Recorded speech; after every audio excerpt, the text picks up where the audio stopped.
Ahoy, everyone! Welcome to episode 3 of our Delta Green campaign. Tonight, the conspiracy shifts into the next gear as our agents encounter danger unlike anything they've seen before. Without further ado, let us jump into Discord and greet our agents. Dale should add in some alerts though for subscribers. Yes, Probably. I definitely should do Ah! that. Well, hello there. Hello there. Hello. Before we begin, I want to ask a question. Yep.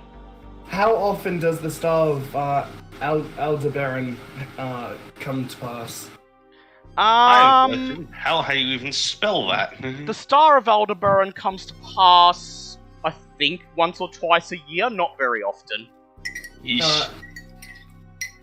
Alright, so that puts that spell out, because I was having a look over the Song of Hasta, and I could have a lot of fun with that. Yeah, And M2 said, how do you expect to do that? well, it's in the constellation Taurus, so it would roughly be visible in the sky between April and May, so... Lovely. Yeah. But how are we tonight, agents?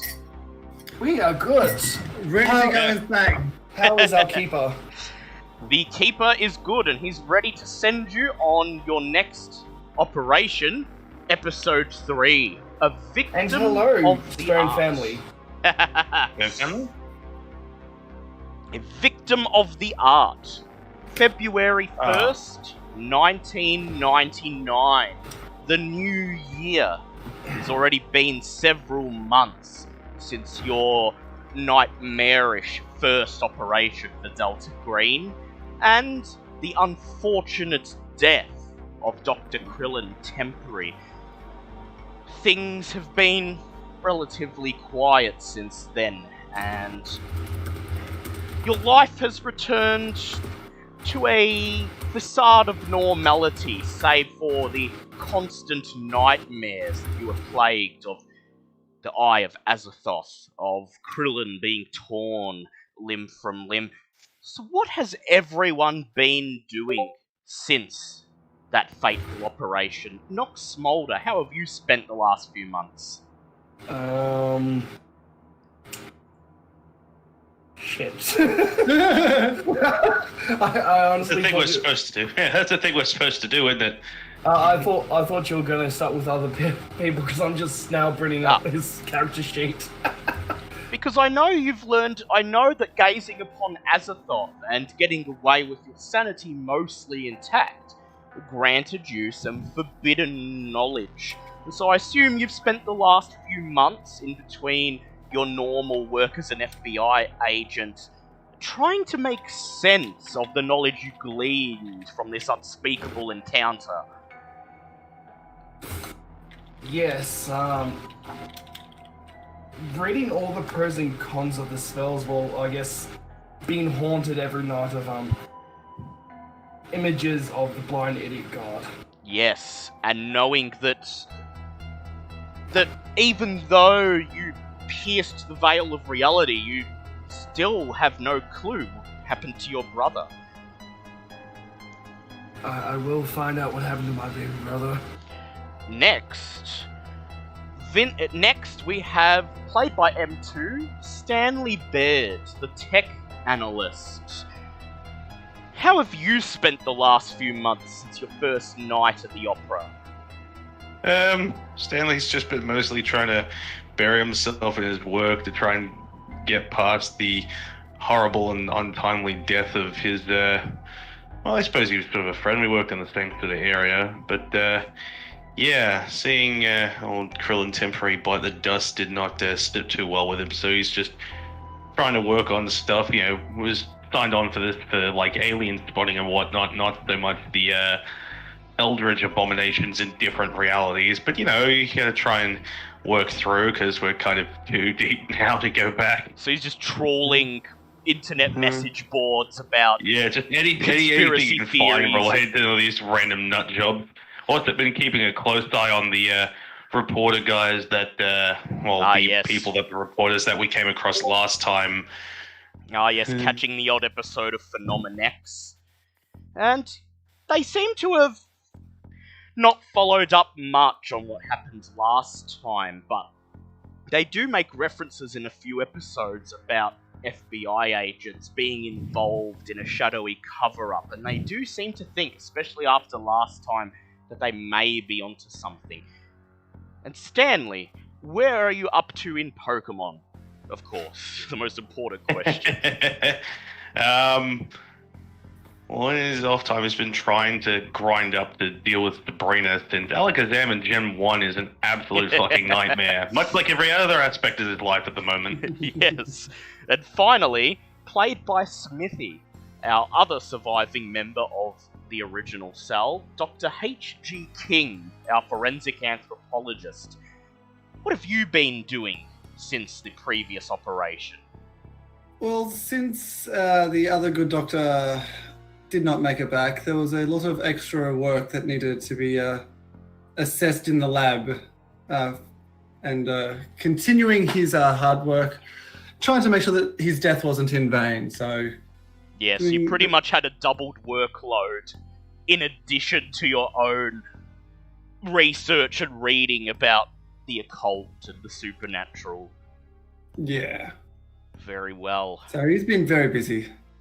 So our story begins, as per usual, in the Phoenix, Arizona field branch of the Federal Bureau of Investigation.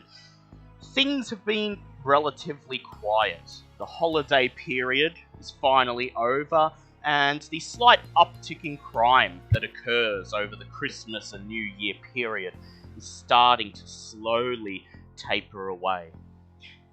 We open in with Stanley Baird sitting there at one of his many, many computer screens in the room he affectionately calls his computer dungeon.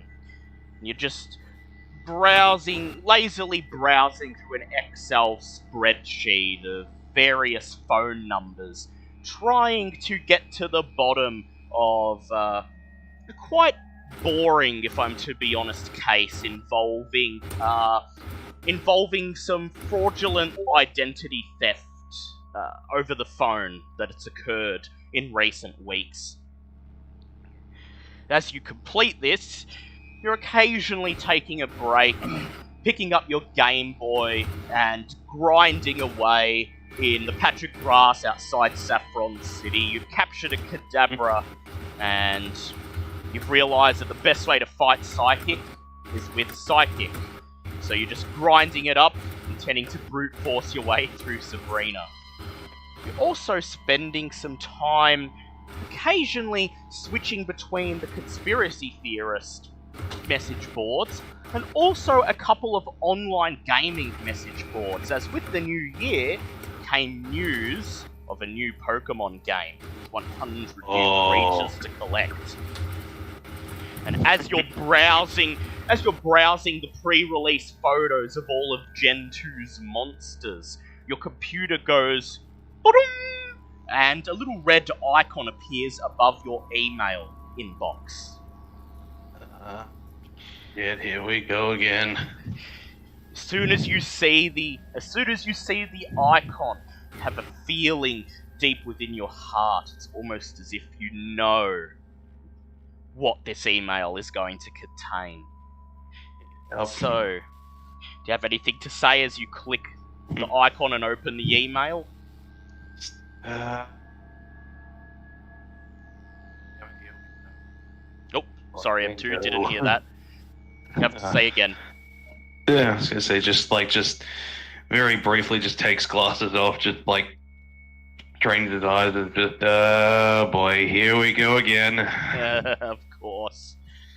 So I pop up the email in Discord. I'm just going to make it visible for everyone on stream. So, this is the email. It says, well, first of all, it is from an address you've never seen before that appears to be a random jumble of letters and numbers. JDOSPM at 1123891.ru. The subject is simply an invitation to the opera. It reads, "This email is to confirm your booking for tomorrow night's event. Your tickets may be collected at the usual location. Please RSVP with your event organizer at the location enclosed within the package. We look forward to seeing you. Alphonse Event Services." It ends with a simple but familiar image, that of a green triangle. Maybe some of the troops, I guess. God damn.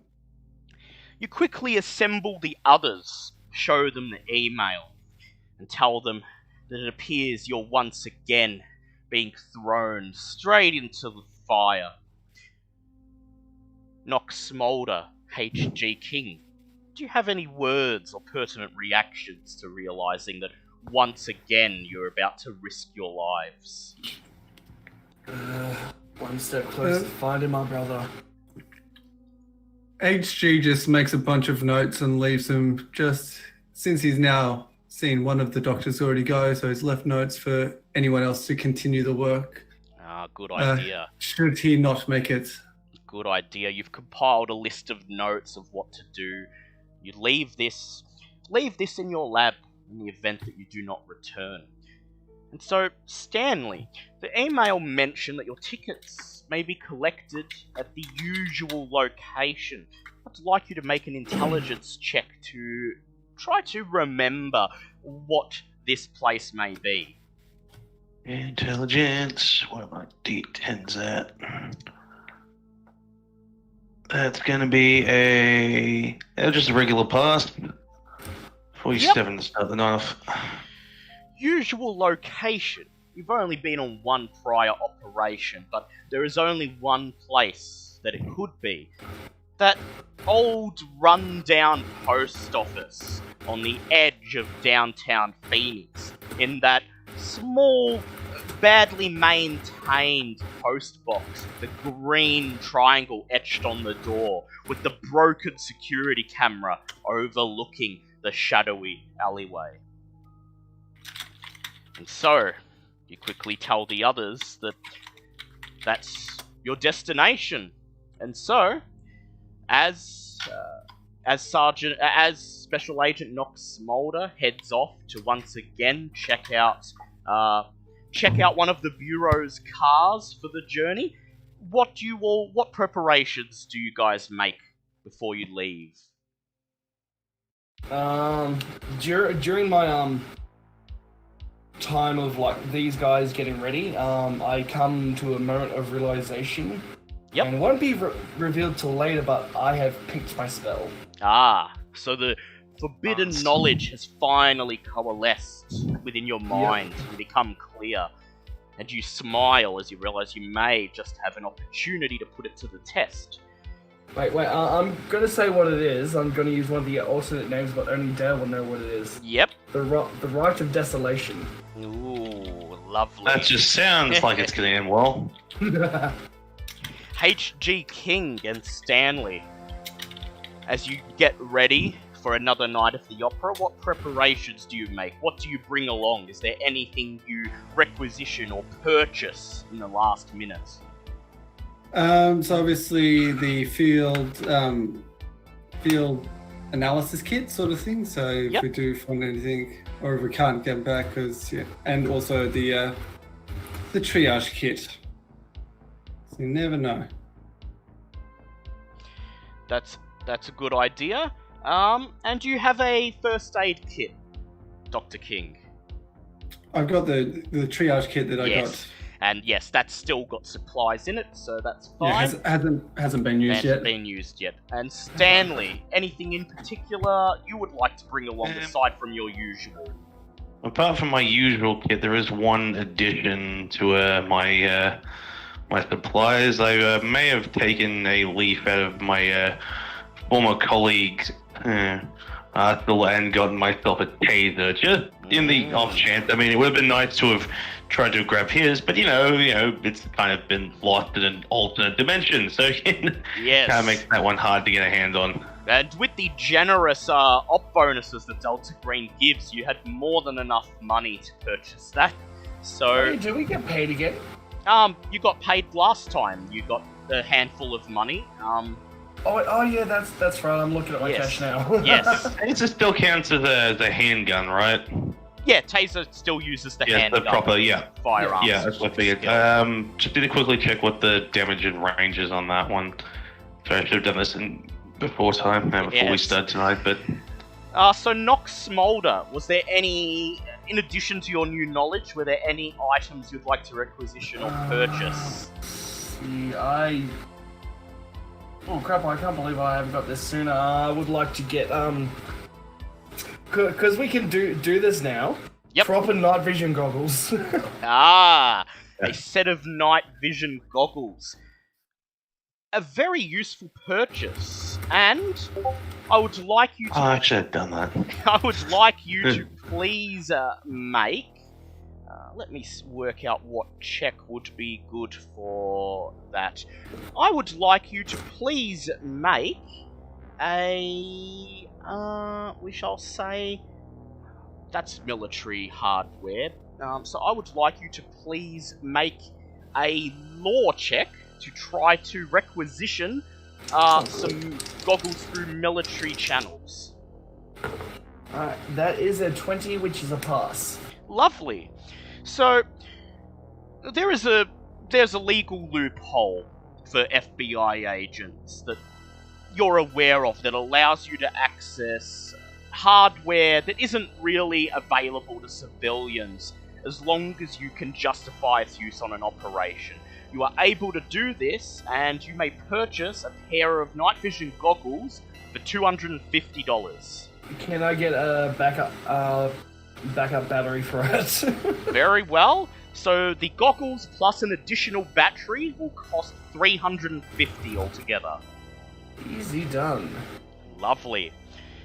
And now, Nox, as you pack your night vision goggles into your briefcase and begin to walk down to the bureau's parking garage, you hear footsteps behind you and the familiar sound of a throat being cleared. You turn around to find yourself face to face once again with your boss, Special Agent Patrick, sorry. And based on the thin line that would usually be his mouth, he is incensed. He wastes no time. He says, "Reassigned again! Smolder, explain what the hell is happening!" Hold on. First, I'm gonna look at what's because I have to know what I can do. Alright. Oh, I can have fast talk. Okay, cool. Awesome. Shit. Now I had something that I do. Yeah, we're just being called out for a family matter. I've come across some. I was going to say, technically we've been saying reassigned, so you haven't actually given him a reason for what we're being reassigned for. Yeah, you can try to get more information out of him, find out exactly what he's pissed off about. Oh yeah, let's do that. Yeah. You feign confusion, and he says, "Don't play dumb with me, Nox. I was just about to call you to my office to assign you to that damn identity theft case. Email comes through. Someone's gone over my head again, and they've assigned you to the Long Island branch office. Apparently, they need a behavioral expert.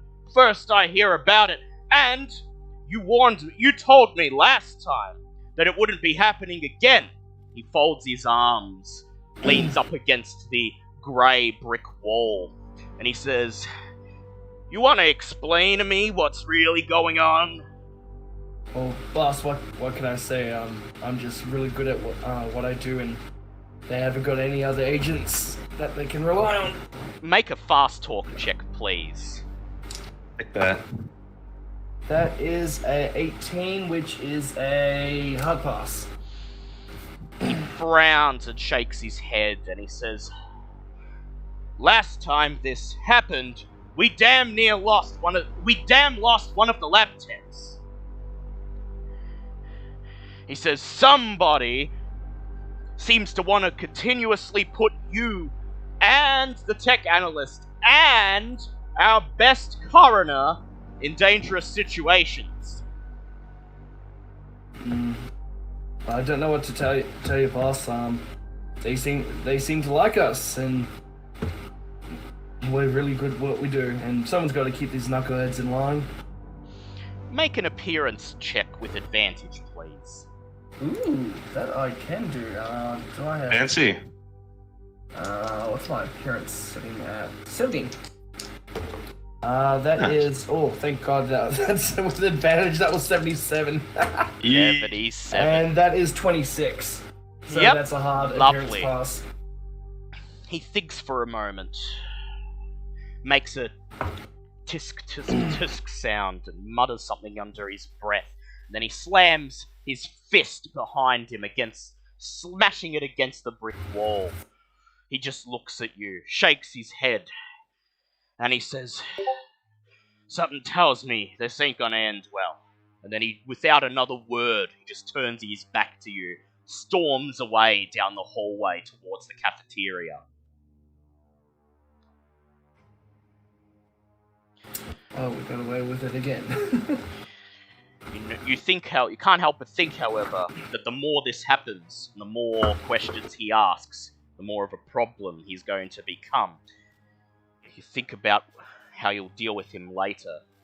As you make your way into the parking garage, where the other two are already waiting, leaning against the car. You unlock the car doors, and all of you climb into the vehicle. As we come in, Stanley sort of just looks over at Knox and go, "Let me guess, boss chewed your ass out again?" Yeah, he doesn't like the best agents going off willy-nilly again. Do you actually say best? I'm gonna have to ask for a raise next time if that's the case. You all settle into the vehicle. Knox inserts the key in the ignition, turns on the engine, and as it purrs, guides the car slowly out of the parking lot onto the still snowy streets of downtown Phoenix.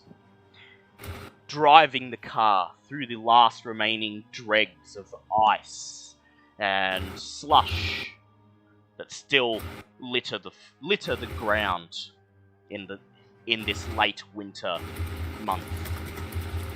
I would like Knox Mulder to please make a navigate check if he can, or someone else if they have it. That's right, I dude. believe we're back to where we started with having absolutely no one that can use navigate. Yeah, yes. that's right. The one person that had navigate died. Yeah, and the other one who has it doesn't work here. Yeah, that part's not entirely bad. That dude was a weirdo. Alright, well, it's okay. That was a 1. Wow. Lovely. Wow. So you remember how to get to the post office quick, fast. You waste no time driving through downtown Phoenix, taking all of the streets that are light on traffic, and soon you'll find yourself once again in that run-down, ratty neighborhood, parking in front of the post office, which, because you made good time, is open. And so, you don't have to pick the lock on the post box this time. All you have to do is ask for your mail. So you park in the small parking lot beside the post office, parallel parking in between a white panel van and a cream-coloured small hatchback, and then you all enter the post office. It's just before lunch. This would ordinarily be a busy time for a post office, but in this part of town, busy means that there's only maybe 3 or 4 people lining up. So who would like to do the talking? M2, go nuts. No, fair enough. Now, is the post box in our name, or is there like some secret code we need to do this, or am I just talking and hoping? You don't know. That's why you've got to think what to say. And so you line up for a few moments. The 3 people in front of you are quickly served. Finally, it's your turn. You stand in front of the counter. The curly, blonde-haired woman smiles. Her lipstick perhaps a bit overdone. And she says, "What can I do for you today?" I'm here to pick up some mail for the Alphonse event services. She nods. She says, "Alphonse Event Services. Ah, right. I know the box. I'll be with you very shortly." She nods. It appears you spoke the correct code word. She disappears out through a little door behind the counter, and you sigh with relief. A few minutes later, she comes back and hands you a big yellow envelope. A little green triangle is drawn in the top right corner, and it is simply addressed to Stanley, care of Alphonse Event Services. Alrighty then. Shall we jump back to the car to open this one, boys? I think Yeah, so. probably a good idea. Don't want to be. Yep. You thank the woman for her time, head back out to the car. You climb in, and before Knox turns on the engine, you tear open the yellow envelope, turn it upside down, and 3 airline tickets and a post-it note drop down onto your lap. The 3 airline tickets are all booked in your name. It is a flight from Phoenix, Arizona to LaGuardia Airport in New York City, and the flight leaves in just under 30 minutes. Hey, you gotta cut a little closer next time? You turn your attention to the small post-it note, which is completely blank, save for a string of handwritten numbers.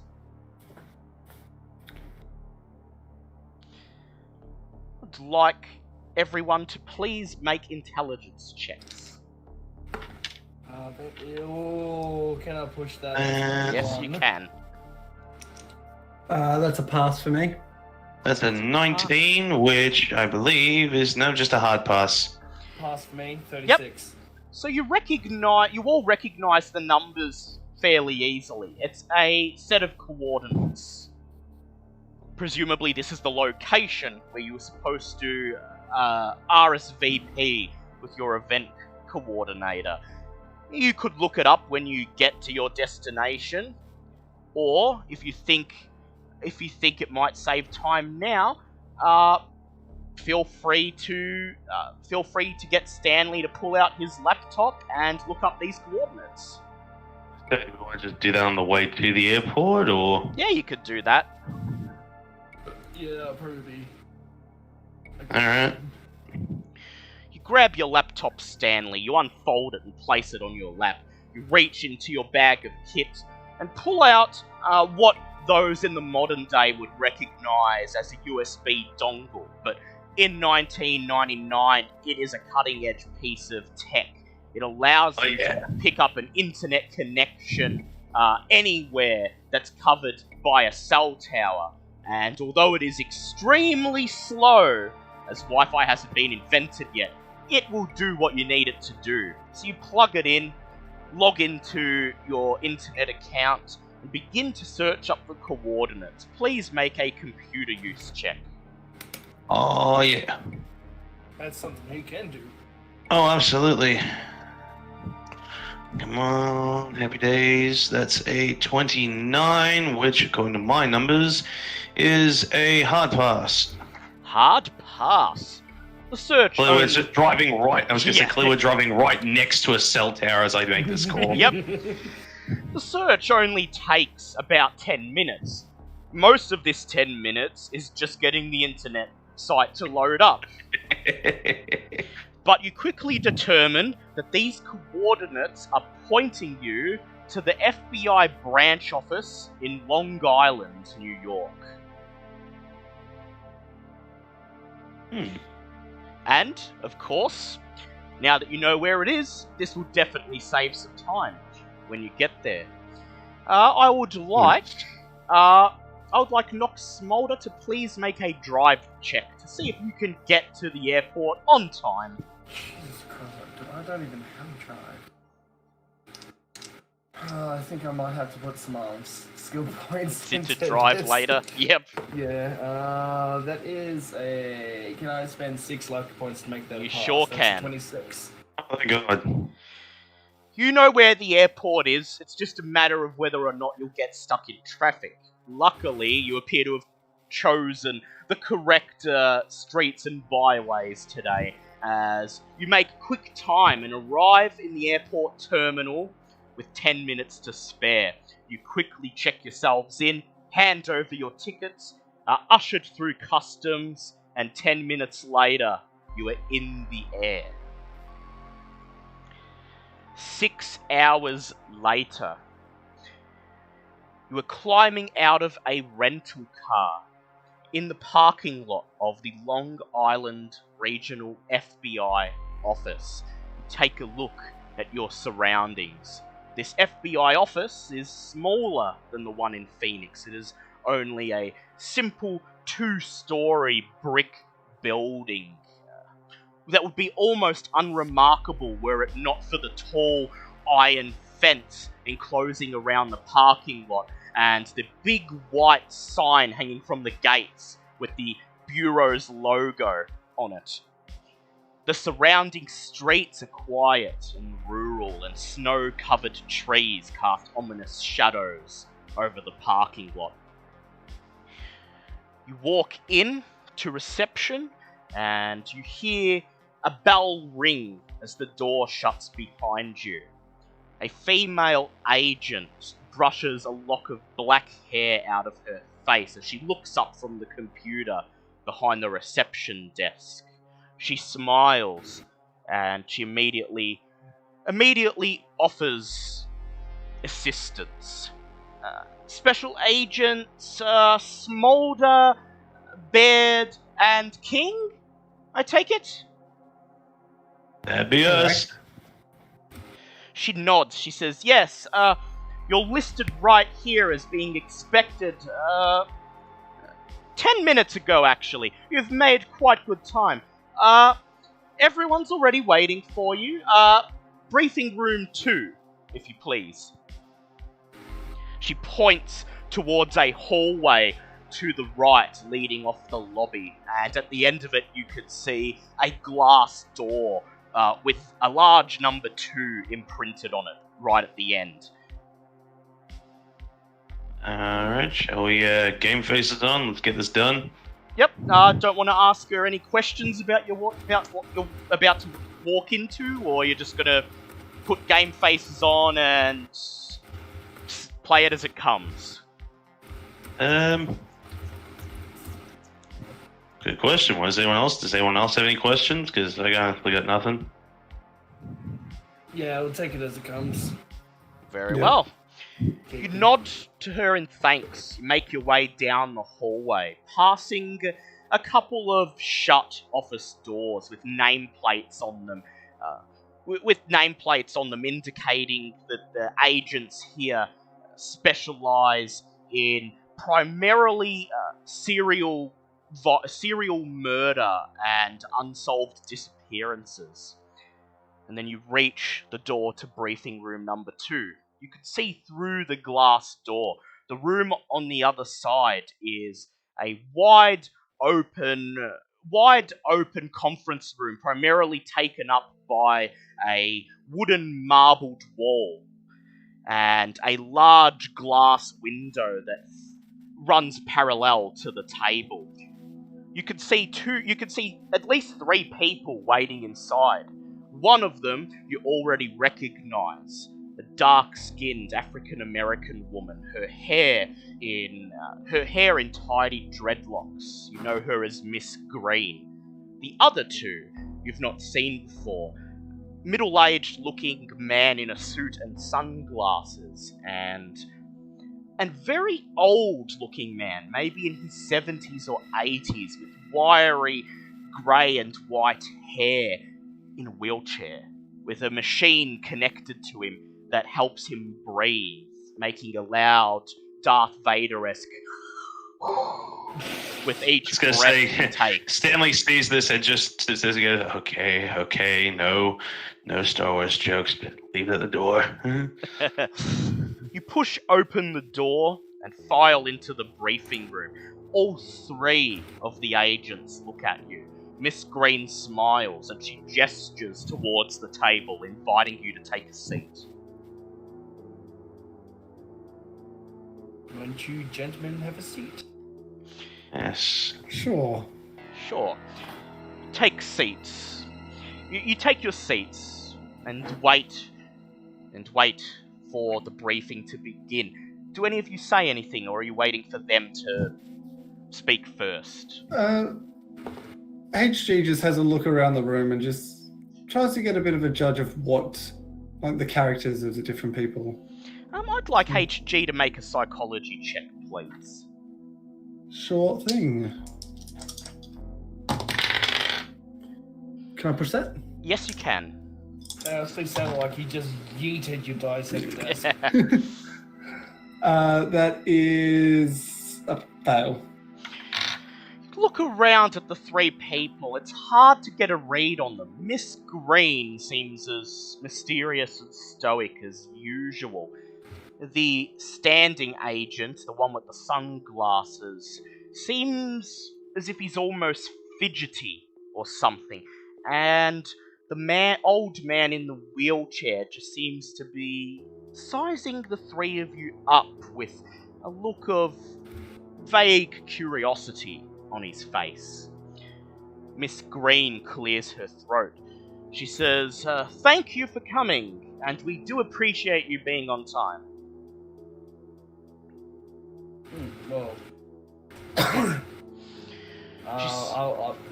like to know why we keep getting called out, because I can't keep coming up with excuses. The boss is really riding my ass on this. She exchanges a glance with the old man in the wheelchair, and he gives her a look. A look that says something you can't quite make out. She turns back to you, folds her arms, and says, "Well, unfortunately, all I can say is that someone in A-Cell seems to be very impressed with what you've done so far, and seems to believe you're the agents best suited to the type of operation that we're about to send you on." Okay, go on. She says, "We have gone through official channels to have you reassigned to these investigations. Everything should be above board for your boss. Of course, if he's really going to ask too many questions, well, that might be up to you to sort out." She gestures to the man next to her with the sunglasses. She says, "This is Special Agent Thomas Clark. He's an instructor in charge of behavioral analysis at Quantico in Maryland and Virginia." She points to the man in the wheelchair. She says, "And this is Agent Harkin, one of the higher-ups from A-Cell." Yeah. My god. Wow, he did not age well. He is...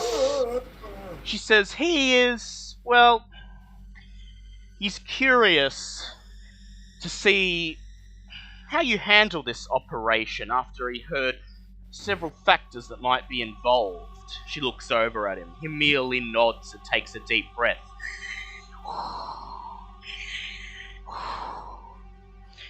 She claps her hands and she says, "Well, Special Agent Clark, I'll leave it up to you."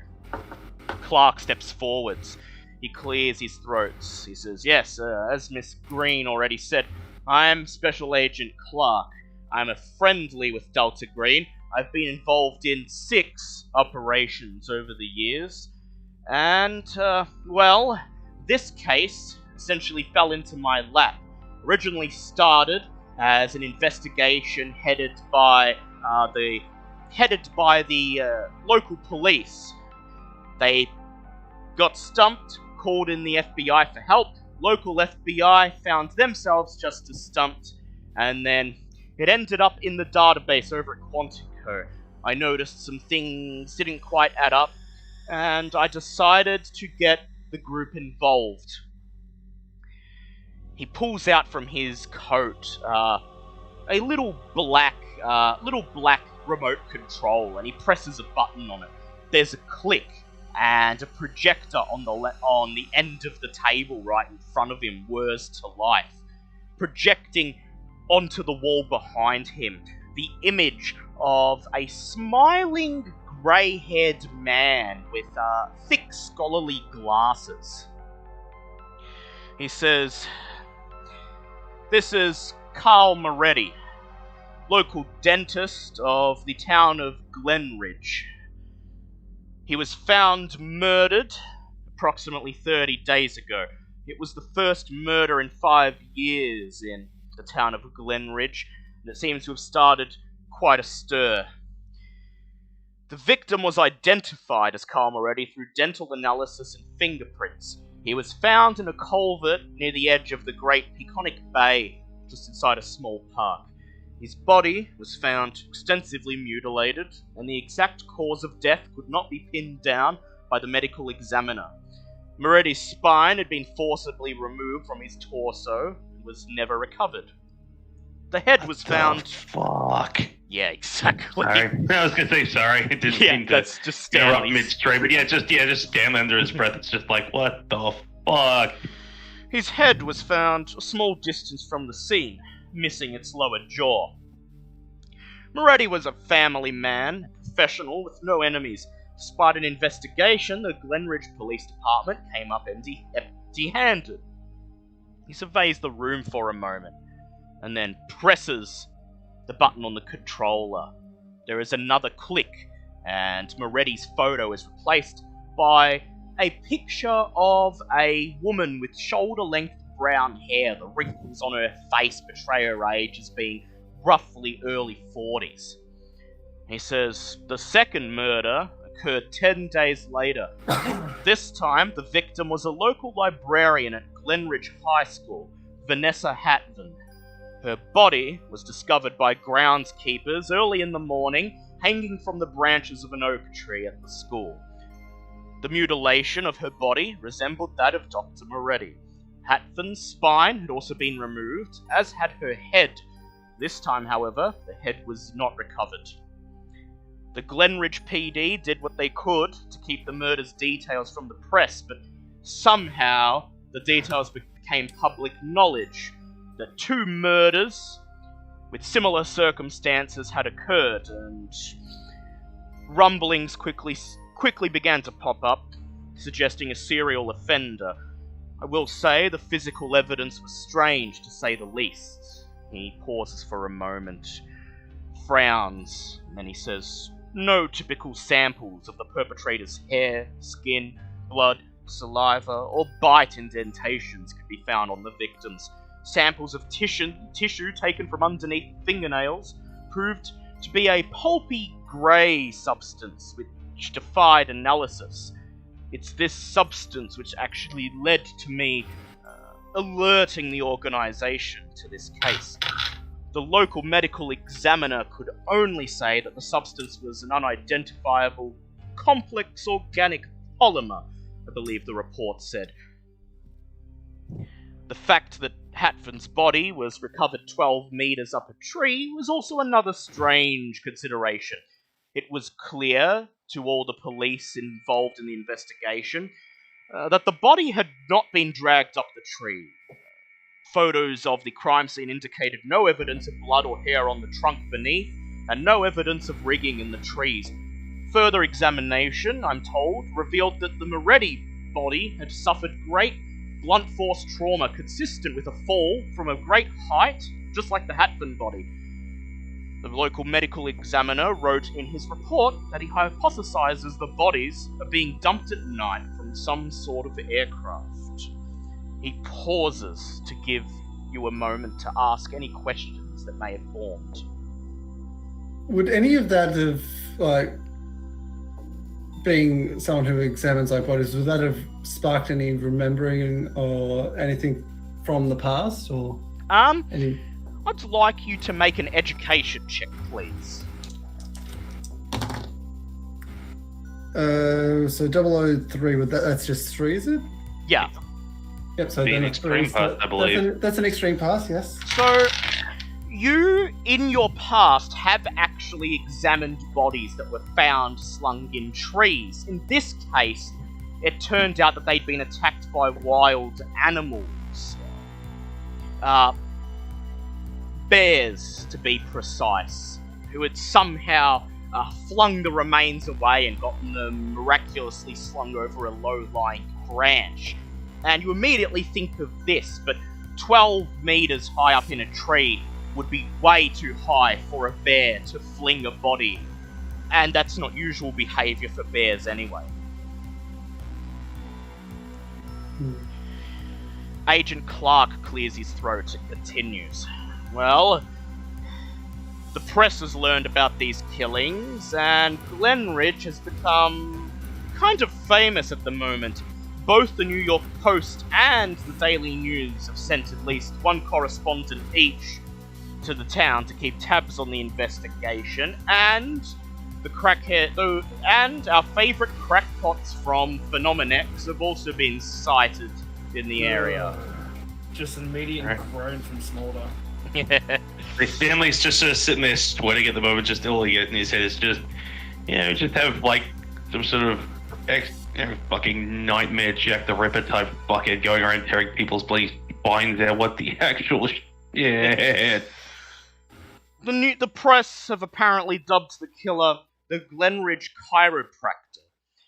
I'm sorry. Not gonna lie, that one's good. That one's good. God. Yeah.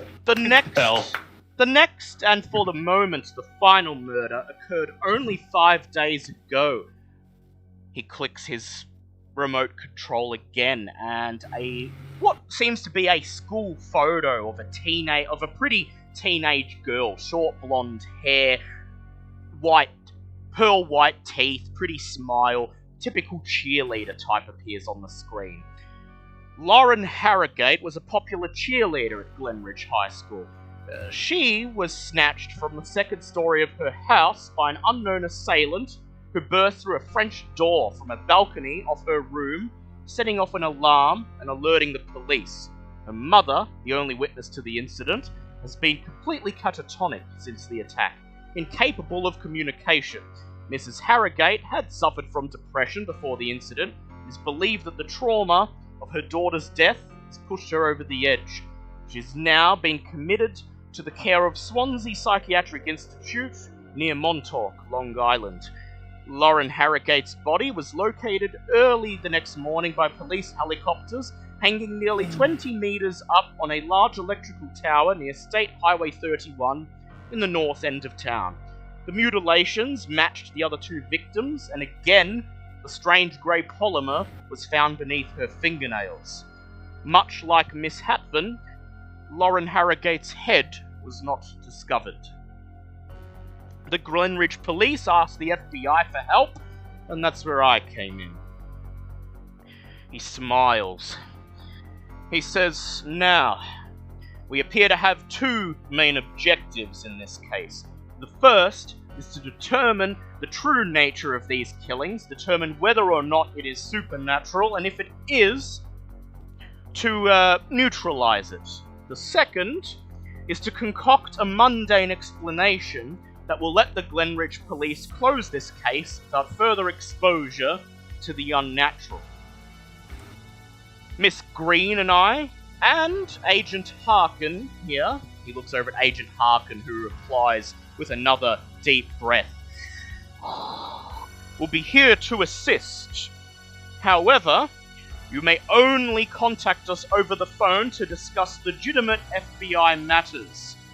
we've received troubling reports that other parties may be interested in this case, and we would like to make sure that we do not give them any intel that they can latch onto. If you would like us to assist directly, you must come here to the FBI branch office and speak to us face to face. He gestures. Yep, go ahead. Do we know who Agent Harkin is?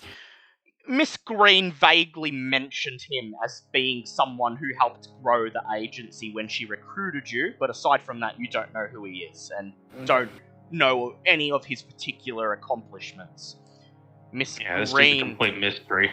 Miss Green places a hand on her hip, and she says, well, you have your marching orders. Glenridge is about a 2-hour drive from here, so I suggest you get going.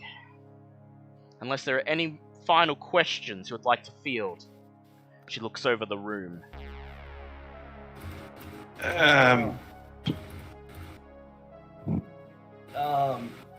Shit, I did have something about the head. So the bodies were found with, you said the head would disappeared, but, was there any blood steps or, footprints or anything? Agent Clark frowns. He says, only the dentist, Dr. Moretti, actually had his head located. All 3 corpses were found dismembered, but only one head was found. There were no footprints or anything at the site to suggest that anyone carried the heads away. And how the heads were carried away, and where the 2 undiscovered heads may presently be, is unknown to us. The police have more detailed descriptions of the crime scenes over in the police station itself, and I do suggest you check them out when you arrive in Glenridge. I think I'm good. Any more questions? Is there anything we should do in case the press gets involved again? We know those guys were pretty hardcore last time we met them, and let's face it, we don't, as annoying as they are with their crackpot theories, we don't really want any of these guys going down the same way as they did last time.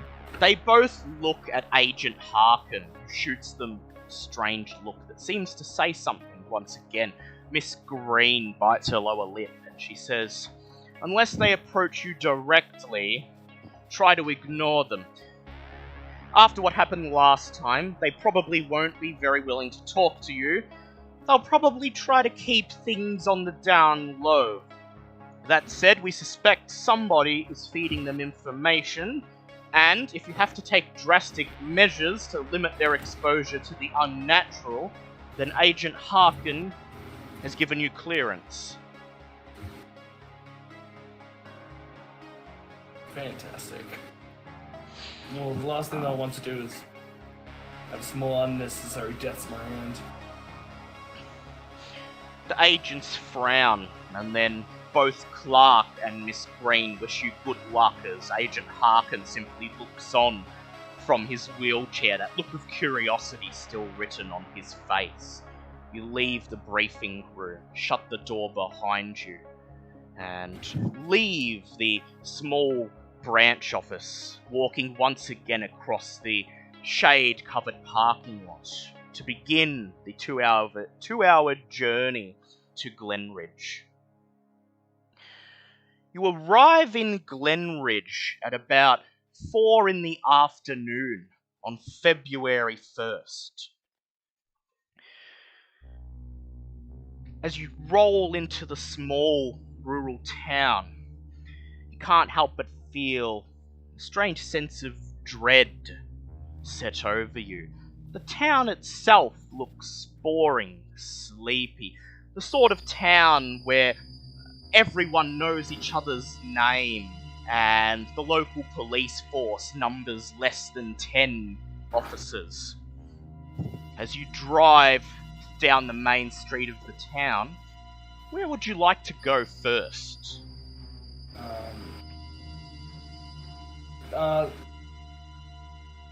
You said the police station has the bodies. and head. Yes. You've been told I- that the police station has all the evidence that's been collected so far.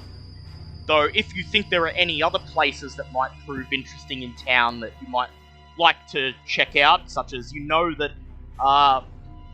one victim was a dentist, and the other two victims were both connected to the local high school. So, if you want to not check in with the police yet and would rather go to either of those locations first, that is also an option.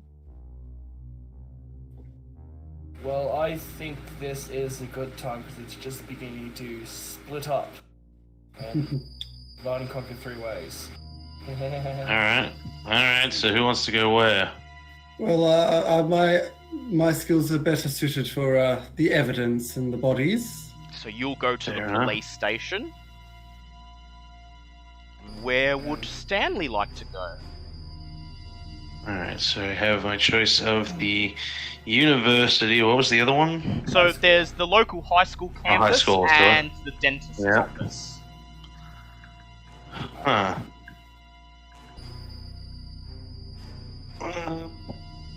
That said, you can all check in with the police first, try to develop some preliminary leads, and then follow up on them. It's entirely up to you. You don't have to split. Well, how's everyone's law? I don't have law. Alright, so, Yeah. alright. Yeah, you got- non-existence. Alright, so, okay. Let's all go to the police station because I think my law will get us through to look at the evidence then. Yeah, that will definitely help. Yeah. Well, very well. So, you drive on this sleepy late afternoon day through this nearly empty town. The main street has barely anyone out and about. The shop fronts are seemingly deserted. All of the local businesses either closed or empty. And you arrive at the Glen Ridge Police Department, which is actually little more than a couple of double-wide trailers attached together with a dirt parking lot out the front, with 3 SUV cruisers currently parked there. You wanted to say something, Stanley? It's Sorry, I not couldn't help it. It's not quite that time of town. It's a little more populous than that, but it's getting there. Yeah. You park in the parking lot, climb out of the car, and your boots crunch on the gravel as you walk across the parking lot and come to the front door of the police station, which strangely appears to be nothing more than a metal screen door above a couple of wooden steps, like the type you would find at the front of someone's house. And when you try the doorknob, you find it to be locked. Well, big guy, this looks like it's your show, so after you. Yep, knock on the door. You knock on the door. There is silence for about 5 seconds, and then you hear the sound of something being unlatched on the other side. The door opens with a metallic creak, and you find yourself face to face with a female police officer in full uniform, her shoulder-length red hair covering up most of her face. She looks maybe early to mid-30s. She frowns as she sees you, and then she notices the suit you're wearing. She says, "You feds?" Flash my FBI badge. Agent Smolder, FBI. She nods. She says, "We've been expecting you. We called for assistance days ago now." She opens the door and ushers you inside, leading you down a very narrow carpeted hallway with cork wood walls into the back of the trailer, which has basically been entirely hollowed out and repurposed to an open plan office area with 4 or 5 desks and a small kitchenette laid out across a big open area. You see a couple of other police officers sitting at their desks, either filing through paperwork, typing on the computer, or pouring cups of coffee in the kitchenette. The woman points towards a folding plastic table on the edge of the kitchenette and says, "Please, take a seat. Can I get you any of your coffee?" No, I'll have a coffee black. Yep. 2 sugars, milk, thank you. She looks over at the man in the kitchenette and she says, "Greg, 3 coffees. 1 black, 1 2 sugars, 1 no sugar, thanks." He nods, and then she sits down opposite you on the table. She holds out her hand. She says, "I'm Detective Hannah Gregson. I'm in charge of this investigation." So just writing this stuff down. Anyone take her hand? Yeah. Yep, shake her hand. What was it, Hannah what? Hannah Gregson, Gregson. detective. Yep. She waits until the coffee arrives, and then and the older male police officer by the name of Greg hands a steaming styrofoam cup to each of you. And then she reaches into her pocket, pulls out a cigarette, and lights it. She says, "So, before we start, I just want to get this clear and out in the open. As you know, FBI only has jurisdiction if the crime takes place over multiple state borders. As far as we know, everything that's happened so far is local, right here in Glen Ridge, and furthermore isolated to Long Island. So, this is not your case.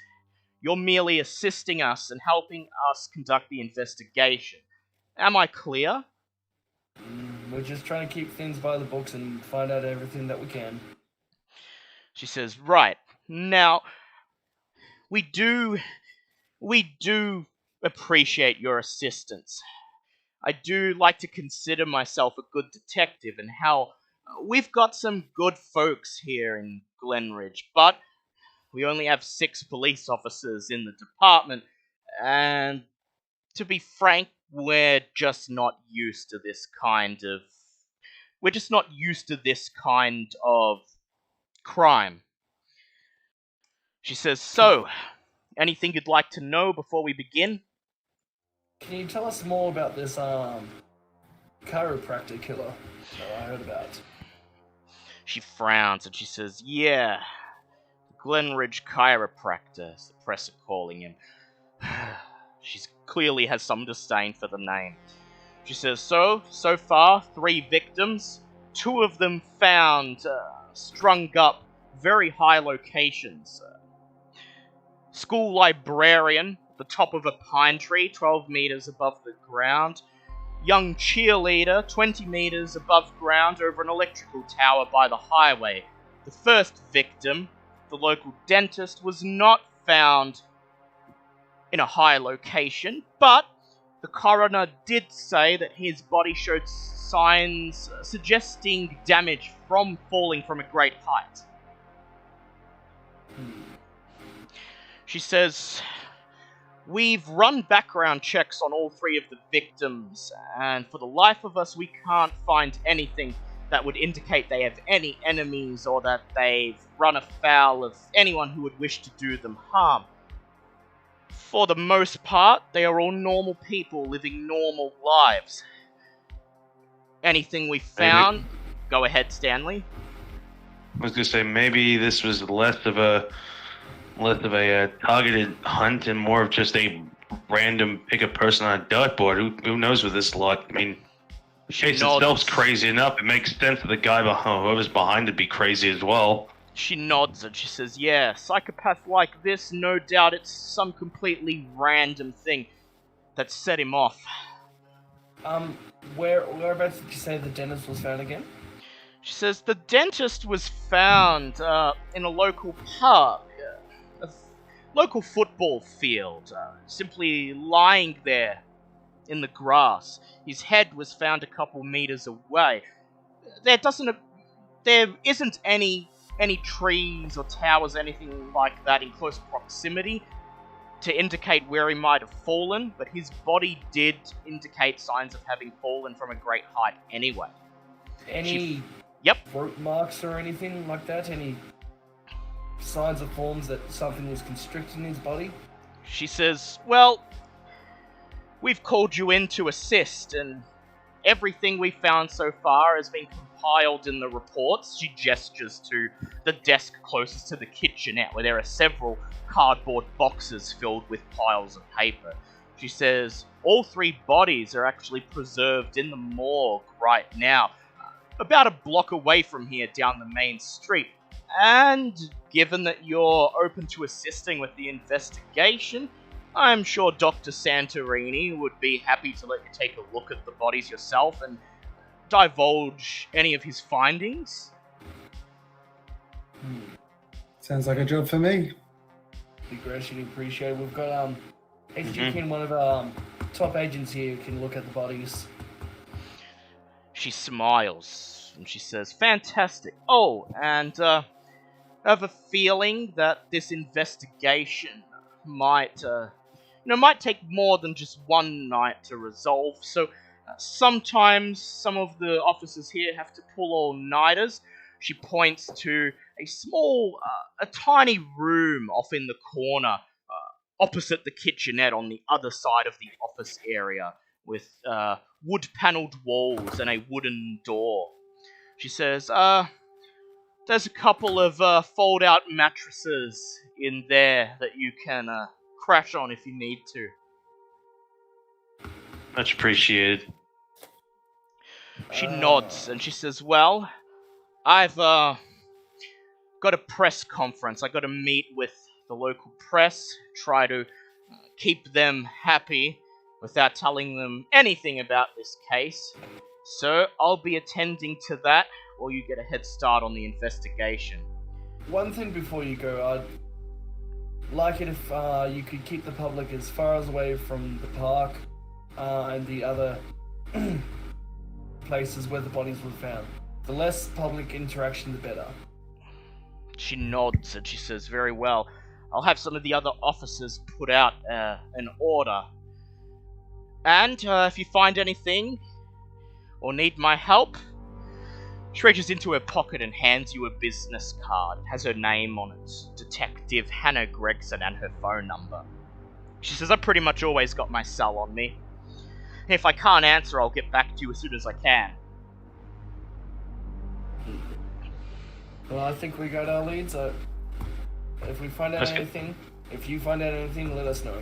She smiles, butts out her cigarette on the ashtray on the table, brushes a lock of red hair out of her face, and then walks briskly out of the office area. What would you like to say, Stanley? What were you saying? I was going to say, is Stanley the only one with like a proper cell? Yeah. Well, not. Smolder's got one too. HG King's probably the only one who doesn't. You just had Green's number. Yeah. Okay. I was just checking. He's just. You're just the only one with Green's number, but yeah, you've both got cells, so you can call Detective Gregson if you need to. Well, I'll let Smolder take the business card. And remember, you are under strict orders from Green to not contact her over the phone for this operation. Yep. I've got a notepad and pen. I write down the number and hand it to Stanley, so we both have a copy of the number. So, now after you've been briefed and gotten settled, it's just shy of 4:45 in the evening. So how would you like to begin your investigations? I actually would like to look at the park. You'd like to Probably a head to good the place park? to start. Okay, so would you like to go on your own, or would anyone like to accompany Knox? I think. Well, I want to look at either the evidence, like the paper evidence, or the bodies. Those are Right. So how about you head to the morgue? Knox can go to the park where the dentist was found, the first victim. Because the other two the second victim was found on the high school grounds and the third victim was found by the highway. So both of those probably would be a bit too far to get a look at tonight, but the park is quite close by. You can easily get a look at that. Meanwhile, Stanley, would you like to pull up a chair by the desk and make the sort through all the evidence that they've compiled thus far. A dirty job, but someone's gonna do it. Alright. Not cut out for all this field crap at the moment, anyway. Tell each other that you'll meet in a few hours, and then you go your separate ways. First, we shall handle Nox Smolder, who, upon leaving the police station, climbs into the rented car and drives it down the main street as the sky above starts to be tinted with the first hints of sunset. You drive down the main road, turn onto a side street, and as you make your way towards the park, using the map that you have been using the map that is in the glove compartment of the rented car that shows you the rough location of most of the town's important places, I'd like you to make a navigation check, please, or a drive check, whichever one you think you would be more likely to pass. Navigate is 10. Drive order is 20. I'll attempt the drive order. Okay, that's 15, so that's a pass. Hey, they're both. Actually, yeah, navigate's 10%, so yeah, drive order, that's a pass. Yep.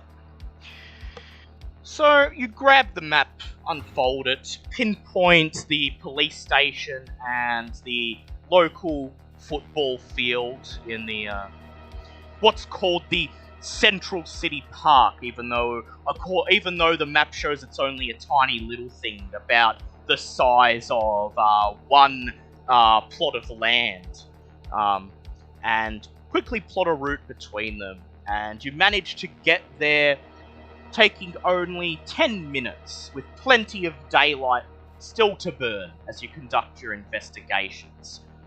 The park is almost empty, save for a couple of teenagers who are kicking a football back and forth on the edge of the football field. Beside the football field, a small gravel path wends through the park. Next to it is a small picnic area with 2 wooden tables and a brick barbecue that's just affixed directly between them. You notice that, despite it being a park, there isn't much in the way of plantation. Only a couple of trees, and each one no taller than you. A small section of the football field, all the way on the edge of it, opposite where you and the teenagers are. An area of about 2 by 2 meters has been cordoned off with faded police tape. A couple of weeks old by this point. Almost 3 weeks old by this point. What would you like to examine first? Actually, first I'd like to question the teenagers. Yep. So you walk down the gravel path towards the teenagers, and as you draw nearer, one of them catches the football and he turns towards you. His friend comes running up. They both stare at you with puzzled looks on their faces. What do you say? First I clearly show them my badge, not just a quick flip through and go, Agent Smolder, FBI. You local kids here? I'd like you to make a law check, please. Certainly can. I want to see if fail, so they sit there and go, oh, come on, this thing's clearly fake. We can buy one of those to the gas station. You want badges? I can give you badges. No, $2.99. I tell you some. I really wish that failed, but that's a 24. That's a... Ah, dang. They smile, and the kid who's holding the football scratches his blonde hair, and he says, I'm Bobby, this is my friend Jamie. We're on the high school football team. We've been coming here to practice lately, what with the school being closed down with all the police and whatnot. You kids aren't concerned about this chiropractic killer lurking around? They look at each other, and then they look back at you, and they smile, and they say, well, so far he's only gone after old people and girls. Like, we're both quarterbacks. Anyone would think twice before messing with us. They both laugh. Wow. And you sort of take it as that usual sort of teenage naivety that they... I'm so glad you're dealing with this, because Danley would absolutely hate these kids. Yeah, they basically think that they're invincible. Alright, so, what makes you so certain they're just going after girls and old people? Says, there was that dentist, right? There was the dentist, right? Dr. Moretti. Well, everyone knows he's old. Like, he's been the dentist since when our daddies were in high school, right? So he's gotta be 60, 70 years old. Then there was the librarian at our high school, Miss Hatvin. Well, she's kind of pretty for her age, I guess, but everyone knows she ain't no spring chicken. Shame about Lauren, though. One of the more good-looking cheerleaders on the cheer squad. But you know, those girls on the cheer squad, they don't play football. They don't know how to defend themselves. So you ask Jamie or me, it looks like this sicko's going after people who can't defend themselves. Alright, so you're just going off assumptions then, are we? They shrug and they say, well, use the police, ain't ya? Use the ones supposed to be trying to catch this sicko. That's exactly why I'm talking to you. And I just, They I'm look not at that fucking smart ass. They look at each other once again. I'd like you to make an appearance check, please. That is a 25, which is a hard pass. The two boys look at each other, exchanging a strange furtive look, as if there's something more that they want to tell you, but would feel ashamed to mention. So I just get this from a tuition? Yeah, basically they look at you and you get the idea that they're kind of weighing up whether they can trust you. Look, all I'm trying to do is put this fucking sicko behind bars, and the more information I get, the better. I'd like you to make a persuade check, please. Oh. As if they're failing that, there's nothing wrong with giving out a Benjamin or two. Yeah, Actually, maybe not the Benjamin, because that's a $100 bill, but you know. Oh, fuck yeah, that's a 2. Never mind then. 2. Lovely. Oh, so luckily you didn't hand over a Benjamin, because I think if anyone saw an FBI agent bribing teens, that would probably be a bad look, especially as I'd like you to do a spot hidden check right now. Oh, before no. I describe what happens. I know he's fucking hiding. God. Them fuckers back. That is a 9. As you draw the kids closer to yourself and reassure them that you just want to get to the bottom of this, you catch something out of the corner of your left eye. You turn to look, and there, on the street that passes the park, you could see a white van with the Phenomenex TV logo emblazoned on the side. And you, even though you can't see through the tinted windows, you're pretty sure someone's pointing a camera out, filming everything you're doing. The boys look at each other once again, and they lean in and they say, well, there's those strange rumors around town, given the way that all these people were found, you know, up in the air, heads missing, spine ripped out, like I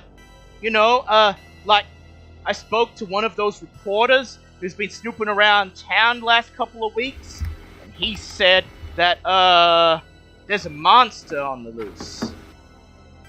He then... Monster, you say? He smiles a strange smile, and he says, like a real monster, like something from the movies, like stalking, hunting people, tearing them apart, like something from your nightmares, and they're trying to catch it on film. Okay. Just leaning close to the boys, and without letting them know the weird ass goddamn people, I point to them with the pen I'm writing with. don't tell anything you told me to them, okay? We're trying to keep everything just quiet. We don't want any kind of public outbreak here. Make another persuade check, please. That is a 15. What's the base rate for persuade? Or you can make a charm check if you want as well. Oh, shit. Persuade Which is half your appearance if you don't have it. That's Kitty. Hey, Kitty. No, okay. Well, I have well, I'll just use charm anyway because I have 14 charm, and that's with my appearance anyway. So. Yep. I'm still trying to get that right. I have charm, and it's half my appearance. So do I add 40 plus 35? Yeah, its base is half your appearance, and then whatever other skill points you added on top of that is what your charm is. Oh, neat. So I can charm the pants off anyone. Yeah. Okay, and that is a 22, so that's a hard pass. Lovely. They look at each other, and then they look back at you, and they smile, and they say, don't worry, your secret's safe with us, sir. We're about to head home anyway. It's gonna get dark, and, we're all... we like to practice, and we still don't think anyone's gonna be stupid enough to attack the quarterback, but, our moms like to worry, and we don't wanna, you know what moms are like. And they sort of chuckle, not finishing off their sentences. As if they're too embarrassed to admit that they don't want their mothers to worry about them. Yeah, they're just, they don't want their mums whipping their ass for being out after dark. I chuckle at them as well, and I just write down my number and slip it to them with... Would I have to do a sleight of hand or something so that the van won't see? Well, it depends. If you want to secretly give it to them, if you don't want the TV van to notice, then yes, sleight of hand. Yeah. Otherwise, you can just hand it to them. Okay, because I don't want them approaching the boys and going, oh, what did they hand you? Alright, good to know I have some sleight of hand. Which is just a pass, just on 15. Lovely. So you secretly hand... my phone number. You secretly hand your business card to Bobby, puts it in his pocket, then they nod, turn around and start jogging away down the gravel path, leaving you alone in the park. What would you like to do? Alright, first I would like to look in the area just around where the body was found, not where it was, just around. Around where it was found? Very well. Yep. So it's been nearly 3 weeks since the dentist's body was found, so any evidence that's left would be quite well hidden at this point. So I would like you to please make a track check. Oh shit. What's the base of track? Was that? 10. 10. 10. Oh fuck. I'm not gonna bother push that. Alright. So there is definitely going to be something you miss, but I would like you to I'd like you to make a spot hidden check now with disadvantage. Oh, with disadvantage, okay. Oh shit! Of course, that had to be a 1. Okay. Can I spend 4 luck points? Wait, if you got a 1, that means you passed. No, he got a 1 and then he rolled something else. Yeah, you can push it. You can push a disadvantage. You just have to do it the second roll also with disadvantage. Shit. Okay, we'll try that. Okay. I hate you and 97 and 100. Ooh. I should have just bet the 4 luck points, but no. 97 and 100. Okay, so you would like to fail that, or would you like to spend luck? Oh, I'm not spending 50 luck. I don't have. Yeah. So you look around the area for a bit, searching the surrounds and the area behind the police tape. If there were any sort of tracks or drag marks, they've long since disappeared. You do find something of note, but you search for so long that it takes you over an hour and the sun is starting to go down.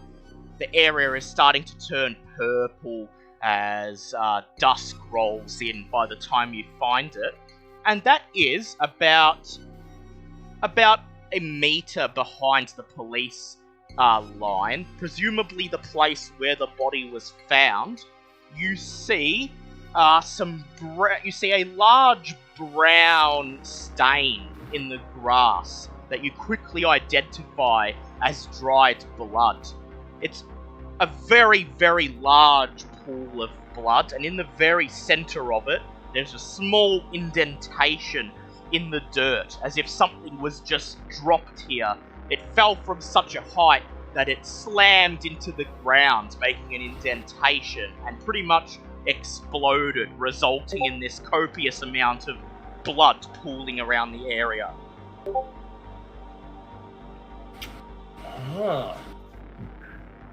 You look directly above you to see where it could be dropped from, and there's no trees, there's no power poles or anything.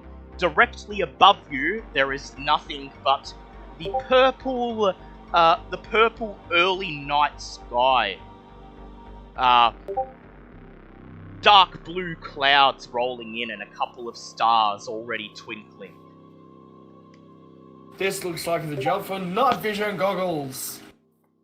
Yeah, something was dropped directly from the sky, it looks like. And as you see this, I would like you to make a sand check. Oh. That is... Shit, I'm gonna have to roll that again because... That is a... What is my 70 at the moment? No, that's calculator. That is a pass. I rolled a 72 and current sand is 84. Okay, you lose 1 point of sanity. Would you like to put on your night vision goggles and take another look? Yes. You place your briefcase... yeah, you have to think about it. That's an exceedingly long pause. You place your briefcase down on the ground in front of you and grab out your night vision goggles, flip them on, and suddenly the park is illuminated in a bright green haze. I will now allow you to repeat the track roll from before. You may do it with advantage. Yay! You said track was 10%? Yes. Yep. Okay. Oh. I'm rolling with different, same dice, 2d10s. Okay, that is a 15 and a... Okay, I'm gonna have to spend 5 luck points. God damn, I'm spending all the luck points. Alright, 5 luck points. Now that you are able to see with the night vision goggles, you detect something that you missed before. A portion of the grass, just on the other side of the cordoned off area, appears to be slightly flattened. You move over to it and you look in close and you make out, almost faded away, just barely visible after all this time, some footprints. It appears someone was walking along the side of the football field. Then suddenly the footprints end, as if the person vanished. The only evidence that they even still existed after this point is the large indentation in the ground that you just saw, literally indicating that they were walking along and something lifted them up off the ground and then dropped them from a great height. So, what did And I lost Sam for looking up. Yeah, because you realised that something dropped somebody from a great height. Because there's no tree or anything they could have fallen from. This person, the person who died here, seemingly fell out of the sky. I'm starting to get ideas of what this could be, but obviously that's metagaming and I'm just gonna sit here and start freaking out personally. Oh no! Or we could be wrong completely. Are you? Yep. Are you happy with your investigation of the crime scene?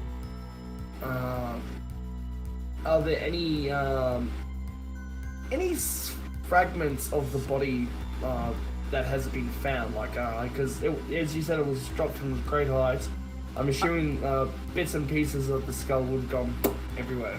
I would like you to make a normal spot hidden check, please, because you do have the goggles on. That is a pass. I'm a 20. Sorry. You spend another 20 minutes just scouring the area, and then you detect something quite bizarre. It's half buried in the dirt under the grass.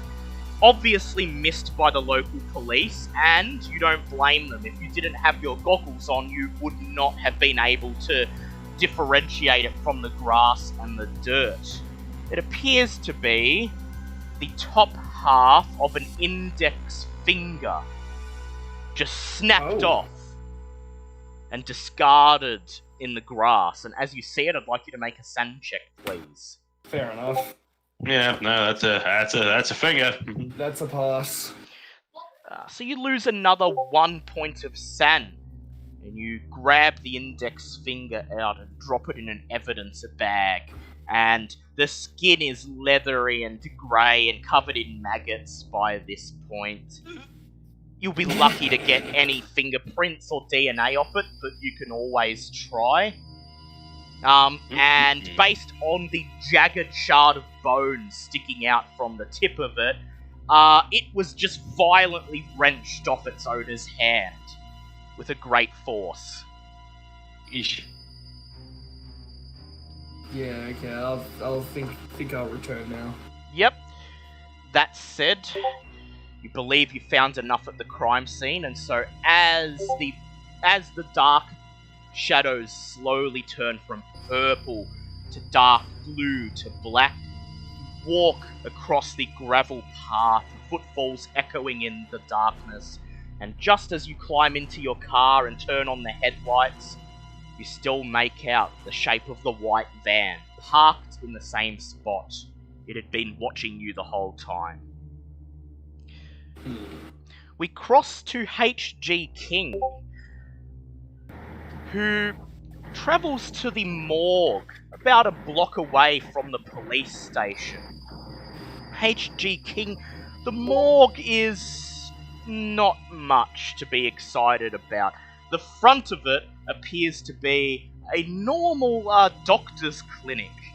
The back of it, as proudly proclaimed by the faded steel sign on the edge of the gravel parking lot, explains that it is a morgue in addition to a medical center. And as you enter the lobby, you see several people scattered around the waiting room, some of them sitting and watching a TV in the corner that's replaying the highlights of a recent baseball game. A woman and her child lazily flipping through magazines, and an overweight man behind the reception counter doing his best to try to watch the TV from the very awkward angle he's positioned to the side of it. As you enter, nobody looks up at you, not even the receptionist, and to get his attention, you have to loudly clear your throat. He slowly looks away from the TV, looks you up and down, he says, "You got an appointment?" Well, not per se, but H.G. King, forensic anthropologist, here to assist with some one of your cases that you have going on at the moment. I'd like you to make an appearance check, please. Okay. Can I use 4 luck points, please? Yes, you can. That is a pass. He looks at you, looks you up and down, notices your white lab coat underneath your jacket, and then the FBI name badge pinned to it. He says, you're here to see Dr. Santorini, not Dr. Michaels. I got it. He reaches for a phone in front of him, dials a number, brings it up to his ear, and he says, Dr. Santorini, got a suit here. You said your name was J.G. Prince or something? H.G. King. H.G. King, and he's a forensic aquabiologist or something like that.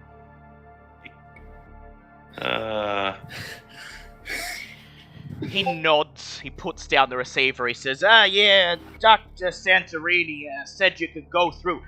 What you want to do is head down that hallway there, go past Dr. Michael's examination room, past the ER, past the bathrooms, and the big metal door right at the end is the morgue. Why, thank you, and enjoy your viewing. He nods, and he says, enjoy your fish or whatever it is you study. I shall. You walk down the hallway, past Dr. Michael's room, which is currently closed, past the ER, which in this case is just a small room with a stretcher placed in the middle and a single lamp hanging over it. And you come to the large metal doors at the end. No handles on them, they're designed to swing open when someone would push a stretcher through them. Would you just like to enter, or would you like to knock first? I'll just enter. You push open the doors, and they make a loud creak that fills the hallway as you step through them. You find yourself in a very brightly lit makeshift morgue. There's no way that this is a sanctioned or accredited place to conduct an autopsy. It's mainly an open, empty room which is about the same size and shape as the waiting room you were just in. You can see some spots on the walls opposite you where chairs used to be affixed, and the carpet has been stripped away, leaving only the concrete floor underneath. What used to clearly be a wall that held a TV and a community notice board has since been replaced with a couple of cadaver drawers, about 4 or 5 of them just lining the wall. And out in the middle of the room, under a series of fluorescent light bulbs that are just dangling from chains, are some fold-out stretchers with three bodies, each covered in blood-stained green sheets. As you enter, a man in a white lab coat who is currently slowly making his way through a wreath of papers on what used to be the reception counter, looks over at you, and he smiles, and he says, Dr. King, come over, join me. Why, thank you, good sir. He holds out his hand, he says, Dr. Stephen Santorini, pleased to meet you. Always nice to see someone else in town who has an eye for the human body. Well, I'm sure you've done a fantastic job here of these bodies, but it never hurts to have a second pair of eyes have a look at them. He says, of course, now that, if I've heard right from Detective Gregson, and she said something about the feds coming in to assist on the case. Yes, there's just a few unanswered questions that hoping that we could be able to have an outsider's opinion to answer those questions. He says, well, bodies are right here. They're all preserved to the best of my ability. Feel free to look at them at your own pleasure, but if you have any questions, anything about the initial inquiry, feel free to ask, and I'll answer as best I can.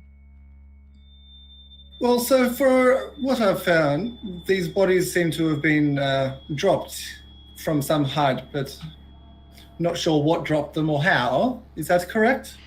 He nods. He says, yeah, falling from a great height. Well, two of them, you might have heard, were actually found strung up in the air. One over an electrical tower, the other over a tree.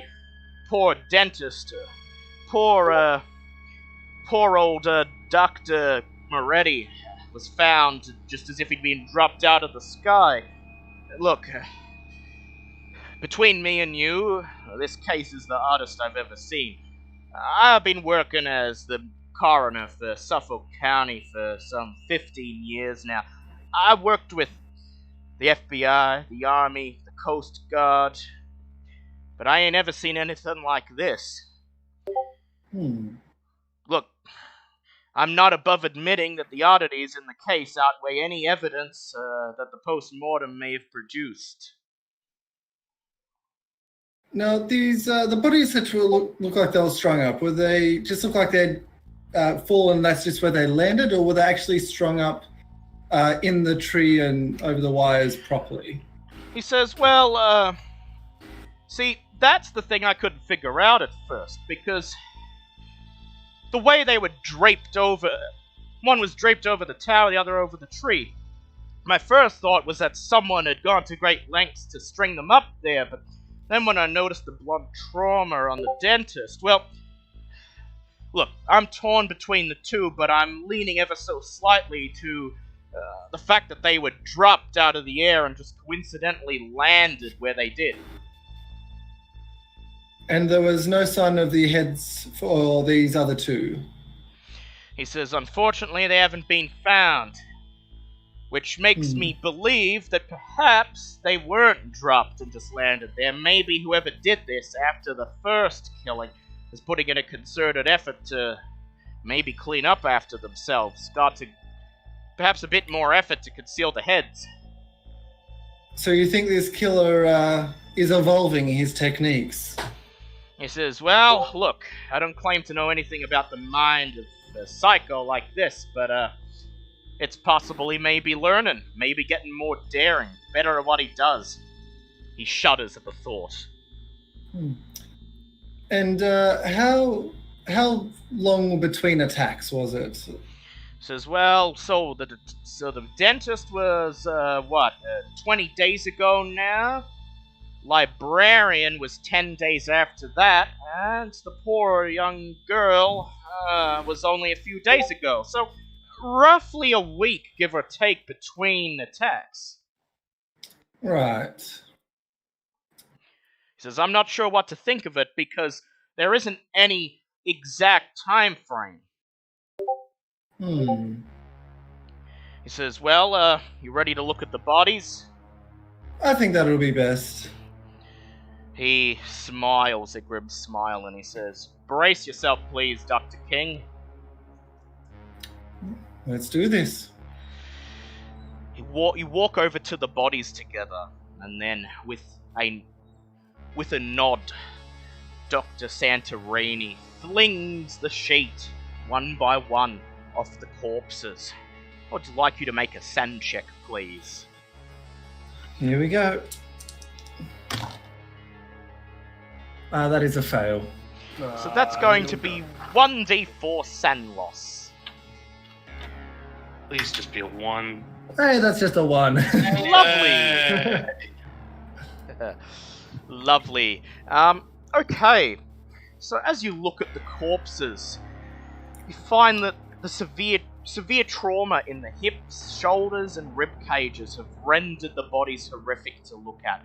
At this point, they are little more than bashed and ripped bags of severed muscles and shattered bones.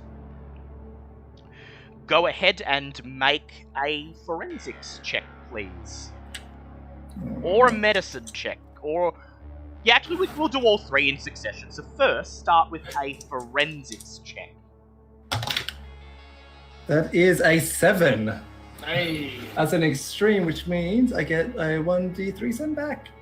Lovely. So first of all, it appears that the spine of each victim was removed violently from the base upwards to the back of the neck. The brute strength required to perform such a removal would be superhuman. The spines, according to Dr. Santorini, have never been recovered, After considering the location of the Hatvan and Harrogate bodies, it was Santorini who came to the conclusion the bodies had been dropped from a great height after death, and you can definitely see fractures and outright breakages in the bones that indicate heavy blunt force trauma. Go ahead and please make... Do you have medicine? I do have medicine. Go ahead and make a medicine check, please. Can that be pushed? Yes, it can. No. So, okay, I will allow you to substitute it with an anthropology check, but it will be a hard anthropology check. Okay. Because anthropology is also the knowledge of human bones. Yep. Particularly forensic anthropology. Well, you know. That is a 10, which is an extreme. So based on some indentations on the limbs, extremities, and the bones, you determine that each victim was killed by severe cutting wounds caused by a weapon that you would liken to perhaps a tree branch cutter, a blunt yet strong cutting tool. The cuts are clean, but also incredibly violent. This is what gives you the impression that it was a heavy, blunt cutting tool that snapped the limbs clean off. Santorini frowns. He strokes his chin. He says, as I said, not a pretty sight. So, in your opinion, were there signs on the bodies that indicated that it was the same motive, same person that did all three? He says, well, look, based on the similarity of the wounds, I'm left to conclude it's the same person. Police haven't established a motive. Apparently background checks couldn't establish any link or commonality between these three victims. But look, the alternative is that there's a group of people out there killing in ways like this. And look, I'm not sure I'm prepared to think about that. No, probably not. He says, finally, there is the tissue samples that we recovered from under the nails. Yes. He says, I collected a great number of samples of it. I've still got several small test tubes full of this stuff in my office over here. The rest of it was sent to the FBI laboratory. If you want to have a look at it, feel free. For the life of me, I can't conclude what it could be. He leads you away from the bodies, replacing the sheets, and over to what used to be the reception counter, where you see a rack of test tubes filled with a viscous grey substance next to a microscope.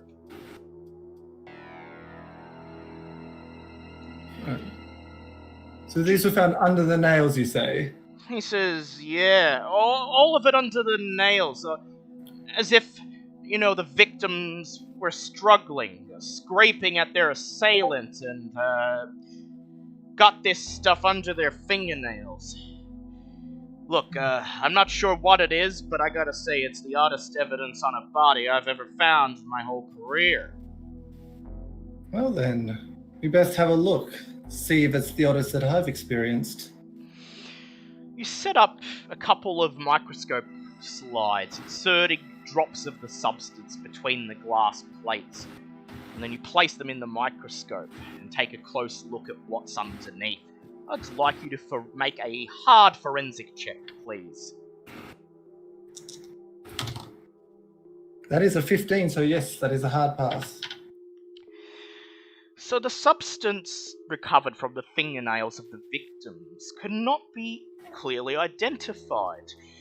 You can only conclude that the substance is some unrecognized complex organic polymer. The material is not alive, you can determine that much. It is composed of chains of organic molecules, layered and interwoven. Microscopic examination of the mesh reveals that surrounding the openings in the screen of polymer chains are small accumulations of bits of microscopic debris, much like sweat secretions around the pores that you would find on samples of human skin. This debris on the grey polymer, however, is fluorine with traces of chlorine and ammonia. I'd like you to make an intelligence check, please.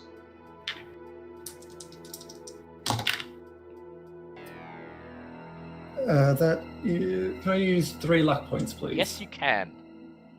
And that is a pass. Your best guess is that this is skin tissue from some unknown non-human creature. And whatever it is, it appears to be ammonia-based. It's sweat, or blood, or both, contains high concentrations of fluorine, chlorine, and ammonia. Wait, isn't fluoride flammable? Yeah, it's quite acidic. So whatever this Okay. thing is, its skin and its secretions are quite acidic. I would like you to make a SAN check, please, as you make this conclusion.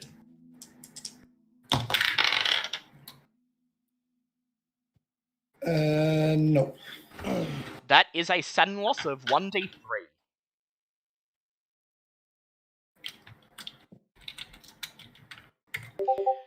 Hey. You step away from the microscope and exchange a puzzled glance with Dr. Santorini. He shrugs and he says, like I said, no clue. Were there any patterns in the carvings and that were on either of the bodies? He says, no, it just looks like someone's gone to town on him, torn him to shreds, as violently and as chaotically as possible. He says, if I didn't know better, I'd say they ran afoul of a wild animal. But what animal would get them so far up in a tree and over wires? The doctor shrugs and he says, my thoughts exactly. Now, look, I'm not the type to believe in ghosts and aliens and what have you, but what I've been hearing, especially from some of those reporters about there being a monster or something like that, well, maybe I don't want to know what it is.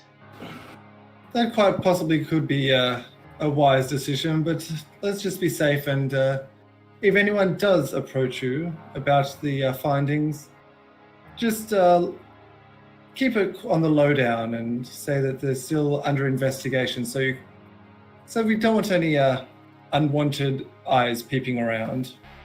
He nods and he says, will do. And you take care of yourself, you hear? It would be a shame to see someone as clued in as you bite off more than they can chew. We can only do the best that we can do, and that's all we can try for. He shakes your hand, you bid him farewell, then you return to the police station. Oh, and if you do find anything extra, make sure you let me know. He taps his eye. I'll keep an eye on it. We cross over to Stanley, who has pulled out a chair, taken a seat at the desk that's covered in cardboard boxes and piles of paper. All the preliminary reports on this case so far. You've unfolded your laptop, set it up on a very small, bare space of desk, and turned it into an impromptu workstation. So, what would you like to do first? Just work on what the preliminary findings the police have had so far, and build something up from there. Sure, go ahead and make a library use check, please, to catalogue the information. I was gonna say, sure shit ain't the Ritz.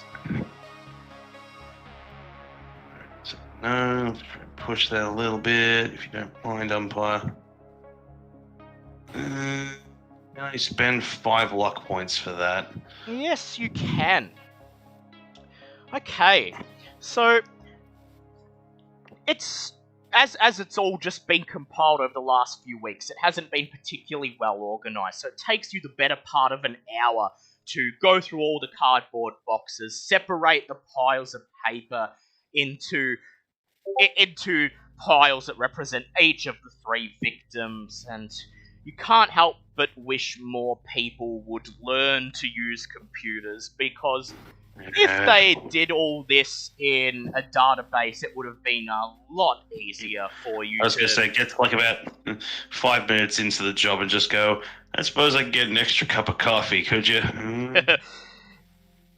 Greg, the police officer, sighs, and he pours you another cup of coffee, and he hands you the styrofoam cup, and he says, I apologize. Once Detective Gregson gets stuck into something, she really basically just shoves the paperwork off to one side and won't let the rest of us touch it until she thinks it's time to catalog it all.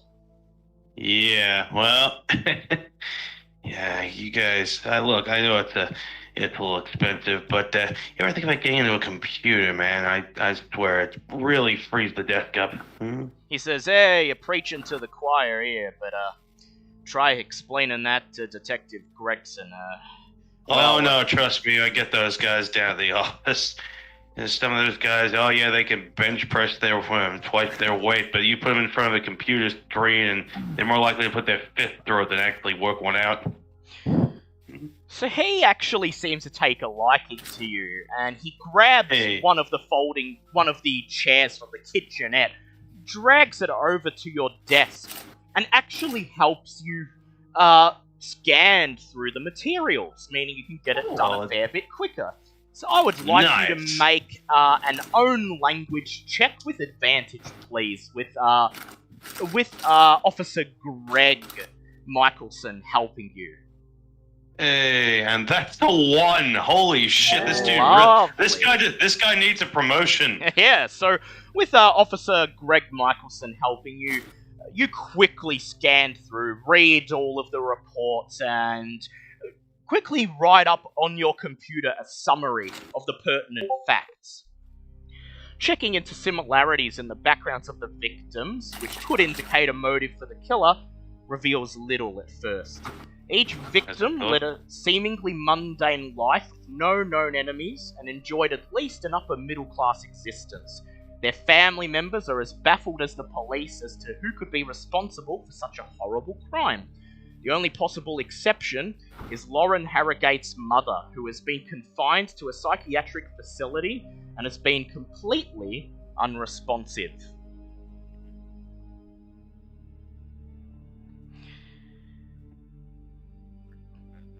Well, it never hurts to start from the basics.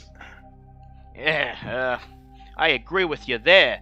Except, as you look over the records, I'd like you to make an intelligence check with advantage, as you still have Officer Michelson helping you here. It's intelligence. Oh, what's else I could have gotten? And that's a flat 20, so that's a hard pass. While Detective Gregson seems to have done a good job of summarizing the backgrounds of each victim, Dr. Carl Moretti, age 65, the dentist, Vanessa Harvin, age 41, the high school librarian, and Lauren Harrogate, age 17, the teenaged cheerleader, and written down contact numbers for their family members, addresses, detailed descriptions of their final 48 hours, you both notice something missing. It appears nobody has decided to pull and run the phone records for any of the 3 victims. That's the new one? Do you think just busy wrapped up in the case, or just a massive oversight on your boss's part there? He says, well,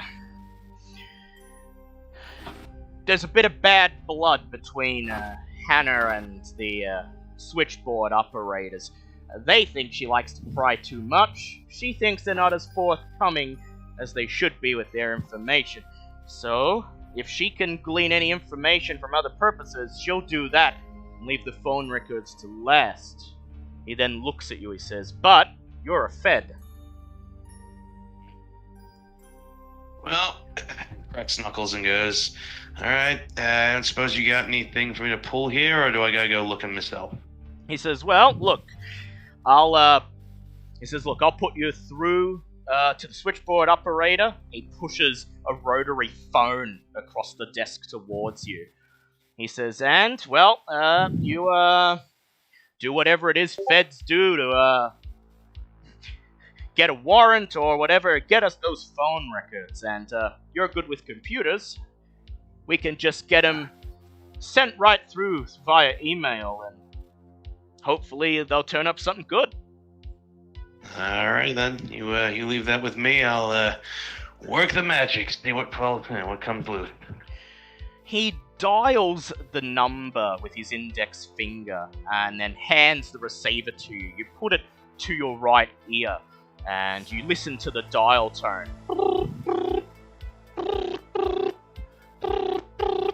And finally, you get put through to the switchboard operator for Suffolk County. The first thing he says is, for God's sake, woman, I'm not handing over your ex-boyfriend's phone records. And Stanley just sort of sits there and go, aw, you just say the nicest thing to all the fellas, or is it just my lucky day? The switchboard operator pauses for a moment and he says, He says, unless I'm much mistaken, this is the number of the Glen Ridge Police Department. Yeah, well, right place, different people. This is, Special Agent Stanley Bard of the, FBI, calling in on a, small personal favor, working on a case down the area, see if you could, help me out on this matter. Looking for a, number of, any calls related to certain phone numbers, relating to certain people, sort of read out the list. Would we actually have their phone numbers on file, I'm guessing? Yes you do. So you just read out the list to him. Yeah. He thinks for a moment. I'd like you to make an electronics check to explain to him how you could possibly use the phone records to triangulate the movements, the last movements of these people leading up to their deaths. Electronics. And that's a 4. So basically just Lovely. I'm going to run you through a very step-by-step, pretty much do like a basic electronics for dummies sort of talk, just bit by bit. You do this, you move this onto here, you give me this information, I move this stuff here. We all have a good time. We're home in time for tea. He listens to your instructions patiently, and then at the end he says, well, pleasure working with you. You're much easier to work with than that damn harpy. He says, look, I'll pull up the lists, and you got an email address or something? I sure do. I painted out the email address that I have.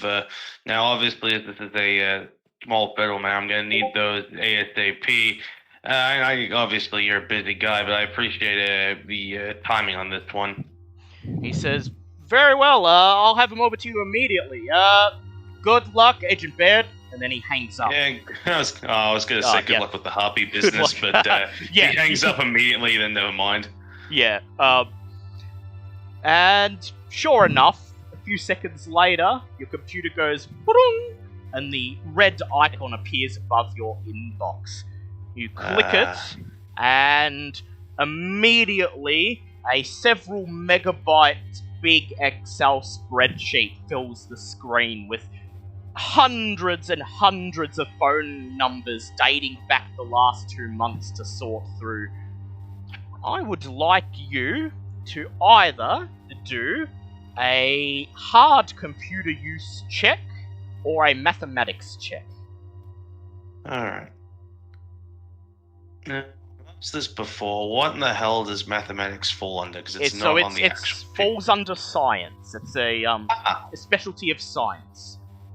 So like you would said tag science. So you said hard electronics or science? Hard computer use or science? Computer use. Or science mathematics. Yeah, yes. I'm going to be aiming for hard computer use because that's easily my best stat. And right off the bat, that's a 13, so that's an extreme pass on the computer use. So I do look over at my newfound friend and just go, buddy, you might want to put on a fresh part. We're going to be at this for a bit. Takes you about half an hour to scan through the spreadsheet, and eventually you find a commonality between two of the victims. Telephone records reveal that Dr. Moretti's office and the Harrogate family household both received calls from another household known as the Dangler household. It appears that a Mark Dangler called Dr. Moretti the morning before Moretti's death to confirm an appointment for his son Thomas, who came in that day for a difficult root canal surgery. Lauren Harrogate also received a call from the Dangler household, this time from the son, Thomas Dangler, who called her the afternoon before her death. However, the contents of this phone call are not available as the Harrogate household is signed up to a do not call registry.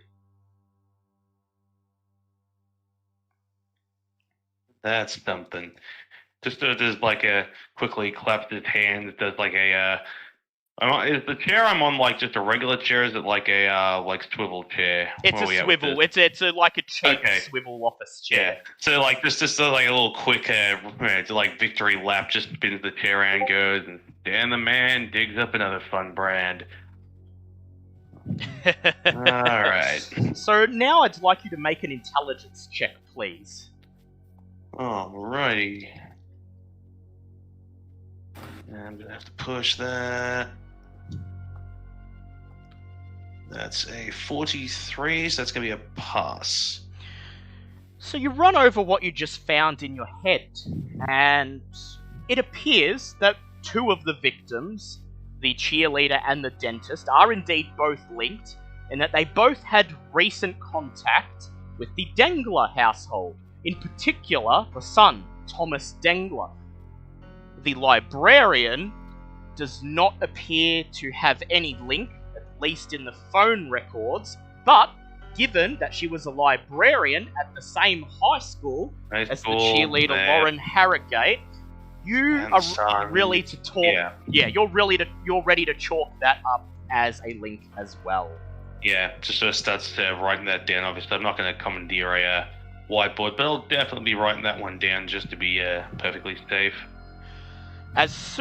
Almost as soon as you are done writing it down, you hear the door to the office area open, and both Knox Mulder and H.G. King walk in, having completed their investigations for the day. By this point, it is just before 7:30 p.m. I just like sit there, look over and going, wow, you guys have the best timing. Grab a seat, grab a cup of coffee. We got some fun stuff to talk about.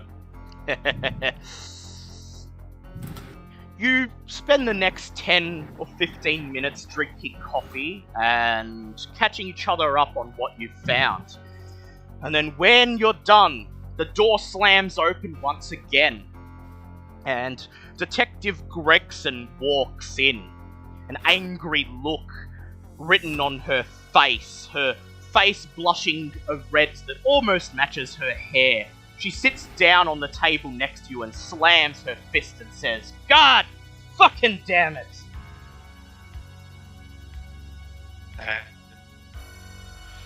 She says, "I've spent all day trying to get the press off our ass, and would you look at this?"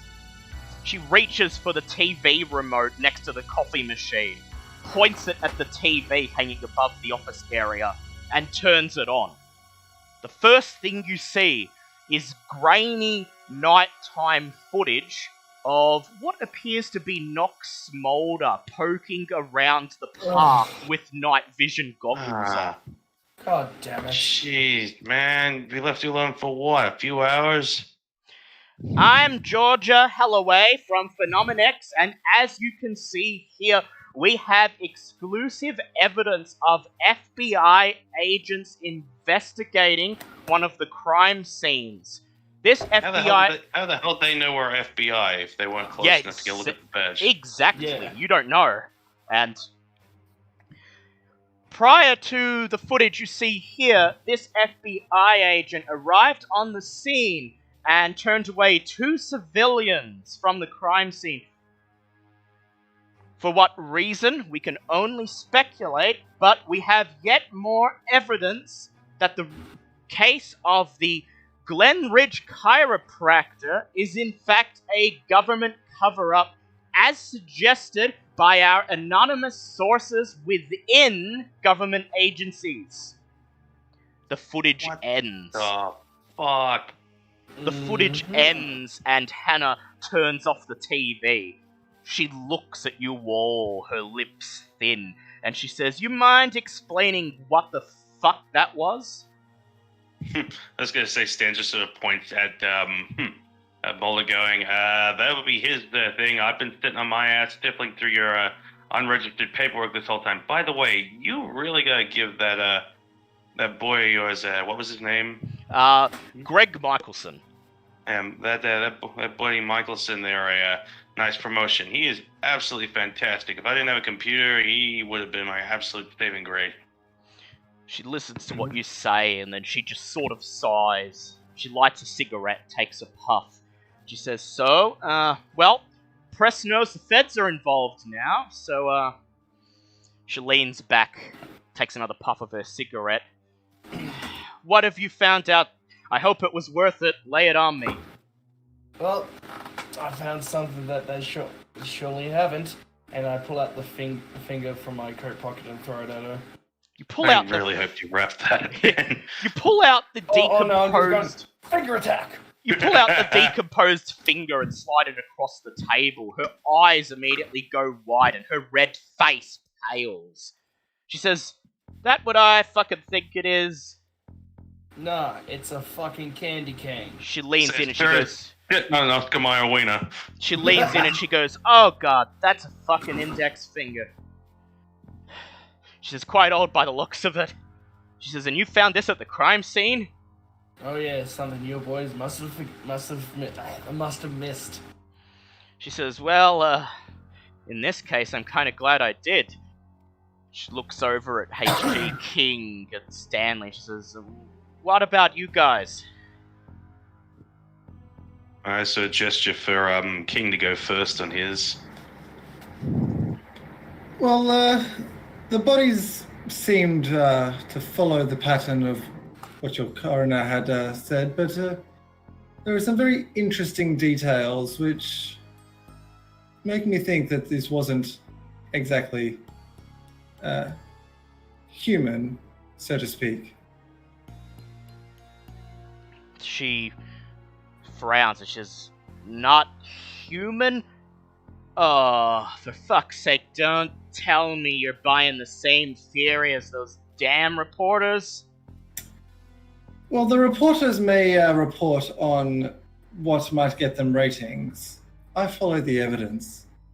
And the evidence of this does not quite add up, if you know what I mean.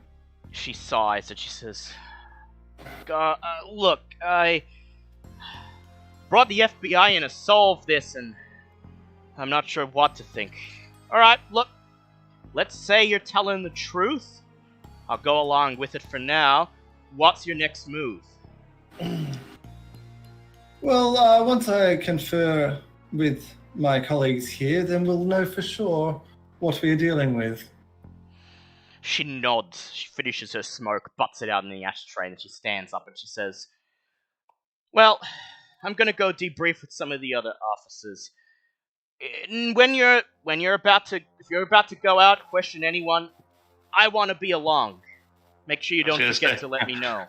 I was gonna say, she gets leave. It's like, so you don't want to hear what I had? Okay. She looks at you and she looks at you and she sighs. She places her right hand on her hip and she says, "All right, egghead, Shoot. I mean, I was gonna say, don't get me wrong, it's not nearly as cool as like severed finger and then being busted by the press or finding out aliens. That's actually really cool, by the way, and I hope to God it's aliens and not whatever the shit we normally find. But I found a connection between all three guys. You All three of them happy victims. You inform them that they are all linked with the Dengler household, with Thomas Dengler in particular. She frowns, she scratches her head, she says, "A link, huh? How did you find that? I've been searching for days, and for the life of me, I couldn't..."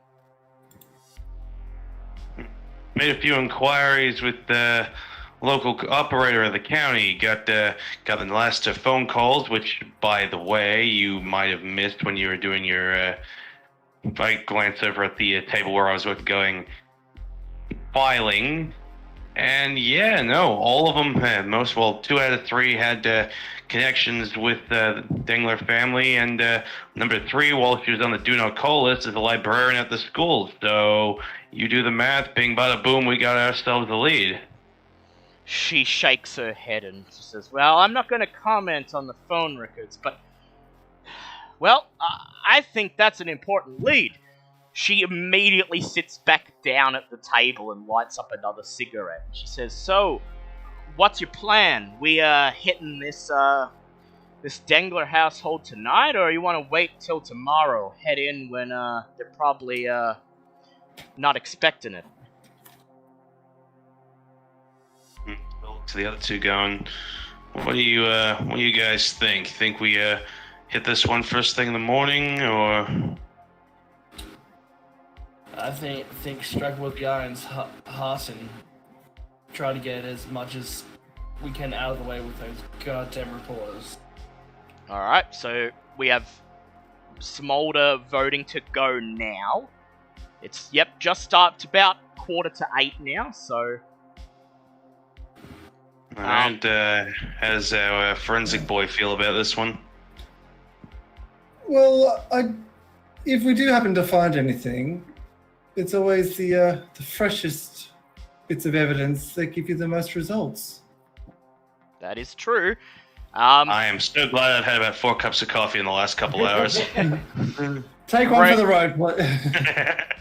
Gregson sighs. She pulls out her sidearm from her holster, briefly checks it, puts it back in, and she says, "Well, I hope you're ready to explain why we're knocking on someone's door in the middle of the night."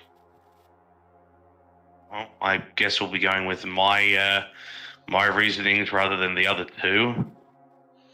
Hi, I found a finger in a pot. Can we come inside? Yeah. One is hi, I found a finger in a pot. The other one's, I think you guys might be involved with aliens. I feel out of the lot of us, you guys were connected with all the victims recently is going to seem the easiest to get answers out of. I would like Agent Smolder to please make a law check, actually. Oh, okay. Can I push that? Yes, you can. Thank you. Okay, that is a 44, which is for me. Can I spend 2 luck points? Yes, you can. Thank you. So, you do know from your grasp of investigations and law that given that Stanley has actually established a link between the 3 victims and this boy, Thomas Dengler, that's enough to give you probable cause, which means that basically you are at least entitled to ask to come inside the house and speak to him. Ta-da! Sorry, Stanley's kind of in his element with this sort of stuff after the last fun things that all went to shit. He's just happy to have a mostly relatively decent thing where he can actually work on. Hannah Gregson stands up. She says, "Alright, I'm going to make a couple of phone calls and then I'll meet you at the car." She heads off towards the office. Is there any preparations you would like to make before you head out to the Dengler household?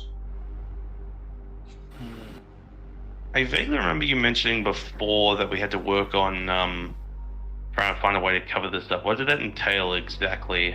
Basically, find a way that the police department can explain this off as a mundane thing. So basically, find a way to basically dispose of any evidence of it being supernatural, and then basically leave them to the conclusion that, yeah, it was just a really fucked up serial killer. Okay. If indeed the supernatural is involved here, and you are strongly suspecting it is at this point. Meh. Yeah. I'll have to work on that, especially now that we've mentioned that it might not be a entirely human case. That is true. Okay, so any last minute preparations? I think I'm good. And I will point out that so far the evidence of it being a supernatural case would be mainly right now the crime scene reports and the vials of grey liquid, and also the coroner's report on the grey liquid.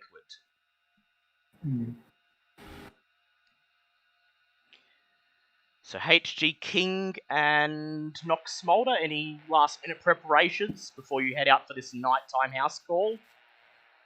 No. I'm good. I don't have anything to do. Alrighty. Action, not preparation. Yep. I'm pretty good prep-wise. Got all Alright.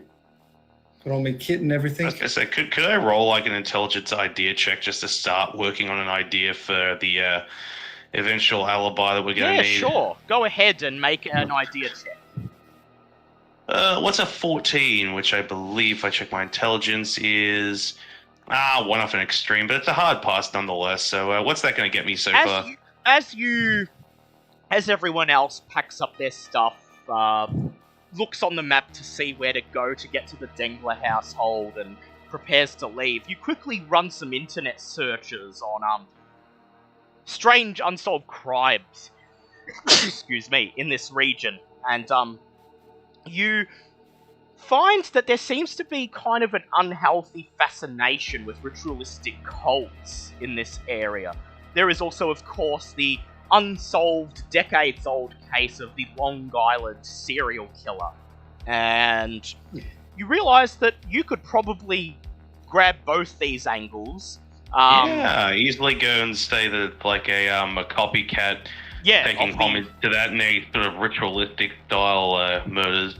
Yeah, and that would probably be enough to satisfy the press, except for Phenomenex, of course, who are never going to give up. Yeah, but most people don't usually pay attention to that, except for whack jobs and late night junkies, myself included. And so long as the vials of grey matter and the coroner's reports on it are disposed of, then yeah, we're gonna have to do something on that one. Yeah, the story should fly. Solid. Well, I'll file that away for now. File it away in your brain, and you close your laptop, and as you walk out, you join the others, and you're just humming the Pokemon theme. Because you're in high spirits. You've basically figured out how to solve that objective. And you meet up with Detective Gregson. She gestures towards your rent-a-car and then towards a police SUV. And she says, "Yours or mine? Which one?" Depends. How well do you... I'm guessing you know the area better than us, so we tend to be less than lucky with directions. So I don't suppose you want to point us, show us the way. She reaches into her pocket, pulls out a black keyring and presses a button. You hear the doors on the SUV unlock, and she gestures for you to climb inside. Oh, thank God. Once you are all in, she turns on the engine. The engine purrs loudly, much stronger than the car you've been driving. And she begins to slowly navigate the darkened streets of Glenridge, Long Island. The Dengler family live in northern Glenridge in a 3-story suburban house which faces the Great Peconic Bay. I would like each of you to make an intelligence check as you drive towards the house. That is a 52, which is... Can that be pushed? That can Pass. be pushed, yes. Is that an intelligence check? Yep. Yep, pass by 3. It's a hard pass. As Detective Gregson parks the SUV on the curb in front of the Dengler's suburban house, in their relatively normal, waterfront-facing upper-middle-class suburban street, a bit of information pops into your mind. You realise that the house faces the Great Peconic Bay, and it was in a tree on the shoreline of the Great Peconic Bay where the body of the second victim, the librarian, Miss Hanvert, was found. I.e., basically, very close to this house. Interesting. You climb out of the SUV, make your way up the driveway, and stand in front of the ornately carved wooden front door. You see a small white button to the left of it, the doorbell. Who would like to press it? I was going to say, do we want to let the local authority take point, and we'll just ask questions when we can? Any objections to that? No. Alright. Nope. You all nod collectively at Hannah. She nods back, sighs, and presses the button. You hear from inside their house, ding, ding, a tone that epitomizes domesticity. Ah, for fuck's sake, who is it at this hour? Coming! You hear a voice from the other side. You hear the door being unlocked, and then it opens, and you find yourself face to face with a solidly built, middle-aged man with blonde hair wearing a numbered football guernsey. He looks at you all, and he frowns, and he says, "Look, do you know what fucking time it is? I don't fucking want anything." Then he notices Hannah wearing her police uniform. He stops in the midst of shutting the door. She holds up her badge and she says, "I'm sorry, Mr. Dengler, but we're investigating the recent murders and we would like to ask your son Thomas a few questions." The man frowns and he says, "God fucking damn it, no. You ain't asking my son anything. He's got nothing to do with nothing. Anything you'd like to ask can go through me. Until you explain what the fuck you're doing here." Let's take this one. Actually, if this guy's getting hostile, probably let the big guy in the group handle the conversation. So I just put a gesture for... To Knox. Yep. I'm sorry, what? What's going on? You're dealing with the rough and tough fella while we cower behind you. The rough and tough. The father doesn't want to let you I'm in. sure as shit. I was gonna say I'm not caring, but yeah, I don't feel like getting my glasses broken over something like this. So yeah, big man, you're up to explain the situation. The father doesn't want to let you in to talk to his father, to talk to his son Thomas. He's basically demanded, "What the fuck are you doing here?" I'm not that big. My size is only 50. Yeah, but you do have the highest level of authority here, because it turns out Hannah flashing her badge just seemed to aggravate him more. Yeah, plus, you're like the one physical guy out of us, because, between... Science nerd and computer nerd. I was going to say, yeah, underweight science nerd and overweight computer nerd, you're pretty much the only guy that could really put up any kind of solid appearance here. So, if we're going intellectually, then yes, I'm fine, but you're... Oh yeah, no, if it involves a computer screen or something like that, I got it, but... pissed off, angry potential New Yorker going to kick my head in. Well, all yours, Chief. Go nuts. So what would you like to say, Knox? What would you like to do? I flashing my FBI badges like, listen here, it's a federal offense to get in between an officer and their work. Now, are you going to let us through or not? Make a law check with advantage, because you already did determine before that you have probable cause here. Okay, it's a 17, so that's already passed. Let's go for gold. No. Okay. Just take the win. Hard pass. You inform him that it's a crime to obstruct an investigation, and then you tell him that his son has been linked peripherally to all 3 murders, and as you have probable cause, you would like to ask him a few questions.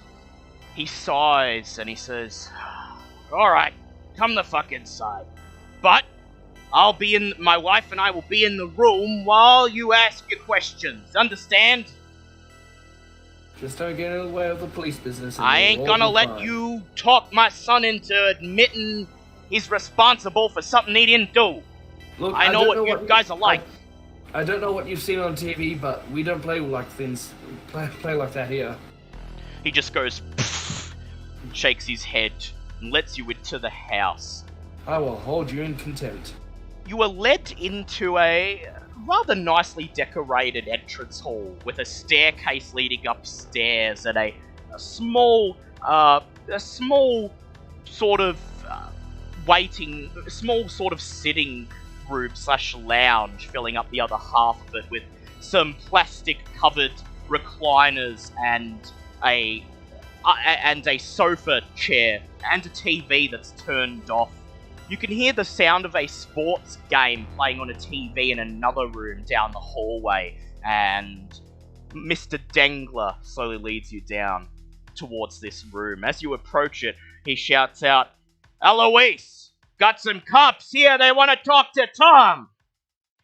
A woman calls back, "He's having a shower, honey, bring them into the lounge so they can wait." He sighs and he gestures towards the open archway at the end of the hall, and he says, "Just head on through to the lounge. Thomas will be with you shortly." Wait, didn't you just say there was the sound of some sort of video game being played? Sports game. Okay. Yeah, he was watching football or something. Yeah. You head through the archway into the lounge where So the lounge that you passed on the way through was clearly there. You know when people have, like, 2 lounges and one of them never gets used, it's just for decoration? Yeah. That was the decoration lounge. This is the proper lounge with the comfortable-looking sofa and the armchairs and the big screen TV that's currently replaying an old taped football game. Big TV. Imagine the size of a big TV back in 1994. Yeah. A kindly looking middle-aged woman with a yellow polka dot dress and curly light brown hair sits on the sofa watching the TV. She looks at you as you enter, followed by her husband. She frowns and she says, Please, officers, take a seat. Can I get you anything? Coffee, tea, water, beer?" I'm fine, ma'am. It's like Stanley's hands kind of half shaking, going, I'm good for coffee for a little while, thanks. You take a seat, and there's an awkward silence for a minute or two as you all just watch the taped football game, and you can hear the sound of the shower running upstairs, which is presumably Thomas. After a while, Mrs. Dengler clears her throat, and she said, "So, you said you were here to speak to Thomas?"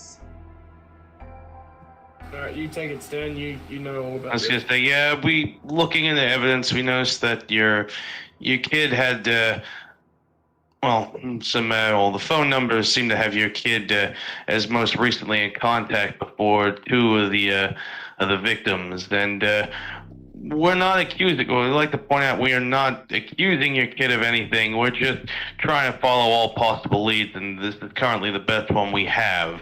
She frowns and she says, "You're saying Thomas made phone calls to the people who were murdered?" She looks over at her husband and he says, No, that wasn't Thomas that called the dentist. That was me. I was confirming the appointment for that morning, you fucking idiots. Just, try really hard to just... Okay, but there's also the fact that he had calls with, what was the cheerleader's name? Her name was Lauren Harrogate. Yeah, with Miss Harrogate, and the fact that the librarian from the school is also at the same school they went to. Like I said, this is just a lead we're following. We don't mean any harm by it. Obviously, we don't want to. We have no interest in arresting your kids. So, look, I get if we're getting off on the wrong foot here. We're just want to ask some questions. It'll probably most likely lead to nothing, and we'll leave you guys on your merry way. Mr. Dengler takes in what you say and he strokes his blonde beard and he says, Harrogate, where I heard that damn name before. His wife says, Lauren, that cheerleader that Thomas was sweet on up until recently. Oh, yeah, her. But didn't he say that she turned him down? Mrs. Dengler says, yeah, he was down for a few days, and to think he'd worked up the courage to ask her out, be building up for weeks. She says, actually, it was out of character for him to just ask a girl out to the prom like that. He's usually a fairly, socially isolated. Hannah leans forwards and she says, so, did you notice any behavioral changes in Thomas lately? Mrs. Dengler thinks for a moment. She says, well, like I said, he's always been a little bit shy. But, I don't know, he's been more confident lately, ever since his 16th birthday. So I don't know, just something changed in him when he turned 16. At this, Mr. Dengler looks over, he says, it was because of that damn fucking amulet you gave him. What I'm an amulet? She frowns, she says, yeah, well, my father used to be an archaeologist, and, well, he passed down a box of old things from Peru and some of his adventures, and, well, I thought it would be cool if for Thomas's 16th birthday, I gave him one of the old trinkets, a necklace of some kind. He really seemed to like it. He's become really fascinated with archaeology and ancient religions, and, well, he said to me the other day he actually wants to follow in the footsteps of his father. You mean his grandfather? His grandfather, sorry.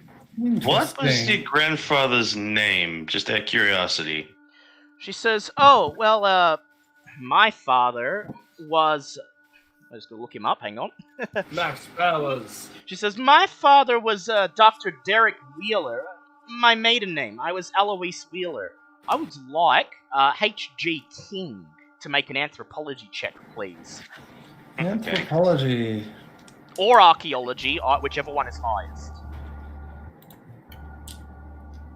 I was gonna say, this whole thing's just happy red fucking flags. Yep, can I push that? Yep. That is a 25, which is a hard pass. You've heard of Derek Wheeler before. He was a rather famous anthropologist and archaeologist that was mainly active in the 1920s and 30s. Attended the University of Pennsylvania from 28 to 33, majoring in archaeology and anthropology. He participated in several exploratory trips abroad, including 2 expeditions to Peru in South America to investigate the rituals and beliefs of some of the tribes in the area. And you recall actually reading his thesis at one point, which was, to the best of your memory, presumably about one Peruvian tribe and their legends surrounding entities known as the Star People. Sorry, I just know where we're going with this. Yeah. Out of character. I would like all three of you to do Cthulhu Mythos checks, actually. That's a good roll, but not good enough. You haven't fully figured it out yet, don't worry. I rolled exactly right. I got 10. Fuck yes. So you, Stanley, you've heard about Star People in the darkest recesses of the internet. You know that some of them call them by a different name. The Migo. Extraterrestrial life forms that essentially posed as gods for a number of ancient civilizations. Something tells you there's more to this than that, but you've already received confirmation that something paranormal is definitely at work here. Eloise seems to notice that you are interested in the mention of her father, and she smiles and she says, I still have most of Father's notes, if you'd like to look at them in your own time, if you think it would help. I mean, like I said, we want to check all leads, so yeah, if you got them, I'd be happy to give them a look over. She says, I'll dig them out of storage, I'll bring them to you. She stands up and she leaves the room while her husband just glares at you. After a moment, the sound of the running water upstairs stops, and about 5 minutes later, the father looks at you and he says, well, Thomas will be in his room by now. Feel free to go up and ask your questions, and then get the fuck out of my house. I'll leave you two to go and look that up while I'm looking through the paperwork. Yep. You sure you wouldn't rather leave the person who knows about archaeology to do it? Actually, yeah, that's probably a good idea. Well, you both go up to speak to him. Fair cop. Hey, HG King, any objections to that arrangement? No, I sat down. I just sort of asked them to just keep an eye out for anything that, and like injuries or anything like that could link him. Yep. Sure. So Knox, Smolder, and Stanley, you head upstairs while HG King remains downstairs to wait for Derek's notes. You eventually find Thomas's bedroom up on the second floor, a white wooden door with the name Thomas printed on it in carefully stenciled letters.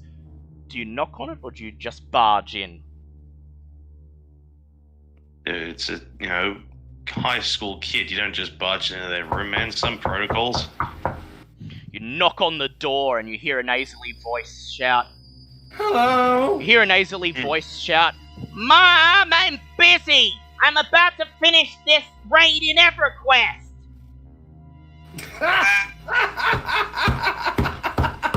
Damn you! Alright. Well played, sir. Well played. Well done.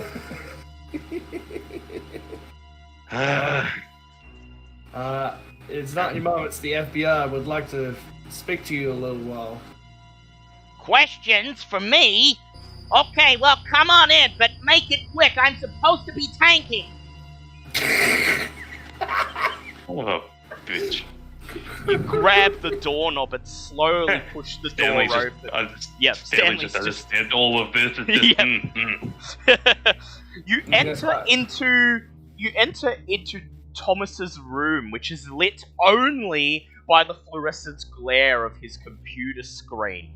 Through the very dim light, you could just make out piles of unsorted clothes scattering across the floor, empty potato chip packets and drink cans, and on the wall, just above a very messy, unmade bed, a poster depicting the game EverQuest, a large, busted, scantily clad female elf clutching a sword and looking demurely at whoever's... Sorry? I believe it was a staff. I remember the poster. Oh yeah, it's a staff, that's right, yeah. Well, She's who's just... role-playing the nerd? I was going to say, Yeah. who's role-playing the nerd in this game? You or me? Thomas looks to be an average teenage boy. He's not particularly handsome, and he is quite overweight, but he lacks the acne, which plagues many of his contemporaries. No doubt, his stature, his obvious awkwardness, and his lack of confidence would have granted him a loser status at high school. Breaks the heart. He looks... Yeah, that's the poster.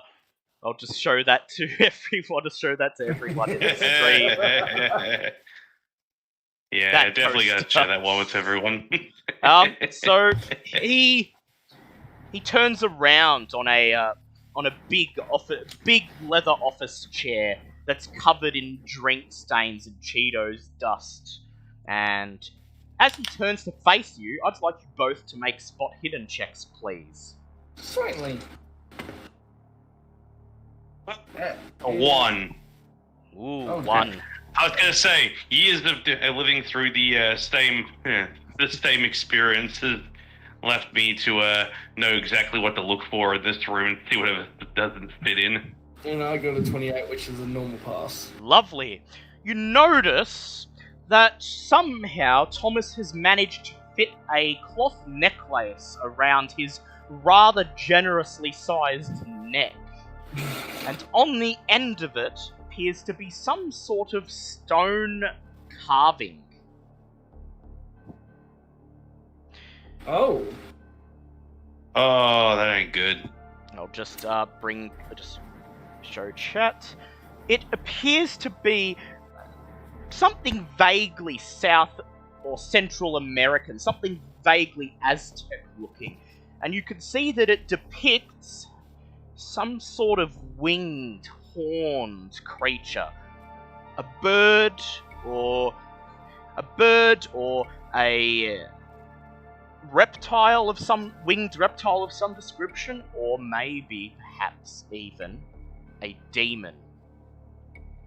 Thomas clears his throat and he says, "So, what can I help you with? And don't make me talk too much. I'm still recovering from my root canal." Alright, you're the one with the questions. I mean, technically they're all our questions. I'm just the one that got the evidence together, man.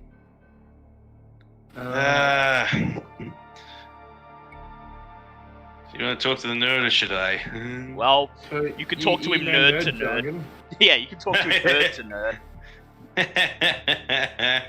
Going, look, bro. We're just trying to work out some stuff on the murders that have been going around, and sadly, much like Sports Day, kid, you somehow got picked last, and we're just here to follow up on what you know about the people in the town, such as the dentist, your what was the hell was goddamn? I blanked on her name again. Lauren was the cheerleader. Yeah, Lauren and Miss Hatton was Vanessa Hatton was the librarian. Yeah. And it seems that the only thing the three of them had in common was that they were all in contact with you before they all turned up. So we're just looking to fix some things, see if it all scoped out. And don't worry, we want to get out of here just as quickly as you are. I know how important the raid is, kid. He gestures his bulbous arms and he says, "Do I look like I could kill someone? Look, I haven't gone down that skill tree yet." Hey, whoa, bro, whoa, just easy, buddy. We're not saying you killed anyone, we're just saying we gotta check what you know, that's all I'm saying. He says, "Oh, well, let me think. Well, the dentist gave me the root canal, and he was an asshole. Like, I kept telling him how much it hurt. I wanted him to give me more laughing gas, and he was a tight ass, and he wouldn't give it to me. He says, I'm still in pain now," and he rubs his bottom chin. He says, "That bitch, Mrs. Hatton, told me off for playing EverQuest on the school library computers." He said, thanks to her, I got a week's detention.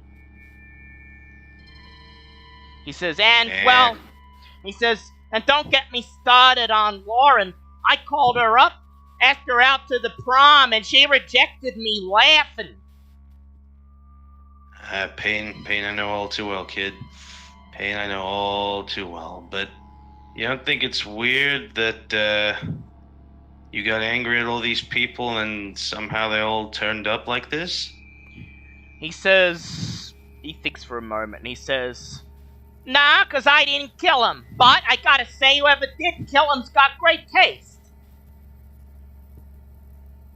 What? I was gonna say, I'm still looking on.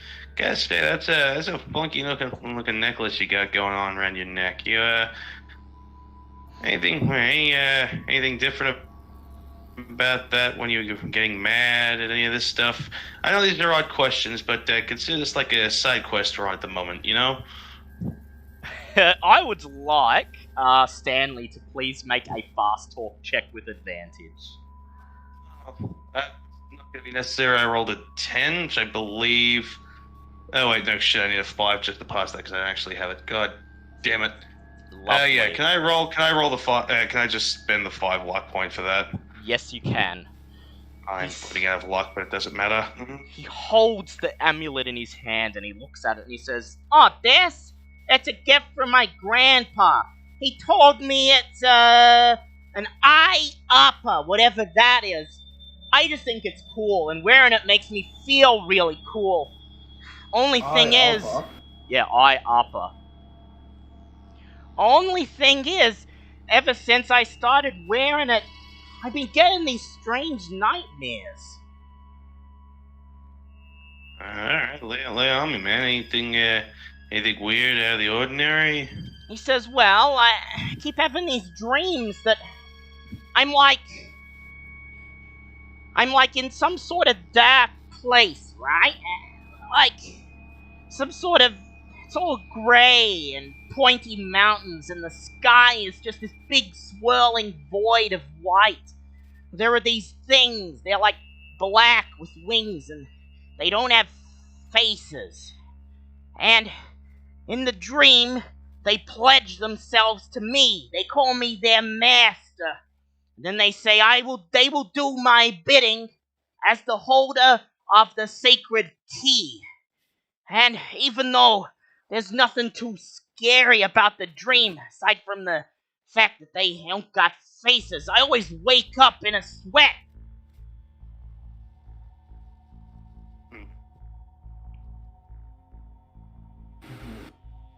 Right.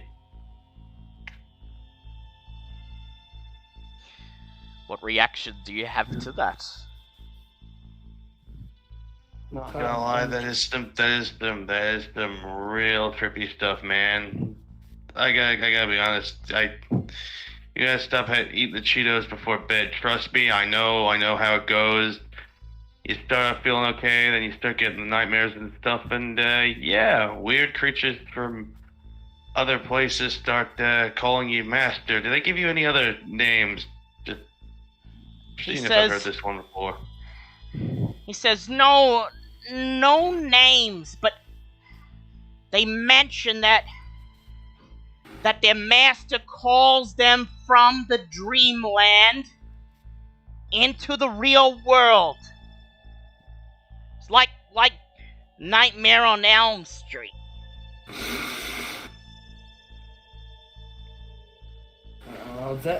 This master you speak of, can they tell you anything more about him?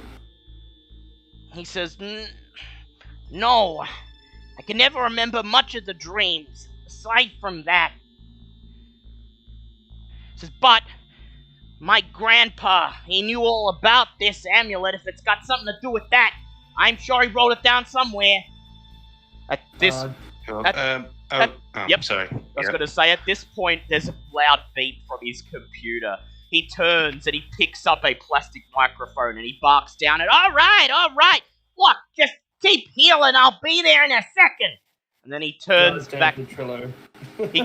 He turns back to you and he says, is that all? I got to get back to this raid. Look, kid. I was going to say, Bro, understand totally what you're on about. Is it okay? Now, I know this is a tough question because I know other shit, this stuff's important to you, but I gotta level with you. Would it be okay if just while we're working this stuff out with your grandpa's notes, could we borrow that amulet just to make sure that if it turns up at anything, we just want to make sure that we're working on the right thing and not some other random funky amulet he might have found in his travels? He looks very hesitant. Make a hard persuade check. I suppose. Tell him, Huh? tell him you can give him one of your Pokemon games. Or you could share Pokemon tips. Or Tell him about Missingo. Nox Smolder can just go full on bad cop and be like, look kid, you don't want to end up in bars, give us a fucking amulet. I was gonna say if he's playing EverQuest. Yeah. I was gonna say Stanley could just look over and go. I suppose I looked at the radios on going. Look, I don't suppose you want some tips on how to get through this. I'm sort of an old hand at this. I know my way around this one. Trust me, it's a bit of a hassle if you don't know exactly where to go. What do you say? You let me borrow that for a little bit. I give you some tips on that. Second, we all this stuff checks out. It's back in your hands, and you come out looking like an absolute champion. What do you say? You can make a normal persuade check. Hey. Oh, cool. Either way, I don't have fucking persuade, but hey. Come on, at least get me something low. Holy shit, I rolled a 73 and then a goddamn 10. Hey. That's just a pass. Oh, nerds speak for the win. You spend about 5 minutes rearranging his hotbar with all his characters' abilities and showing him which ones to use at different points of the fight. And he seems to be a much more effective tank now, so he yanks the amulet around his bulbous neck and he hands it to you. He says, I want it back in one piece. That thing's priceless. No problem, buddy. He says, good luck, officers. God damn it. You get up I heard and that. you bid farewell to him. You leave and you shut the door behind you, and as you walk down the hallway, you just hear from his bedroom, your mom's got no defense, Brady. I was gonna say, just put make sure the amulet's put like in an evidence bag so it's not physically, I'm not having to touch it, just put my hand over it, just going, the language of victors. Such a beautiful language. Meanwhile, H.G. King is downstairs, and while this is happening, H.G. King is just patiently waiting until Eloise returns with a big cardboard box held in her arms. It's filled with leather-bound journals, rolled-up scrolls of paper, and miscellaneous loose sheets of parchment. She places it on the floor in front of you, and she takes a step back and she smiles, and she says, feel free to take a look. Hell, if you need to take it back to the station with you, feel free. We just want to help.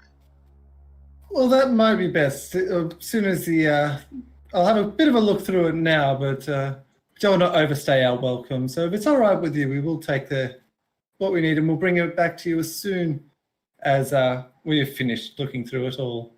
God fucking damn, Eloise, says the father. He's gonna take it. He's gonna put it in that big fucking filing cabinet they all got. That's got everyone's fucking medical records and birth certificates and all that other shit. You ain't ever gonna see it again. Dumb broad. I would like you to please make you may make a library use check or an anthropology check.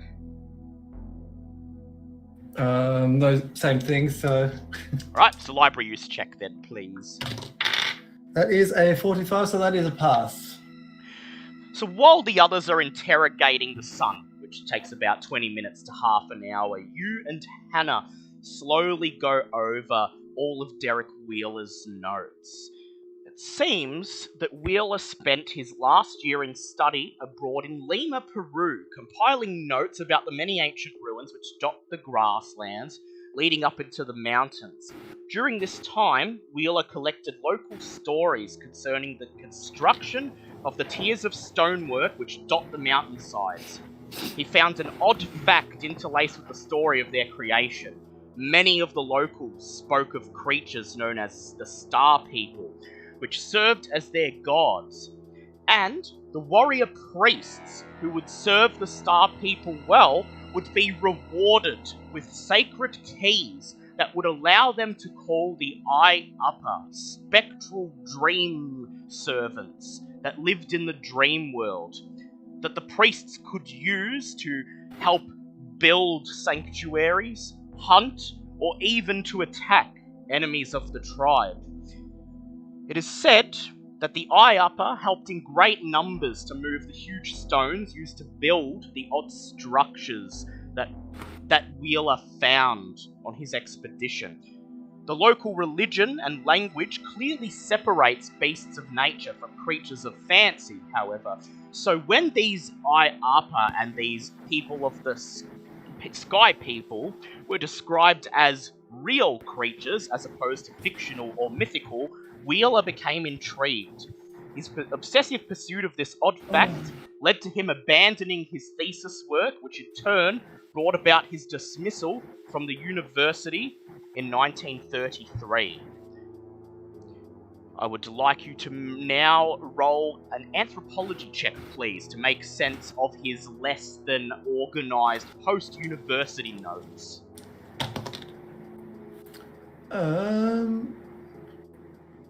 Can I use 6 luck points, please? Yes, you can. Throughout most of the 1930s, Wheeler travelled all over Peru investigating this Eye Upper legend. His notes were eventually compiled by his lawyer after his death in 1975 and were published and are currently stored in the American Museum of Natural History in Manhattan, a drive of about 2 hours from here. In 1948, Wheeler married Angela Todd, a clerk at the American Embassy in Lima. They lived in Peru until 1964. All the while, Wheeler collected various writings and trinkets about the Eye Upper. In 1964, Wheeler was seriously injured in a fall whilst on an expedition in the Andes and was forced to live the remainder of his days in a wheelchair. The Wheelers then relocated to Angela's hometown of Farmingdale, New York. Of their 3 children, only Eloise Wheeler remained on the East Coast, and she married Stephen Dengler in 1991, a couple of years after their son Thomas was born.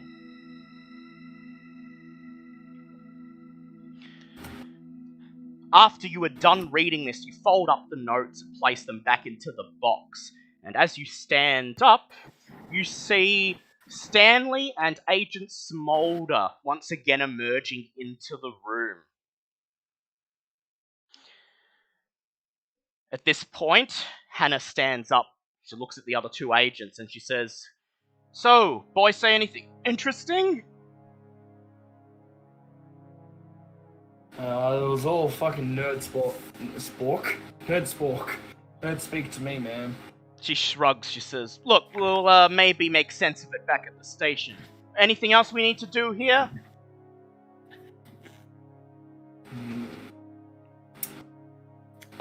There wasn't, Dr. Wheeler didn't have a room in the house, did he? No, he didn't. Okay. That's why all his stuff is in this cardboard box. Yep. You ready to leave and head back to the station for the night? Yeah, I think we are. We have the necklace. Thank you for your time, says Hannah, as she bids farewell to the Denglers. And then she leads you out of the house. You climb back into the SUV. You return to the station. Hannah drops you off, and then she drives home. Her SUV disappears disappearing into the darkness, its headlights becoming pinpricks before it turns the corner away from the main street. And the rest of you make yourselves comfortable in the makeshift bunk room at the back of the police station, crawling into the folding mattresses and hammocks that line the room. Is there anything you'd like to do before you go to sleep?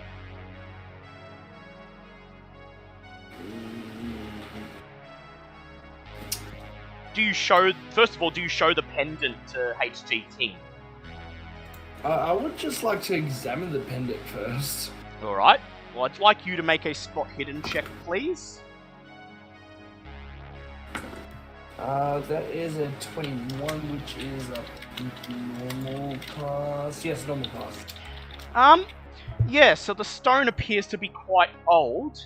The creature depicted on it is quite clearly winged, though it does not appear to be a bird. It's a fanciful carving of some sort of mythical creature, perhaps the Eye Upper. Staring at it fills you with an odd sense of unease if you look at it for too long. Yeah, let's not do that.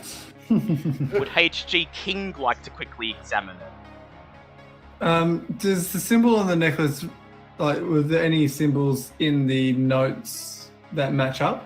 There weren't, but if you do an anthropology check, you may glean something. Alright. That is a 63, so can I use 3 luck points? Yes you can.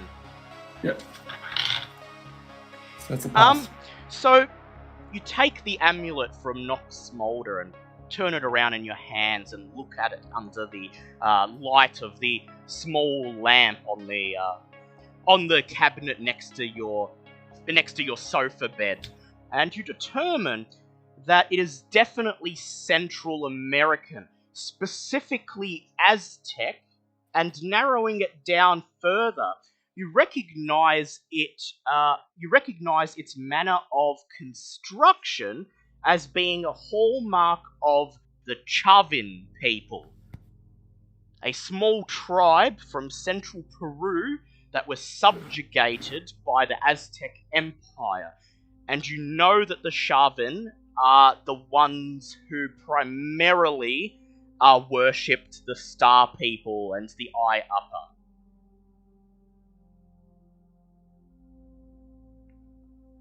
If you wish to know more, perhaps tomorrow it might be good to take a visit to the American Museum of Natural History and peruse their vast library. With that, you all turn in for the night, quickly falling asleep despite the less than comfortable arrangements and the ever-present sense of unease that seems to emanate from the amulet. You each gain 1 san, as while the amulet is in your proximity, you find that you sleep peacefully. You have strange dreams of... like all three of you to make power checks, please. Joy. You gain 1 san, you have peaceful sleep, make a power check. Yeah, just to see what you... Oh, that's not the right dice. That's a 24, which is a hard pass. Hard pass. Okay, so both of you passed. You seem to have oddly pleasant dreams. Dreams where you are standing at the very top of a vast stone pyramid that overlooks a featureless grey plain, dotted with sharp black obsidian spires and a roiling, swirling sky of grey storm clouds overhead. Before you is a crowd of pitch black humanoid figures with leathery bat-like wings staring up at you with featureless faces. As you watch them, they crouch down onto their knees and begin to worship. They call out in unison, "All serve the holders of the sacred key." You wake up with a sweat in the early hours of the morning, the first rays of sunlight poking into the tiny room. Make sand checks, please.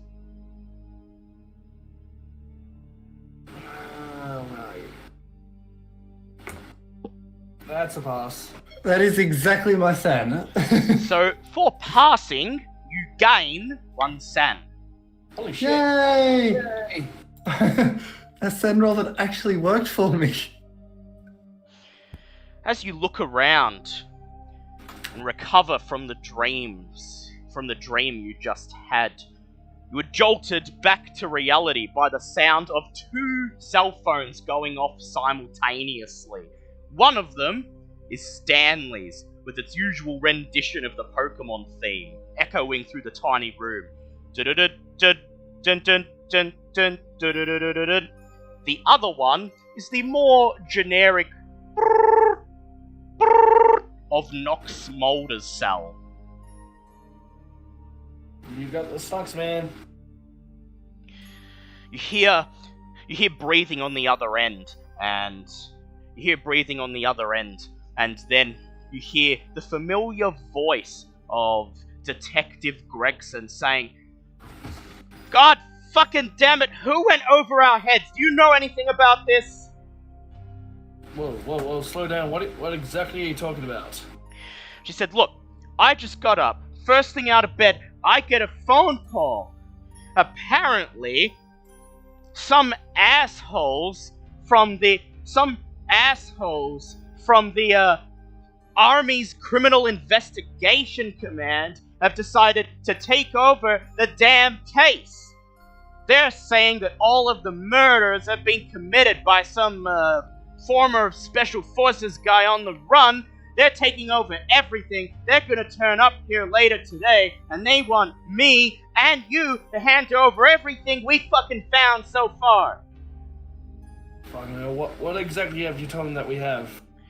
She says, "Well, I told them we've got reports, we've got physical evidence. They said we have to turn it all over, and when they arrived today, they gave us an ETA of 2 o'clock this afternoon. When they turn up, as soon as they turn up, it's going under their jurisdiction." She swears again. Fuck! Well, the good news is you didn't tell them what physical evidence we have, so we can give them the bare minimum. Because I would still like to study Dr. Derek Wheeler's work and his necklace a bit more. Yes, by going to the library. And Yeah. you tell her about this, and she says, "American Museum of Natural History? Shit, that's in Manhattan. That's like 2 hours away." Oh shit. She says, "Look, you get up, make sure you're ready. I'm coming down to the station. We'll figure out what to do next, okay?" Alright, we'll see you soon. You hang up. Now, where's M2? I notice he's muted. Yeah. Oh, my bad. I was yep. wondering. That's right, because I had the cough before. Sorry about that. Yes. So, Stan, okay. you answer. You hear your phone ringing at the same time. Dun, dun, dun, dun, dun. Yep. Do Go you for Stan the Man. I was gonna say, go for Stan the Man. How can I help you? You hear a deep breath on the other end, and then Special Agent Baird. This is Special Agent Clark. You remember me? We met briefing yesterday, FBI branch office. Yeah. How can I do for you? Says, look, there is movement going on above our heads. I need one or two of you to come and meet me, okay? You got a pen and paper handy? Yep, give me half a second. Reach for a nearby pen and paper, and he says, "I need you to meet me at, this truck stop, the 4-star truck stop, an hour and a half out of town. Find it on Highway third left turn off the highway. I'll be waiting there, booth in the back. Alright, I'll make this work somehow. He says, don't all come. I would tell you over the phone, but I'm pretty certain someone's listening. Let's not try to get attention. 1 or 2 of you at the most. Okay? I'll see you soon. He hangs up. You all look at each other. How would you like to do this? First of all, I'd like to, obviously, did I hear everything, or did we explain what each of the phone calls were about? Yeah, you quickly fill each other in on the phone calls. I was going to say, Stanley's going to start immediately sweating the second he start mentioning military, going, guys, you do realize who that is, right? No. Military people, high up investigation. Dude, it's got to be those fucking suits that tried to kill us the other day. Oh, yeah. Sorry. Yeah. Yeah. No, the guys, black suits, not particularly friendly. Who else could possibly go over our heads on this? I completely forgot about them. Yeah. Forget it, then black. They are like the villains of this campaign, so you have 2 things you may do. You can all go and meet up with Special Agent Clark, even though he did specify 1 or 2 at the most. You can all go together.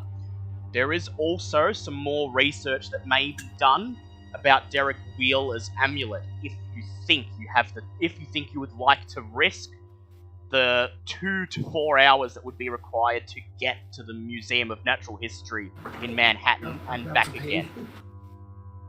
The only lucky thing is that the truck stop that you were advised to go to is about the same amount of distance out of town as Manhattan is. So either way, you're both going to be out of town. But either way, each destination is about the same amount of distance away from the town of Glenridge.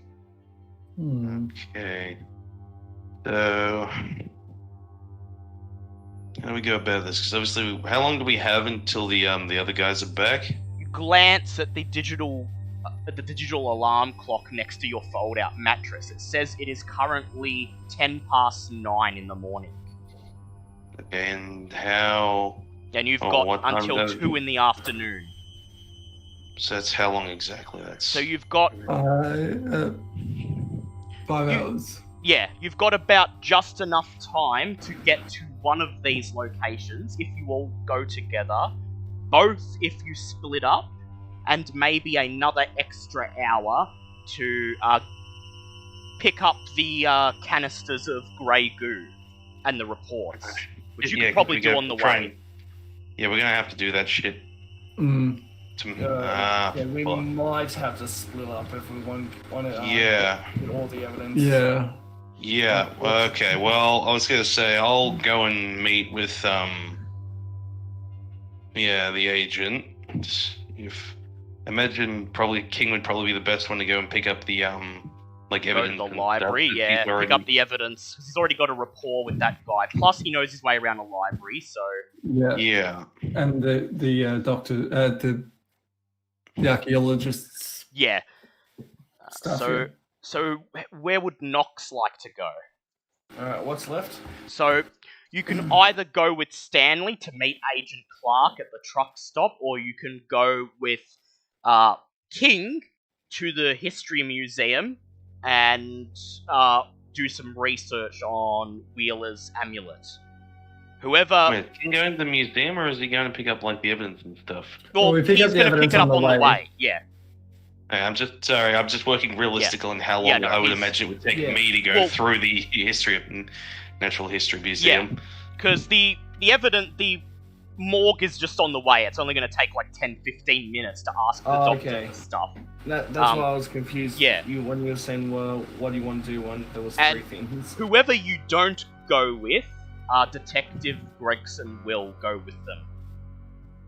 I think I might go stand the man. Alright, so you're going to meet the agent. So King, Gregson is with you. You inform her that you're going to head over to the museum, and do you tell her about the other phone call?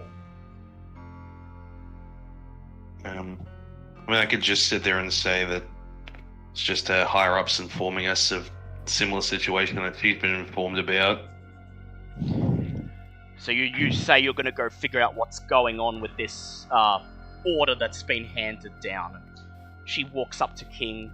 She pats her gun holster and she says, "Alright, I get to go with the handsome doctor then. A day out in the museum. Fantastic." You smooth criminal, you. And make sure we're back in time, so no sightseeing, you crazy kids. You all agree, and then you sprint out into the car park. King and Hannah climb into the police SUV, while Stanley and Knox get into their rented car. You wave each other goodbye and good luck, and then set out on your separate roads, screeching through the city. Are there any last-minute preparations you would like to make? Is there any more that I could get? Like, obviously, it's a couple of hours drive from the notes about the amulet and all of that. Well, actually, you did well enough on your rolls last night that you were able to glean the majority of the information. So, Cool. the rest of it would probably be in the museum. Yep. So you're fine. What about Stanley and Knox? Any last-minute preparation? You've got a fairly long drive ahead of you. I guess just fill up on some snacks. I don't know what else could we possibly do. Like, already worked out. Yep. Like, What? the main story, how to make the cover-up story work, but I don't know, with everything happening with the possible MIB coming down on us, this could be a very problematic situation. Yeah. Make sure my gun's all cleaned and... Yeah, ready to make go. sure your gun is ready to go. Lovely. So you clean it as... You make sure it's clean, you make sure it's loaded, safety's off as you gun the engine. Very Put on well. my Kevlar. We'll go with... Oh, yes, you've got Kevlar. I forgot. Yes. Make sure that is nice, that is fitted under your coat. And we shall go with H.G. King first. So first of all, H.G. King, I assume you're stopping at the morgue? Yes. You stop at the morgue. You park the car. Hannah parks the car like on an angle in the middle of the car park. She climbs out and runs to the door of the clinic and shouts, "Come on, come on!" You catch up to her and you barrel in through the lobby, which is empty this early in the morning, and begin walking as fast as you can down the hallway to the morgue.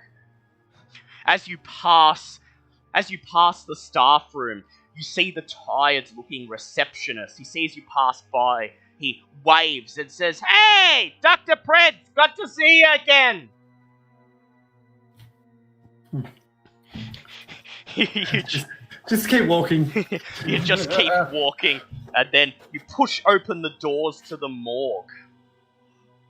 The coroner is waiting, hunched over one of the bodies, doing his best examination of the mangled mass of gore and flesh in front of him. He stands up as you approach. He says, "Oh, Dr. King! Wasn't expecting you back so soon. I was just taking another look at everything we found here. Thought that maybe with some of those things you said, I might notice something I missed before." He notices the look on Hannah's face, and then he frowns. He says, "What's the matter?" Don't have much time to explain it, but I do need all of the unnatural samples, and you might want to just put the bodies, store them away for the time being, if you know what I mean. He says, "So all the grey goo, my report, and just store away the bodies." Yes, just until you come and see me, until I come and see you again. He says, "And this seems urgent. May I ask what's going on?" Probably best you don't know, but just if you can help it, try not to let these bodies go to anyone but me. I would like H.G. King to do a persuade check, please. Persuade. Okay, let's have a good roll of this one. And that is a 50, which is a no. Would you like to push that? Oh, let's try and see. Oh, that is a 12, so I'm going to use 2 luck points. Yep. Hey. He looks at you, puzzled, uncertain what's going on, but he nods. He says, okay, I'll wait until I've heard from you. And he heads over to the receptionist counter that he's using as a desk. He gathers up all the vials of grey goo and a stack of papers that are his reports on what he's found, and he presses them into your arms. Appreciate your dedication to the craft, good sir. Good luck, Dr. King, and be careful, he says as Hannah hurriedly leads you out of the morgue. Alright. Okay. Hannah's driving. Her drive is very good, so her Thank drive goodness. is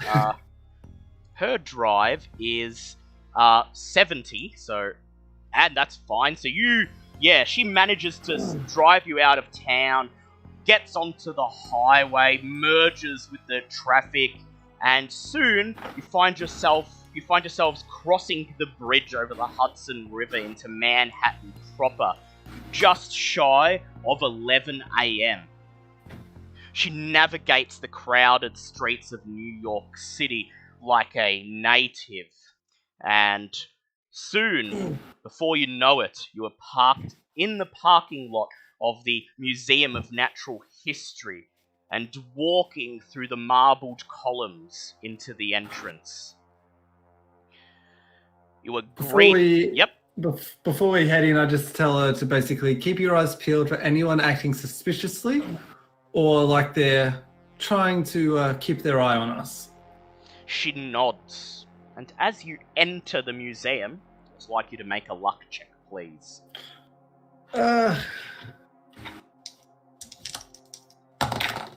Oh, that's a 35, and that's a pass. So, you make your way into the museum.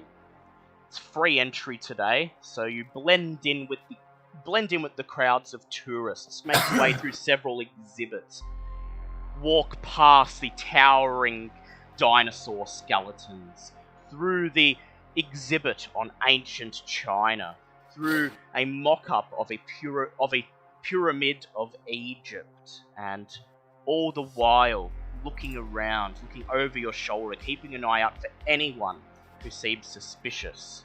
But it seems you are alone here today. And as you pass through the exhibits and see the helpful sign pointing you to the materials library, you breathe a sigh of relief. Would like you to please make a hard library use check. Okay. That is a fail. Would you like to push that? Yeah.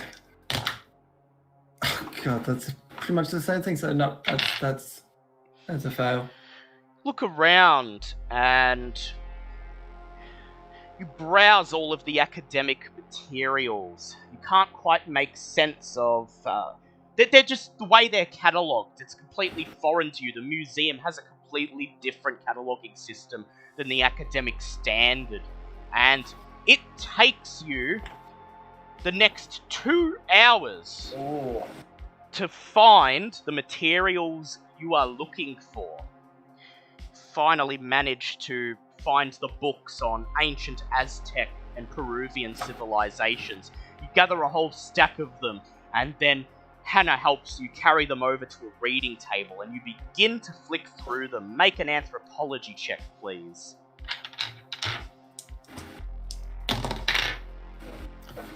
That is a 9, so that is an extreme. Fine, you flip through the books, reading them as fast as you can, trying your best to glean any helpful information, and you learn the following. The Chavan peoples first became evident in large numbers about 1200 BC in the central Andes. The name Chavan is from the archaeological site Chavan de Huanta, which was discovered in the late 1970s and which first gave archaeologists clues to Peru's first known native peoples. The Chavan are known for their large standing stone structures and sculptures, as well as their huge temples with U-shaped plans and sunken courts. They flourished until about 200 BC, when they faded into the Paracas culture. The Chavan spread throughout ancient Peru without violence, instead seemingly absorbing large populations through a religious cult, which apparently worshipped an odd assortment of animals: caimans, jaguars, snakes, eagles, and other stranger creatures, the oddest of which being the Star People, godlike beings from the heavens. These beings would provide the Chavan priests with sacred keys that would allow them to manipulate the Eye Upper. Once again, spectral dream serpents. Most of this information is a retread of what you read before, but then you read a passage in one of the books that unsettles you to the core. It describes that those who hold the sacred keys, usually the Chavan high priests, link their minds to the Eye Upper, and that the Eye Upper, reading the holder of the key's mind, will act upon its desires, either expressly stated or subconscious. Furthermore, the mythology states that each time the Eye Upper perform a task for the sacred key holder, they demand a sacrifice. If they are not granted a sacrifice, eventually they will turn upon the holder. I'd like you to make a sand check, please. Okay. Yeah, that's a fail. That will be a loss of 1d4 sand, please. 1d4 is... That's a 3. The materials do not describe how to dismiss the Eye Upper and unlink the key holder's mind from them, but perhaps one of these materials might. Would you like to attempt a Cthulhu Mythos check, please?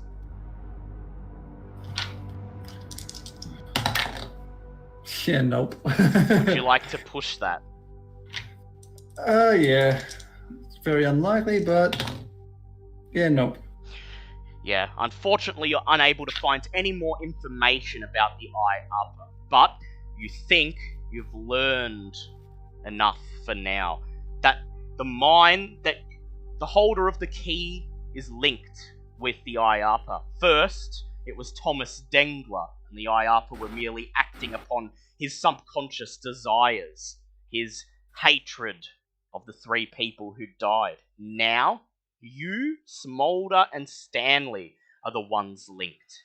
And, as no sacrifice has been provided, it's only a matter of time before the Eye Upper turn against their holder. As such, if you wish to get rid of them, you're probably going to have to do it the old-fashioned way. Oh, joy. I don't know. We got a couple of military people bearing down on us. Be sure shame if they disappeared off the face of the earth. Hey guys, think fast. You found the information that will help you, but it took far too long to do so, and even with Hannah driving back as fast as she can, you will not make the 2 o'clock deadline. However, you can use Hannah's cell phone to call Stanley and Knox and inform them of what you've learned. Yeah.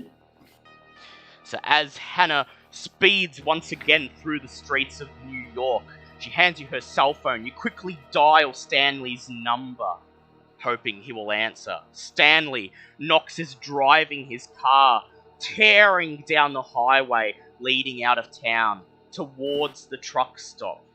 Actually, no, this would be after that. Yeah, it's going to be way later. Yeah. Yeah. Well, yeah, we'll get to that in a moment. Okay, so Stanley and Knox, you guys are heading to the truck stop. You have a map of the state, in the glove compartment of your rent-a-car. I'll bring that up in the chat so that everyone can see it. And so, just going to move it down so that people in stream can see it. Okay, so you have a map of Long Island. You are in Glenridge, and the truck stop is just outside of Oyster Bay. A drive of about 2 hours. Would you It's both? an hour and a half. Oh yeah, hour and a half. Yeah, sorry, hour and a half. Would you both like to make navigate checks to try to plot the most direct route? I can try Oh to. god. Oh, this is where everything falls to pieces. What's the Oh, best shit. first? 10. 10. Oh shit! I'm not spending that much luck. Oh, can I spend 3 points of luck? Yes, you can. Okay. Stanley hunches over the map, tracing the road with his index finger, plotting out a route, calling out the directions to Nox as he drives. Nox, make a drive check with advantage, please. Go. What? You can push it if you like. Oh no, that was 57 and 1. Oh, you got it. Fantastic. Yeah. That's amazing. Good job. Okay. Now let me turn to the page for you arriving on time. Well done. Okay. The drive is uneventful. You barely pass any traffic on the highway, and thanks to Nox's smart driving and Stanley's carefully plotted route, you arrive with time to spare, the drive taking just over 1 hour. You managed to shave off about 30 minutes. Nice. You see the small silver curved roof of the 4-star truck stop with the sign slowly revolving on top of a big pole facing the road. It's your typical roadside diner, barely bigger than a single wide trailer. The walls painted yellow and red, decked out in the greatest 1950s decor. You park in the parking lot, climb out, lock your car, and then, as you walk towards the door of the diner, look over your shoulder at the empty highway behind you. I'd like you both to make spot hidden checks, please. Certainly.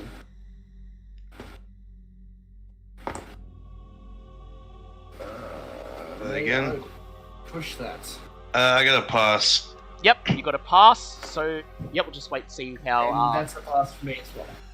As you look over your shoulders, past the car park and down the highway, you see something in the thick tree line a couple of meters off the side of the road.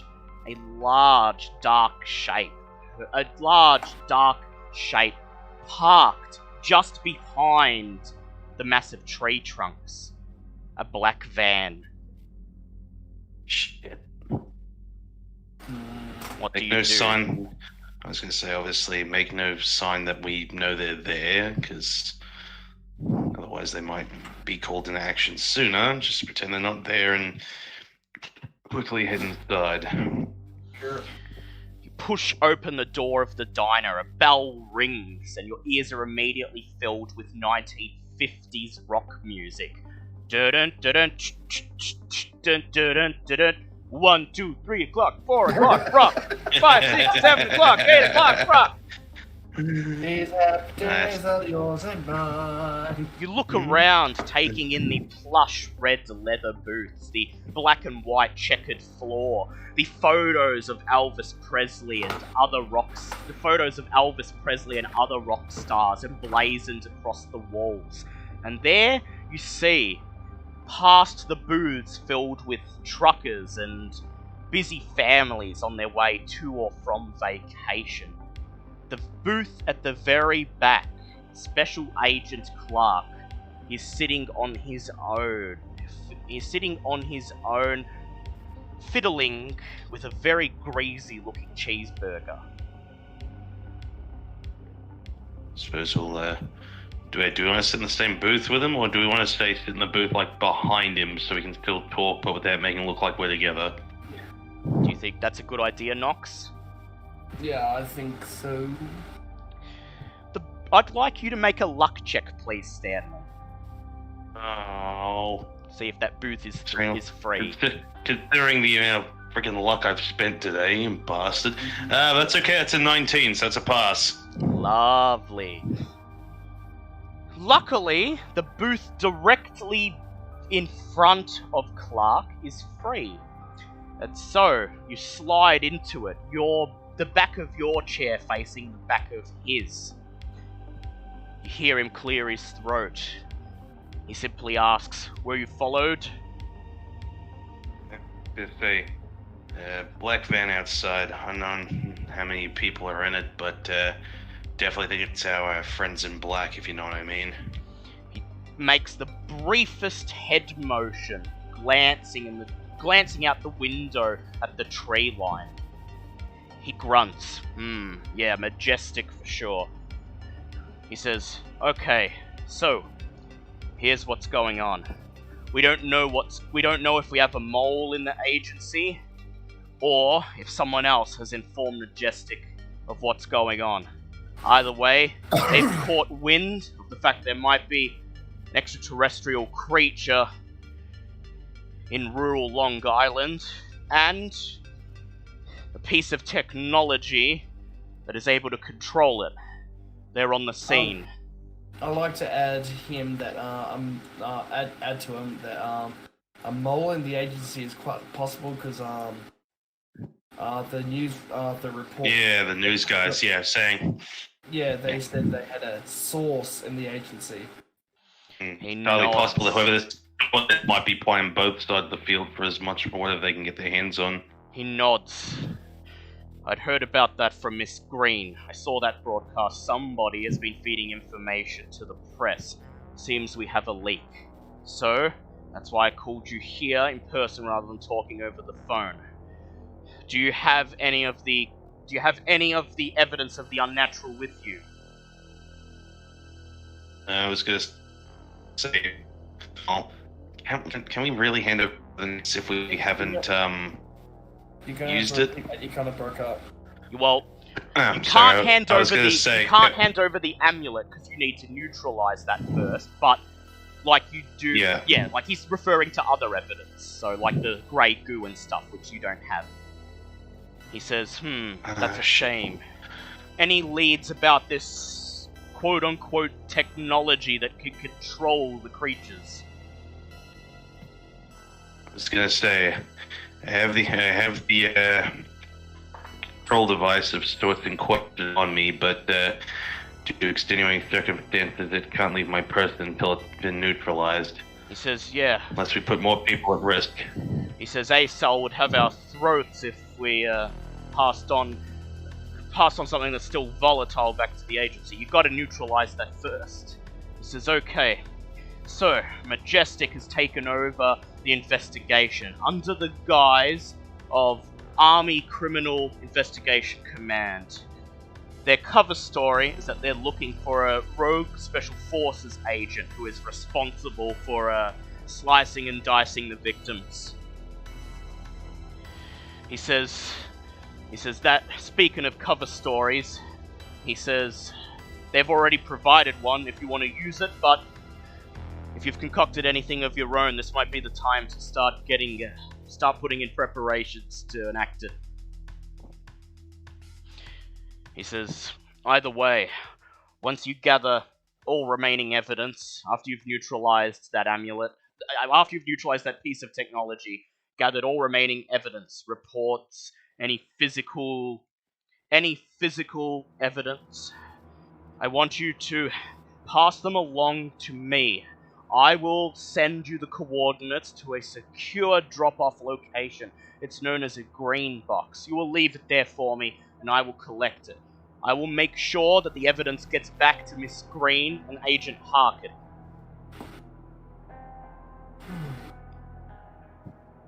Hmm. He says, "Do you understand?" Yes. I'd like you both to make psychology checks, please. Oh shit. Damn, I'm Oh hell yeah. That's a 4. glad you passed. This is odd, as you hear him say this, because he seems oddly straight to the point. And you notice, it occurs to you, first of all, 2 things. One, if time is of the essence, and these materials absolutely must not fall into Majestic's hand, then wouldn't the easiest solution be to simply destroy them? Second of all, he stated that he didn't want to talk to you over the phone, yet is willing to send you coordinates to, quote, a secure drop-off location.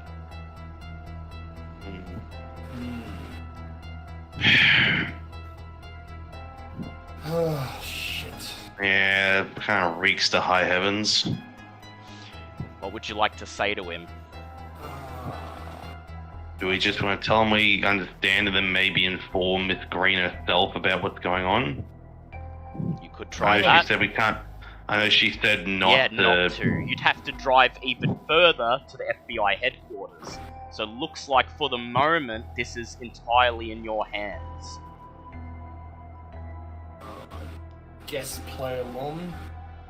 Yep. For now. So you just tell him you understand.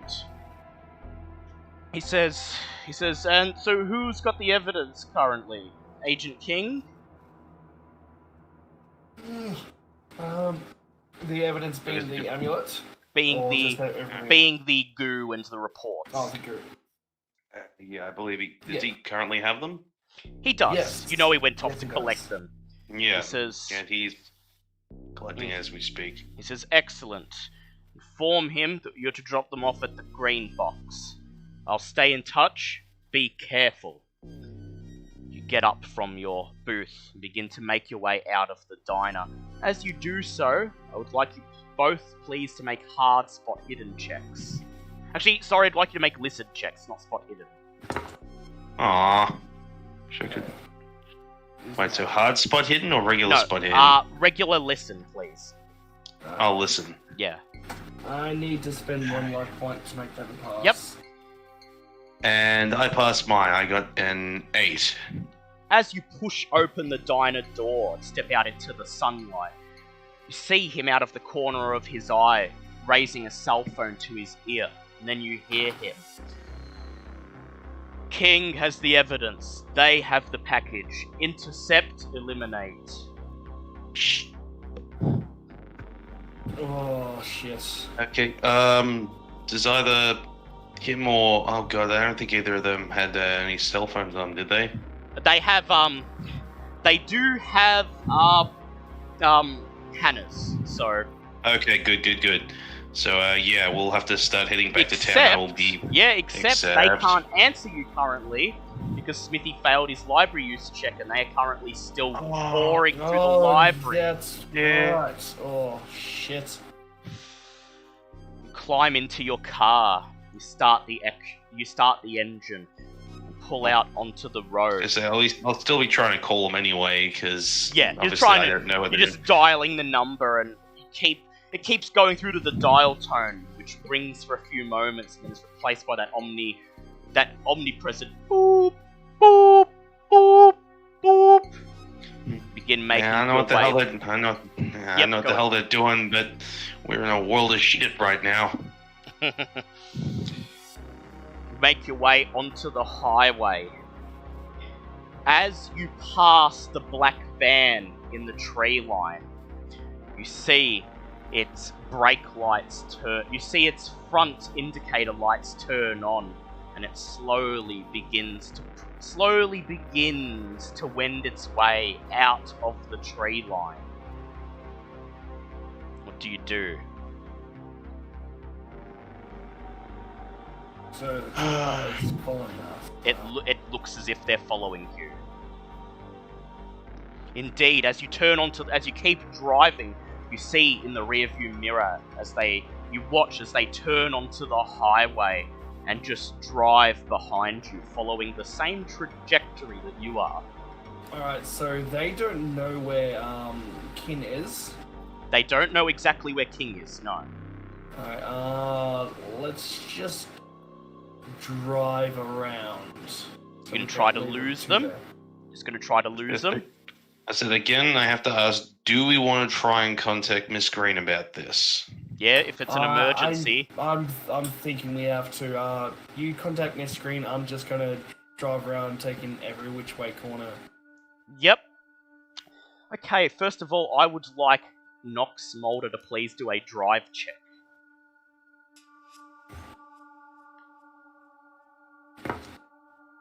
That is... Can I push that? Yes, you can. That... Fuck, I'm gonna have to re-roll that, my, D10 fell in between, another D10. Yeah, go ahead, so roll I it. couldn't tell if it was a 3 or a 33. Okay, that's a 26. If you spend 6 luck points, you'll pass. Oh, god damn it, I'm gonna have to. You drive onto the highway, and as soon as you see a turn off to the left, you turn onto it, and you follow the route into a smallish suburb full of winding residential streets. You slow down, and you begin to take the streets at random. First a right, then a left, then another right, until finally you turn back out onto a small side street leading back onto the highway. You look in the rearview mirror and you breathe a sigh of relief as you cannot catch sight of the majestic van. Meanwhile, Stanley is tapping away on his phone. He blasts in Miss Green's number and holds it up to his gonna ear. catch hell for this, but Make a luck check, please, Stanley. fuck, come on. Am I allowed to push luck checks? Oh wait. You can push luck checks as long as they're just not combat luck checks. Okay, you're not gonna believe this. I have 37 luck. I rolled a 38. Oh. Can I spend a single luck point? Can I spend actually, no, that doesn't make sense. That doesn't work. Fuck! Yeah, no. No! Actually, Okay, you can... trust- Yeah, I'll chalk it up as a Physically does pass. not, that physically doesn't... Well, really? I will call that I will call that passing with a cost.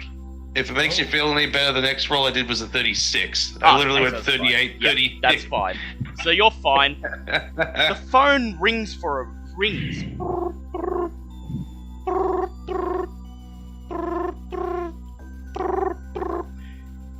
Usually Miss Green doesn't take this long to answer. You're beginning to wonder if something happens. Then you hear a click. The phone is answered. You expect to hear the familiar voice of Miss Green. Instead, you hear on the other end, speak. Harkin. This is Agent Bard reporting. No, we were told not to contact this number unless or during this case, but certain matters have come up and we didn't have a choice. What's the name of the wife that's basically turncoated on? Special Agent Clark. Yeah, Special Agent Clark has been compromised. I repeat, Special Agent Clark is compromised. Possible majestic involvement and anything else. I was going to say anything you want to add, Liam, or? Yeah, well, you've got Harkin on the phone. Currently being trailed by Majestic. Yeah, currently being trailed by Majestic. Other member of group, King is, the King is possibly in position to be served. He breathes.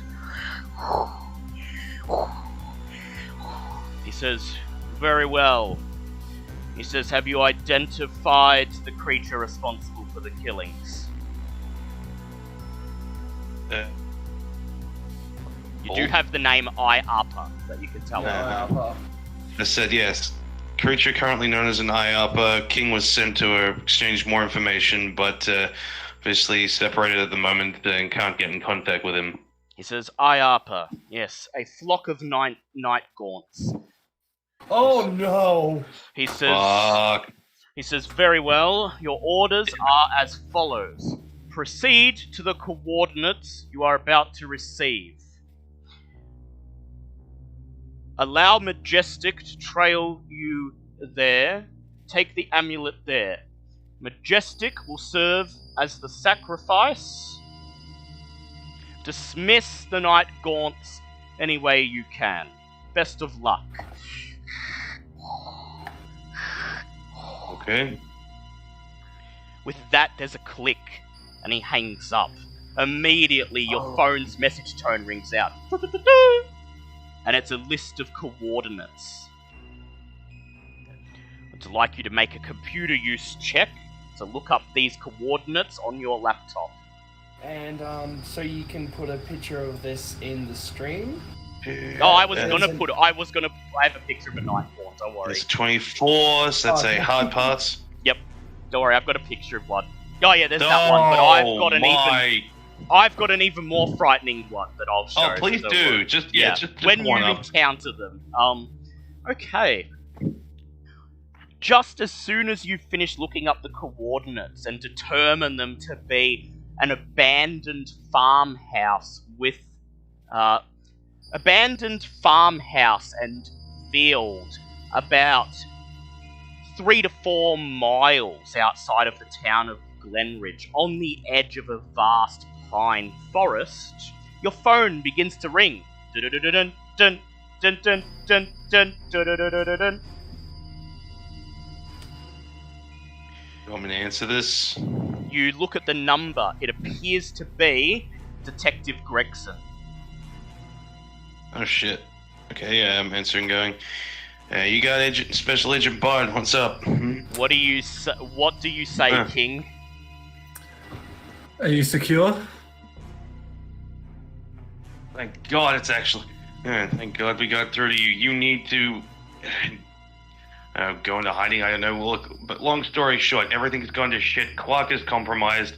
Those men in black bastards are following us at the moment. We're trying to lead them to a destination. You guys need to get out of here. Get out of wherever you are. Hide the evidence as best you can. But they know you've got the evidence in question. They are looking for you. Right. I would like King to please do an intelligence check, an idea check.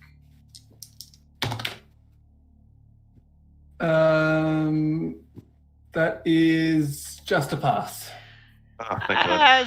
As Stanley describes his plan of action, you realize that you are the one who has the information required to dispatch the IARPA, and furthermore, if you are disposing of all the evidence so it doesn't get into Majestic's hands, then would not this abandoned farmhouse be the perfect place to just burn it all?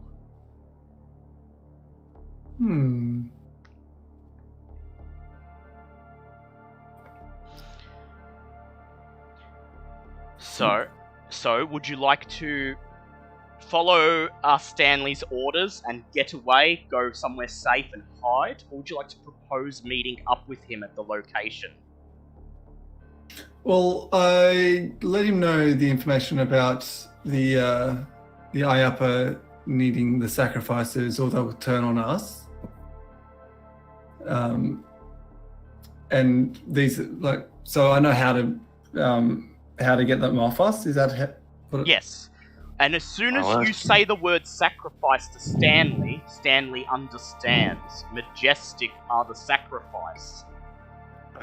Looks like old Vader's trying to throw those guys off our trail in one fell swoop. Okay.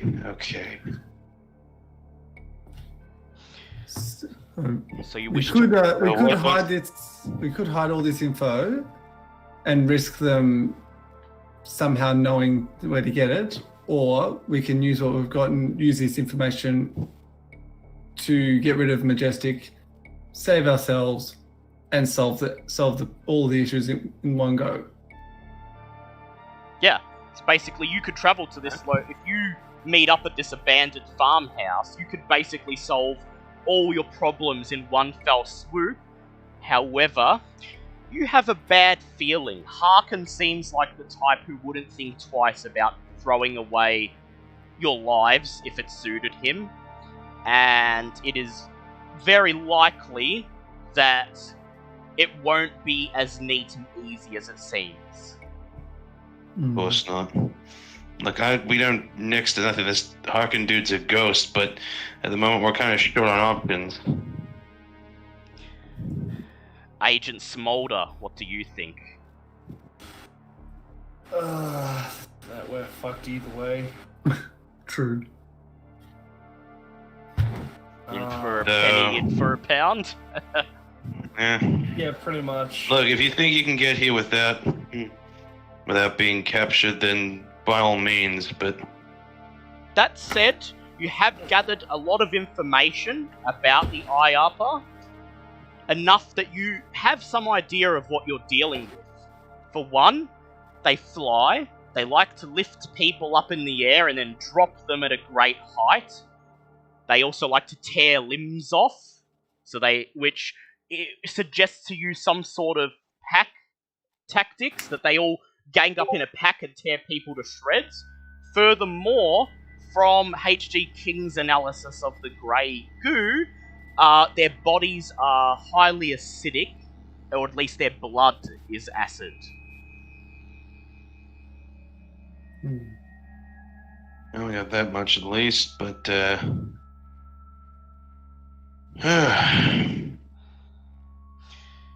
Very well.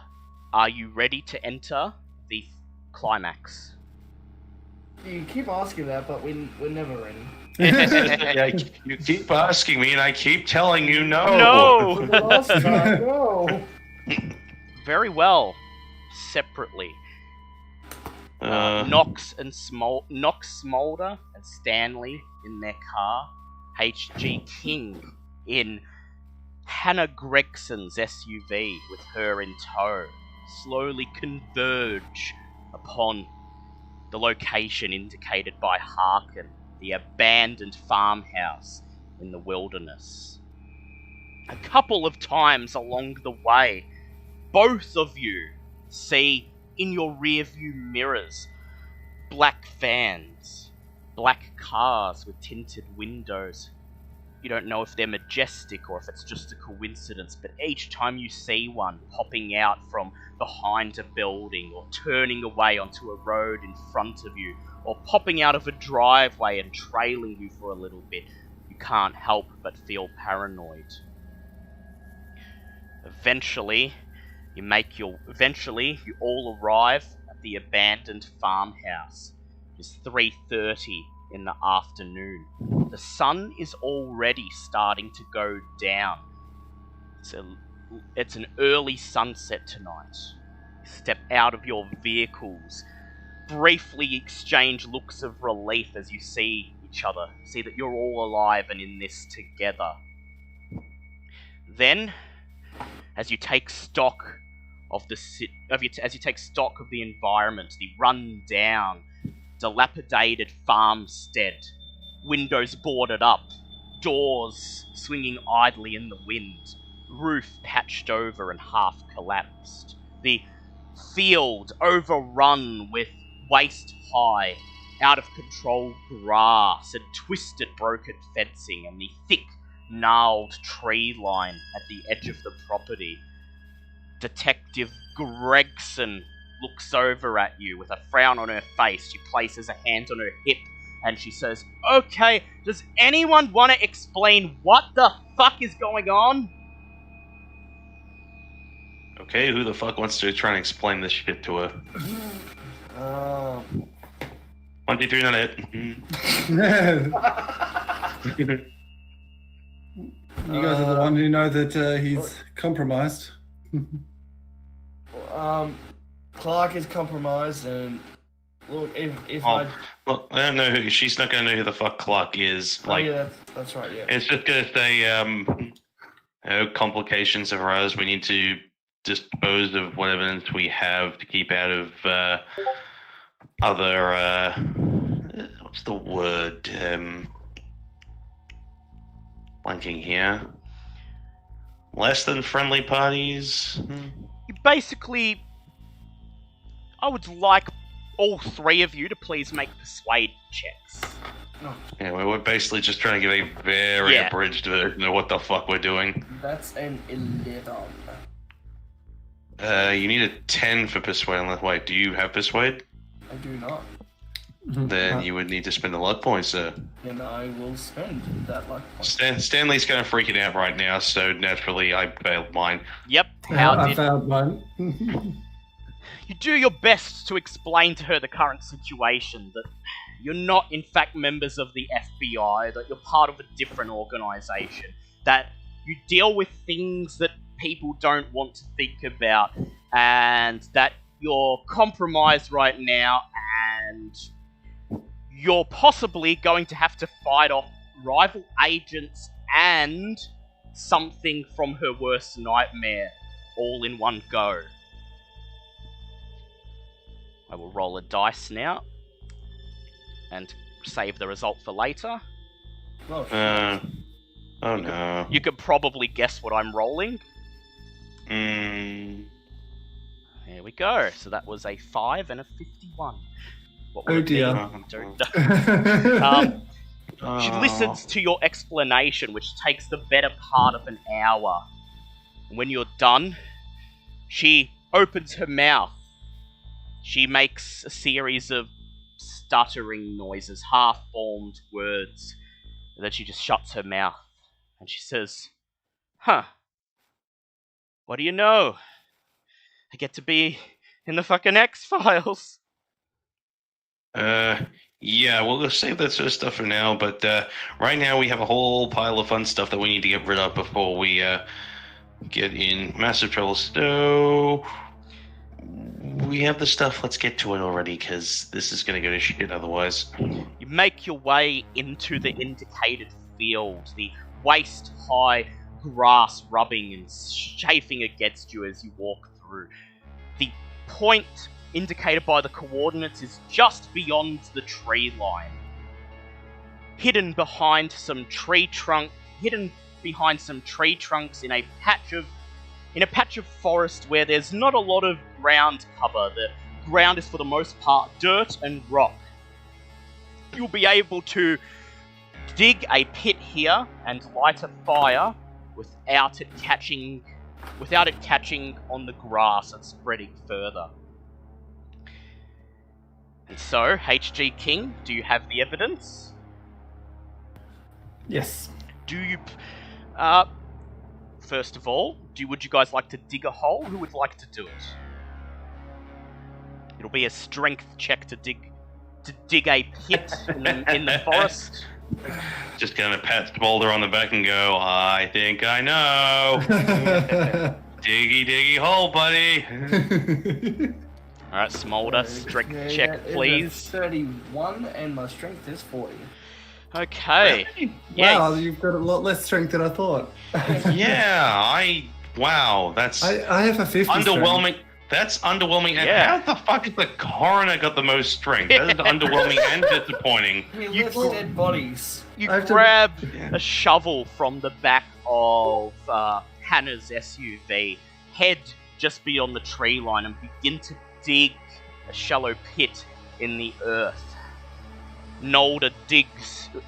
Nox Smolder digs slowly, carefully, the hole getting deeper and deeper, until he is standing in it, first up to his ankles, then his knees, then up to his waist. The rest of you look on. Hannah Gregson simply waits, leaning against a tree trunk, her arms folded, watching what's happening. Her fingers nervously fidgeting the hilt of her handgun. As you dig, the sun rises higher, then lower. The sky begins to turn slowly pink, then red, then crimson, then purple, and finally blue. A 3/4 moon glows in the night sky. The stars twinkle down at you. The hole is dug. As deep as Nox Smolder is tall. He climbs out of it, stands beside you, and and takes a breath. HG King, do you throw the evidence in?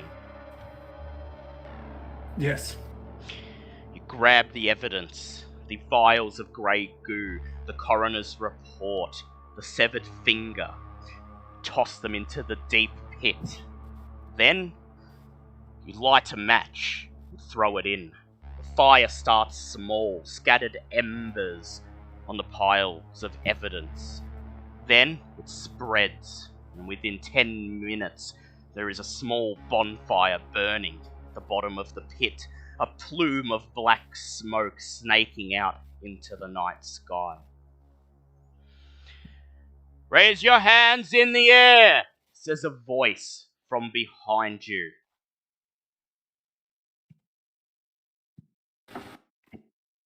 Okay. What do you do? Just look over the shoulder, start putting my hands up. You look Yeah. over your shoulder, and there, standing in the tree line, you see 4 men, each of them wearing figure-hugging black suits, sunglasses at night. All 4 of them leveling shotguns in your direction. It's majestic. Yep. Oh. Okay. What? So as far how far away are they?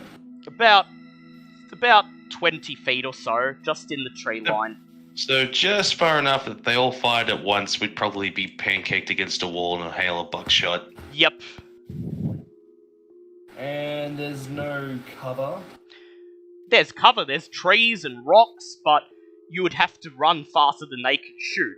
Or you'd have to, or hope they're very inaccurate. Yep. What would you like to do? I don't know what you're getting at here, but this shit needs to be destroyed for the good of the world. The majestic agents step forward in unison. What do the rest of you do? You raise your hands?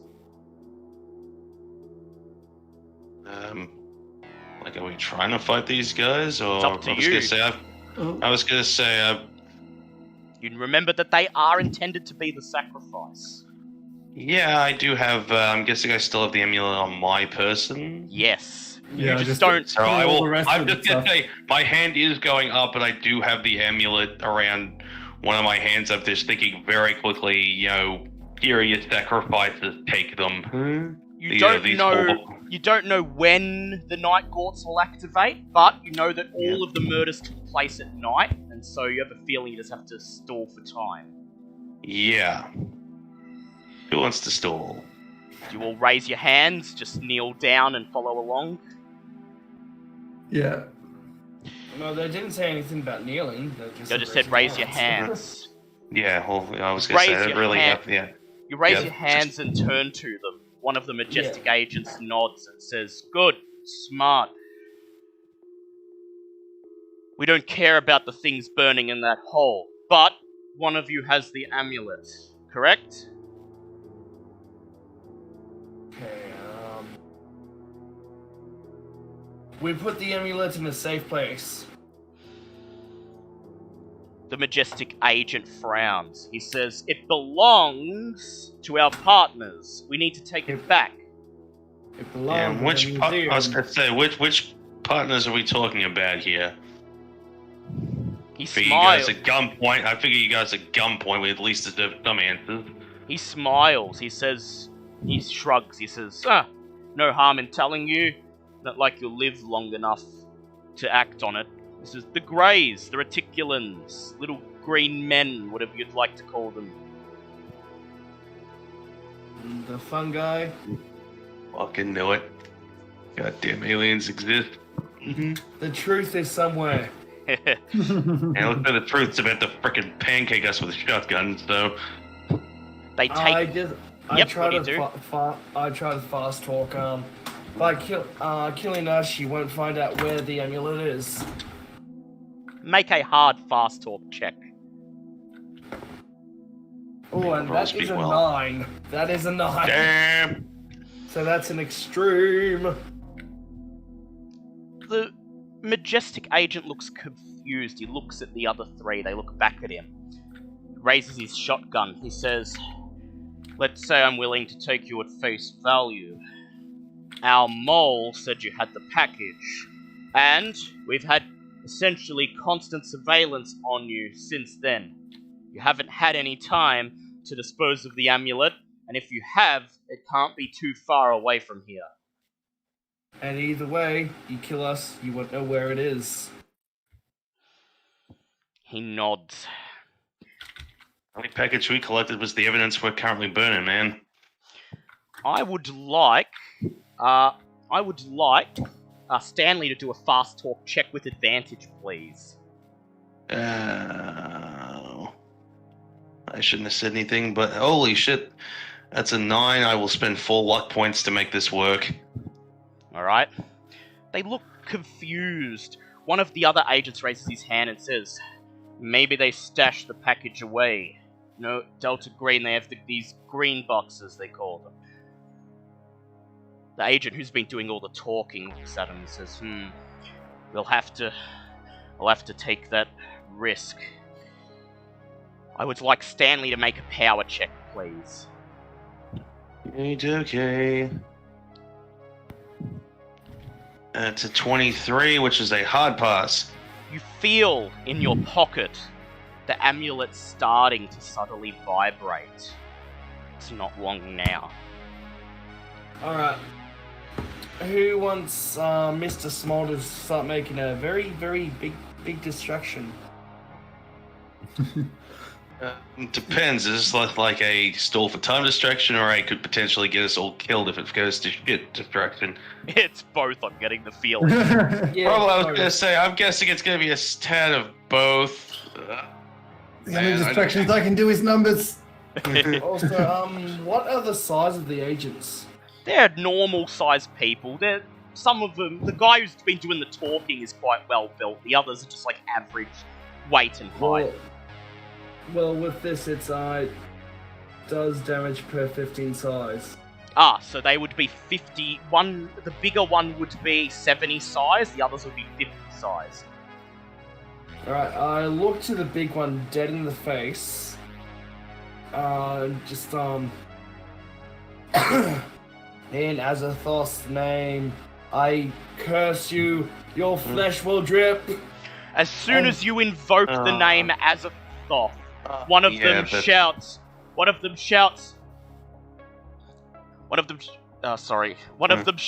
"Engage! He's activating hypergeometry!"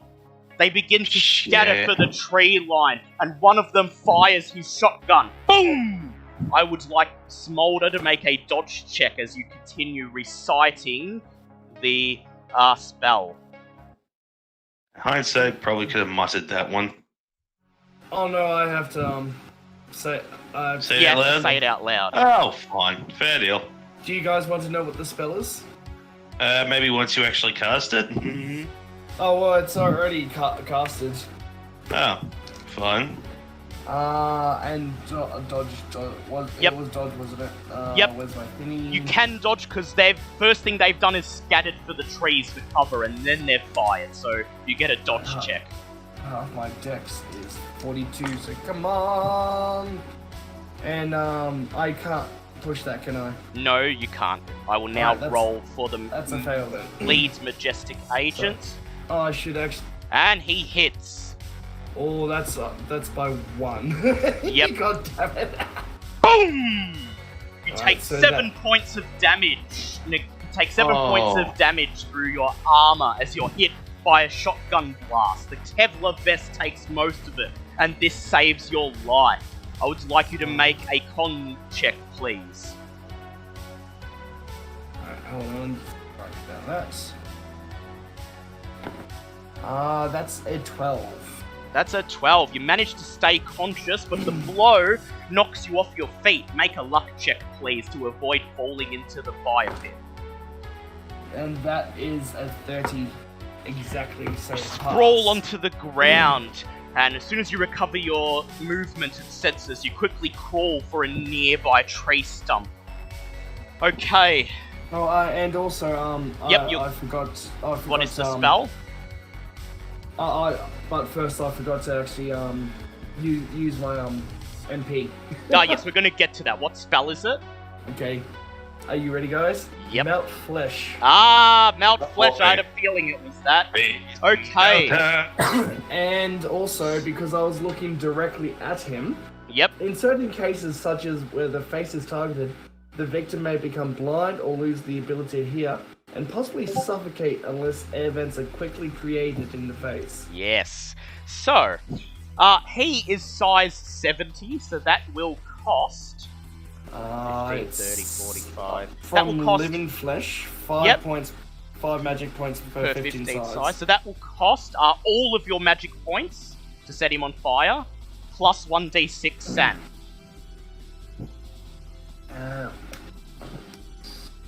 You got 1d6 sand, yep. And that is a 1.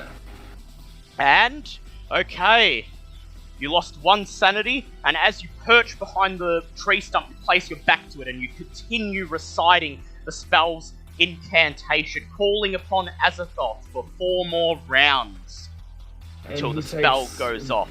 1d4 damage per 15 size. And he does. So he will take 1d4 right now for the first round. A flame surges through his body. You see the skin on his arms begin to bubble. He shrieks in pain. And it was targeted at his face. His cheeks begin to bubble and twist. He shrieks in pain. He's still alive, firing his shotgun wildly. And as the other 3 majestic agents see it, they too open their mouths in panic. Each of them loses 1d6 san. None of them are driven temporarily insane. Stanley, what would you like to do? I guess there's not much else to do. Well, take cover would be a good idea first. Yep. Because I'm not that great in a fight, but we'll take out my 9mm and go. Stupid thing should already be here by now. Come on, where the hell are you? All right. And throw yourself behind cover. Make a dodge check, please. Oh, good. And because the combat roll, I can't push it, so nope. My fat ain't dodging that quick. One of the other majestic agents, who is a bit further away, fires his gun in your direction. Unfortunately for you, he rolls 94 and boom, misses you. You could feel the shotgun buckshot pelting the back of the boulder that you throw yourself behind. You poke out your gun and fire. Make a firearms check.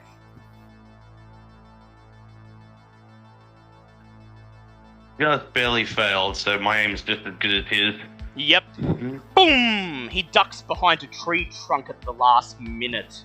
Just have like Stanley just sit there, just go, for crying out loud, can we just have one stupid job that doesn't end in a fucking gunfight? HG King, what would you like to do? Yeah, same thing. Try and get behind some cover. Get to cover. Very well. Make a dodge check, please.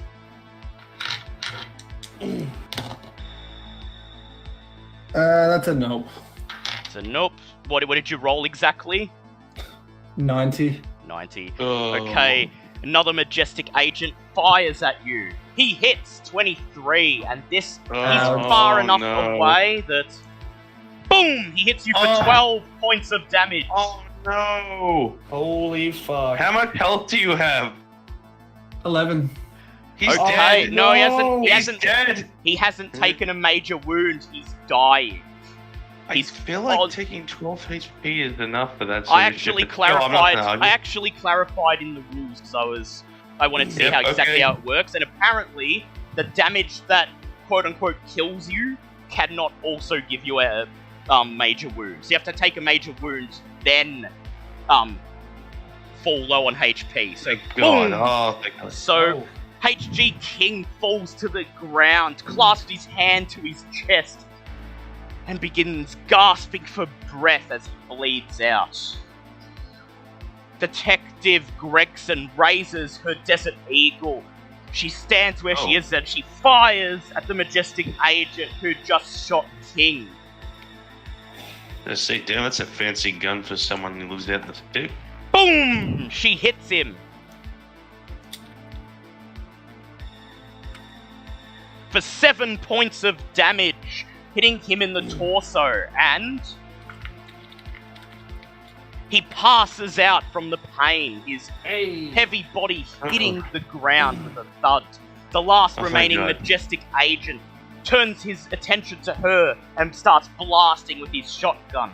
She tries her best to duck to cover. She fails. Oh no! He shoots, bang, 22, and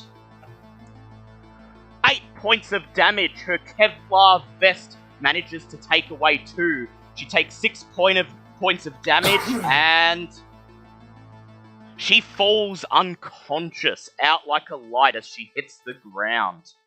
Desert Eagle and a Kevlar vest? Okay, are we sure she's just a run-of-the-mill cop? Because she is well and truly stuck she to takes this. her shit seriously. Okay, Damn. Stanley, make another power check, please. Alright, come on, you fucking majestical bastards, where are you? It's 51, so that's a pass. Okay, the amulet is vibrating more. In fact, you can hear it in your pocket, making a low hum. Okay. Nox Smolder, you continue reciting the spell.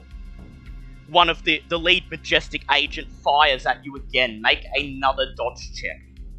Certainly can. Because you were behind cover. Dodge! Be back in just half a second. That is a 15. It is a 15. You successfully dodge. And he misses. Boom! His shotgun shells shredding the wood on the tree stump. You continue reciting your spell. He takes another 1 point of damage, his face continuing to burn. And the other majestic agents look on, each of them losing another 3 points of sand, none of them going temporarily insane. Okay. Stanley, it's your turn. What would you like to do?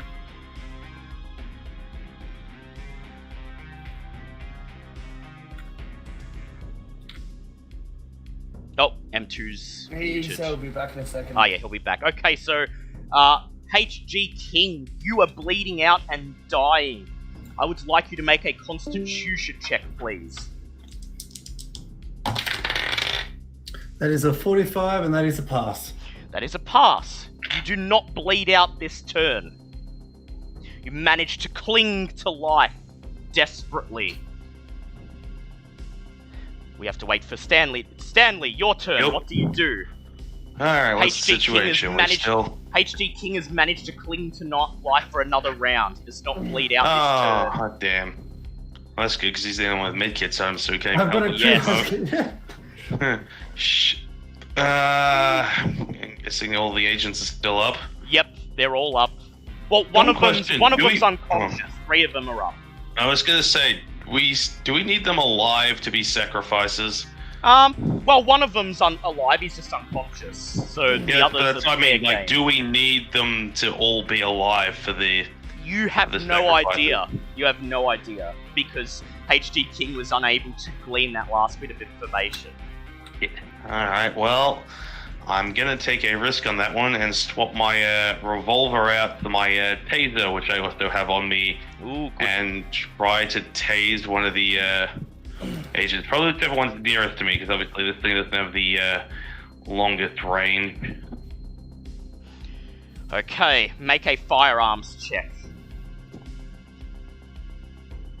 God damn it, my aim's stuck. The Don't cord of be the afraid. taser embeds it to the nearby tree, and you see a bolt of electricity run through it. But you do not hit the agent. Okay, Whoops. I need you to make a dodge check, please, as the agent returns fire. That makes sense. And nope, that's another fail. It's 40. Okay, he fires at you with his shotgun. And he 100s. He raises his gun. Expires. He raises his gun, pokes out from behind the tree, and as he fires, one of the other agents runs in front of him. And Damn. boom! He blasts his head off fuck. for 9 points of damage. I'm just sitting there going, oh, Yeah, did we need... Oh, God, I hope they like their sacrifices already pre-killed. Stanley, I need you to make a power check, please.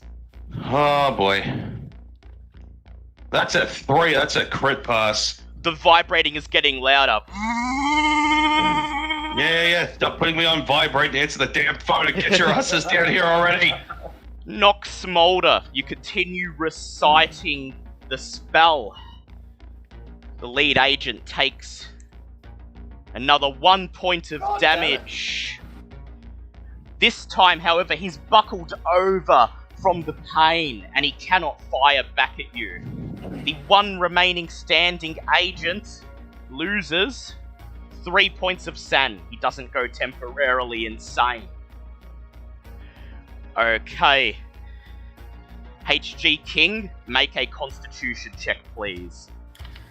Oh, come on! Oh, that's a 35, so that's a hard pass. You cling to life for a few seconds more. Suddenly, there's a huge jolt from Stanley's left pocket. Stanley, you reach into your pocket and you pull out the amulet. As soon as it hits the air, it flings out of your hand and begins levitating above you, glowing brightly and humming. The humming gets louder and louder and louder. You block your ears, and then suddenly the humming stops. The amulet falls back down on the ground, suddenly inert. But there's no sign of the eye upper. What would you like to do? So there's no sign at all whatsoever? Nothing. It fell to the ground inert in front of you. You are not sure what is happening. Oh, fuck.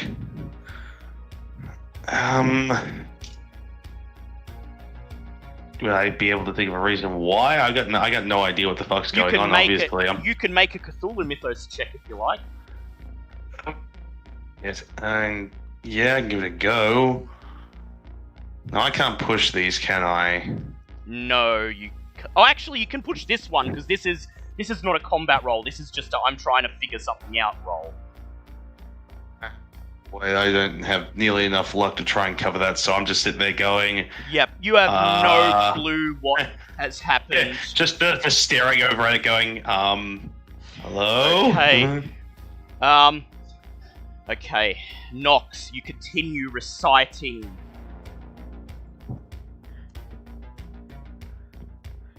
The agent takes 2 points of damage, and you watch as the flame surges across his face, and his skin melts clean off, revealing the skull underneath as he falls to the ground. Make a san check, please, Stanley and Nox. You just see it standing back and go, that's some, like, Mortal Kombat shit, what the hell?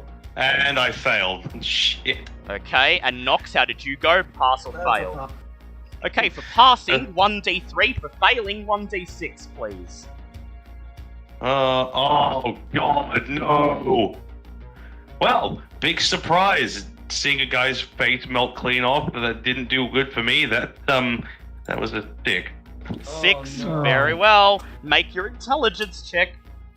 Yeah, great, my best stat. How nice of you, thanks. And that's a pass. Let the good times roll. You managed to remain sane for now, but that was I passed terrifying. my intelligence. No, I passed my intelligence. Oh, you He knows passed. exactly what's going on. I know damn well what the fuck Yeah, just you happened. know damn well what happened. You just saw Nox Smolder use forbidden magic of Azathoth to melt a guy's skull off. And so, you raise your gun and you run out from your hiding spot towards the last majestic agent left, firing wildly. I had my taser out though. Oh yeah, with your firing You're wildly insane. with your taser. Make a firearms check with disadvantage, please. You were just running wild. Because that was such a good shot before I had disadvantage. Well, that's a 98. So not only do I fail, but my taser actually malfunctions. Yep. Your taser sparks. You'll have to replace the battery later. You continue running towards the majestic agent. He raises his shotgun and his finger tightens around the trigger. Then, Oh, that's gonna hurt. I'd like you both to make spot hidden checks, please. That's a 3. Please tell me in my madness I see my saviors coming towards me. That's Oh a pass. god.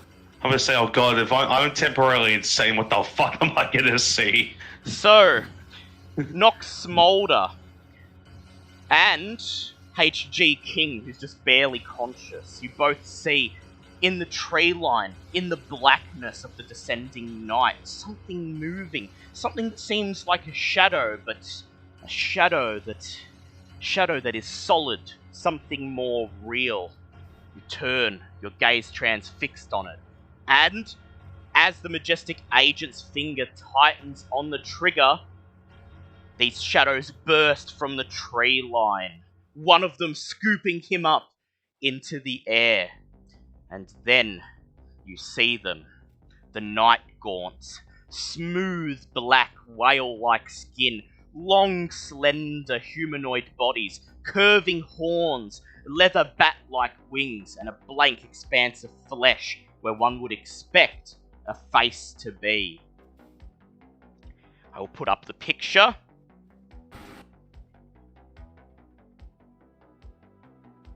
That'll be fun.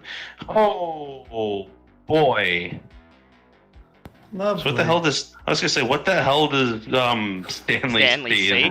Stanley, you see the majestic agent in front of you being lifted off the ground, and suddenly music begins to play in your ears.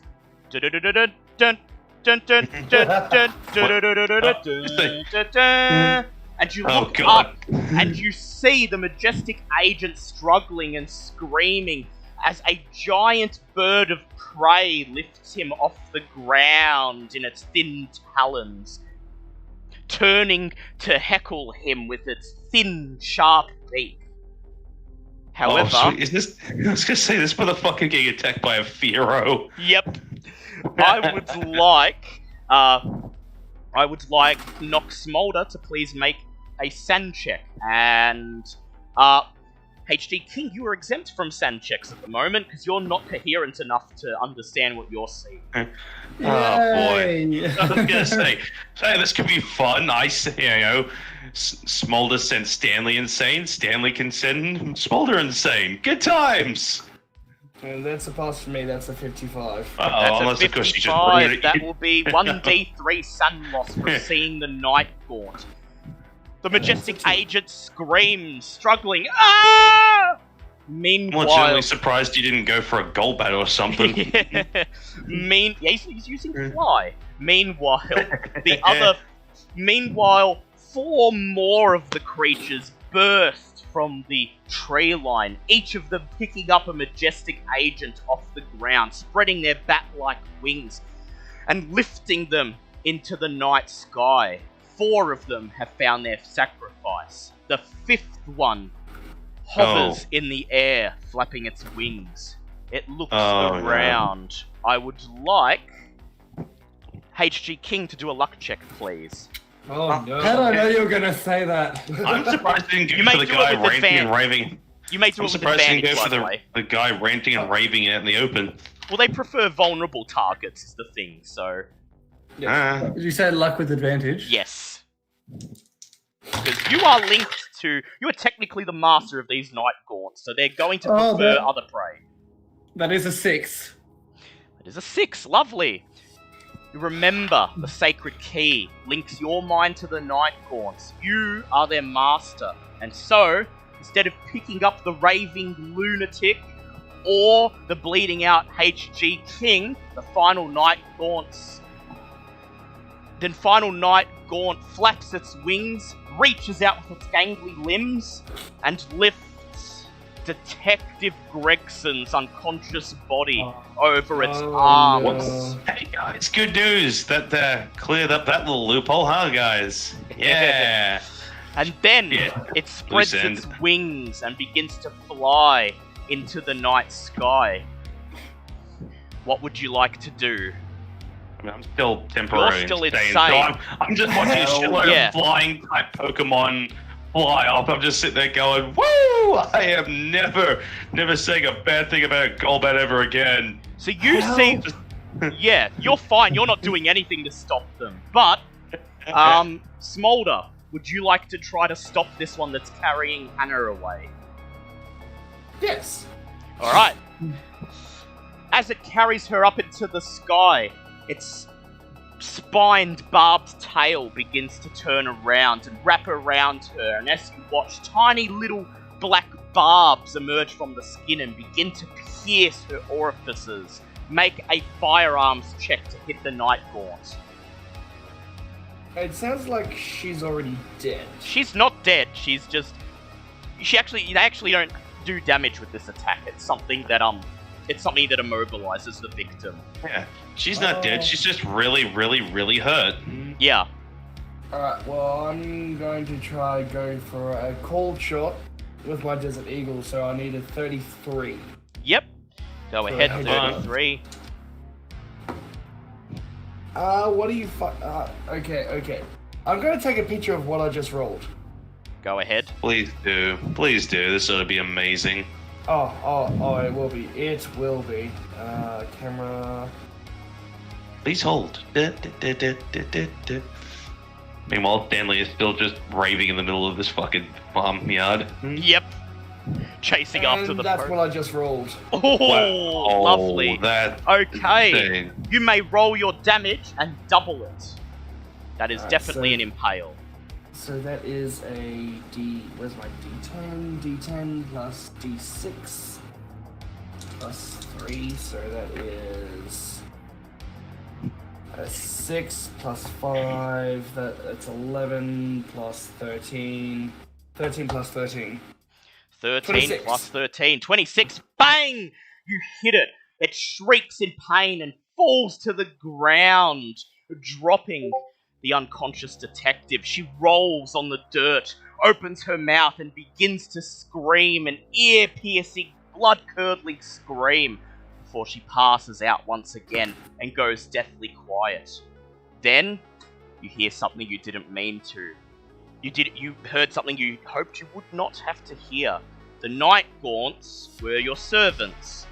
You've proven you don't want your servants. The other 4 Night Gaunts drop their quarries. They fall more than 30 feet down into the ground and land in front of you with loud thuds, turning into exploding balloons of blood and gore as their fragile bodies explode apart from the force. And then the other 4 Night Gaunts flap their wings and begin flying in your direction. So that... Stanley, make a power check, please. Roll an 88, so I'm done for. Stanley, your madness changes to a different form. The Pokemon theme begins to slow, begins to glitch, and suddenly you see the chaotic form of Missingno barreling down from the sky towards you. You have enough wherewithal to either fire or dodge. Which one would you prefer? Right, well, I might as well try and fire. Well, I'm gonna have to go with my handgun since my taser's bugged. So, I'm gonna have to try and go with my handgun and hope to get a hit, because otherwise, I'm pretty sure I know what's gonna come next, and I'm just expecting a nice blank piece of text saying, this isn't the time to use that. Yep. That is... Get out of my head. Oh, holy shit, that's actually an 11. Finally, 11. I hit something. That's a hot pass. Holy shit. Roll your damage and double it. Oh my god, and that's a 8. That's gonna be 16 points of damage. You fire your gun, you see your bullet slam into the black, oily skin of the creature, and then you hear whoosh, and a text box pops up in your vision that says, "It was super effective." Ooh. The Night Gaunt screams and falls down in front of you motionless, but there's still a second one barreling for you. Fire or dodge, either way you will be rolling at disadvantage for this one. 4, so I'm gonna try and fire, and my first... Well, no stony guys, that was a 97, so... Oh, shit. Yeah, that's... Yep. You fire Bring it on. and miss, and then the creature before you latches out with its hands. And now, finally, you see the Night Gaunt for what it is. You open your mouth to scream. It grabs you, pulls you up, and begins to lift you into the air. You take... Wait. No. 4 damage from its claw attack, and then you must make... Night Gaunts aren't particularly strong. You must make an opposed strength attack, please. Oh, And, God. What? A Night Gaunt has Wait, a you say size... strength check? Yes, strength check. Because it's going to attempt to seize you with its tail, like it did with Hannah. Its build is 0, so same as yours. It's going to be a straight strength check here. No. My build is -1. Oh, okay, so you're rolling with disadvantage on this. Okay, so what am I rolling exactly? Am I rolling my strength You're rolling stat, your... or... Yeah, you're rolling your strength stat. Okay, well, who wants to guess what my strength stat actually is? Just out of curiosity. 30. Yep. Oh, damn. So, wish me luck, and that's a 67. That's a 67. Okay, the Night Gaunt Stanley is gonna fucking die. He may not. This is... I could actually see ways it... Yeah, he passed. You struggle as he brings you closer to his oily black face. No. This isn't cool, man. Not cool at all! I want And to then get done with you later, for fuck's sake. it begins to wrap its barbed tail around you. The razor-sharp barbs stick out. What? And although they deal no damage, they begin to snake their way up all your orifices, your nostrils, your ears, up through the top of your eyeballs, even your unmentionable orifices. You are completely immobilized. You feel no pain, but you cannot move. You cannot move, and you are extremely disoriented. The tail barbs sneak through holes and openings, slice through your clothes, and even find the interstitches of any armor that you are wearing. And then, I wasn't, but... safely immobilized, the creature begins to fly, lifting you up, flying further and further. I would like now Smolder to please make either a firearms or dodge check as you see a Night Gaunt barreling towards you. I'll go with firearms. Alright. That's a 9. That's a 9. Good hit. Roll and double your damage. No, that's... There we go. 5 plus 3, 8 plus another 3, that's 11.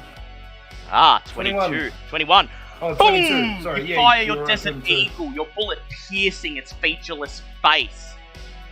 Its acidic blood spurts in your direction. Make a dodge check, please. You can't dodge these, can you?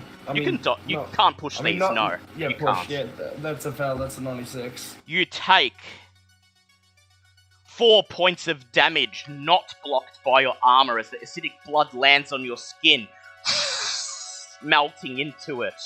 You hit the ground, cover your face, and cower as the other Night Gaunt bares its talons and prepares to lift you up. Meanwhile, Stanley, paralyzed, is slowly being lifted into the air. Stanley, HG King, and Smolder, I'd like all of you to make luck checks, please. Oh, God, you monster. And failed. Bye. That's a pass. Pass. Bye-bye. I'm done. I failed. How did HG King do? I have luck of 44 and I rolled a 43. Yeah! Okay, that was a group check, so you pass! What? Hey! As you prepare for the worst, suddenly, out of the corner of your eyes, you see something. A bright light emerging through the tips of the pine trees. A bright light unlike any you've seen before, blinking, exuding a yellow glow that fills you with wonder as you see it. You watch, inexplicably drawn to look up into the starry sky, and then you see it. A black triangular craft emerges from behind the trees, silently gliding across the night. Yes, silently gliding across the night sky. When it reaches the middle of the clearing where you are fighting for your lives, it stops and it slowly begins to revolve in place, slowly spinning. The lights on each of its points glow brighter and brighter, and an orange circular glow appears in the very center of the craft. I'd like you each to roll power checks, please. 35, which is a hard pass. Damn it. Fail. 93. Okay, I need Stanley to please lose 1d3 sand. Yay!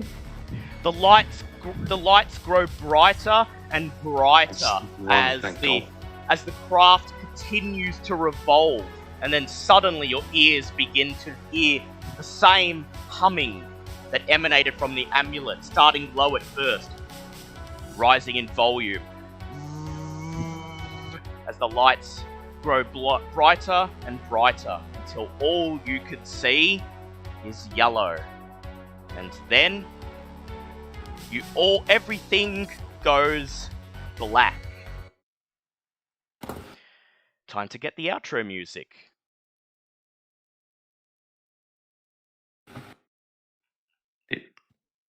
How Do we live? You'll find out. I'm getting the outro music. You guys might be okay, but I don't know where I have. Last I checked, I was immobilized and getting dragged away, so...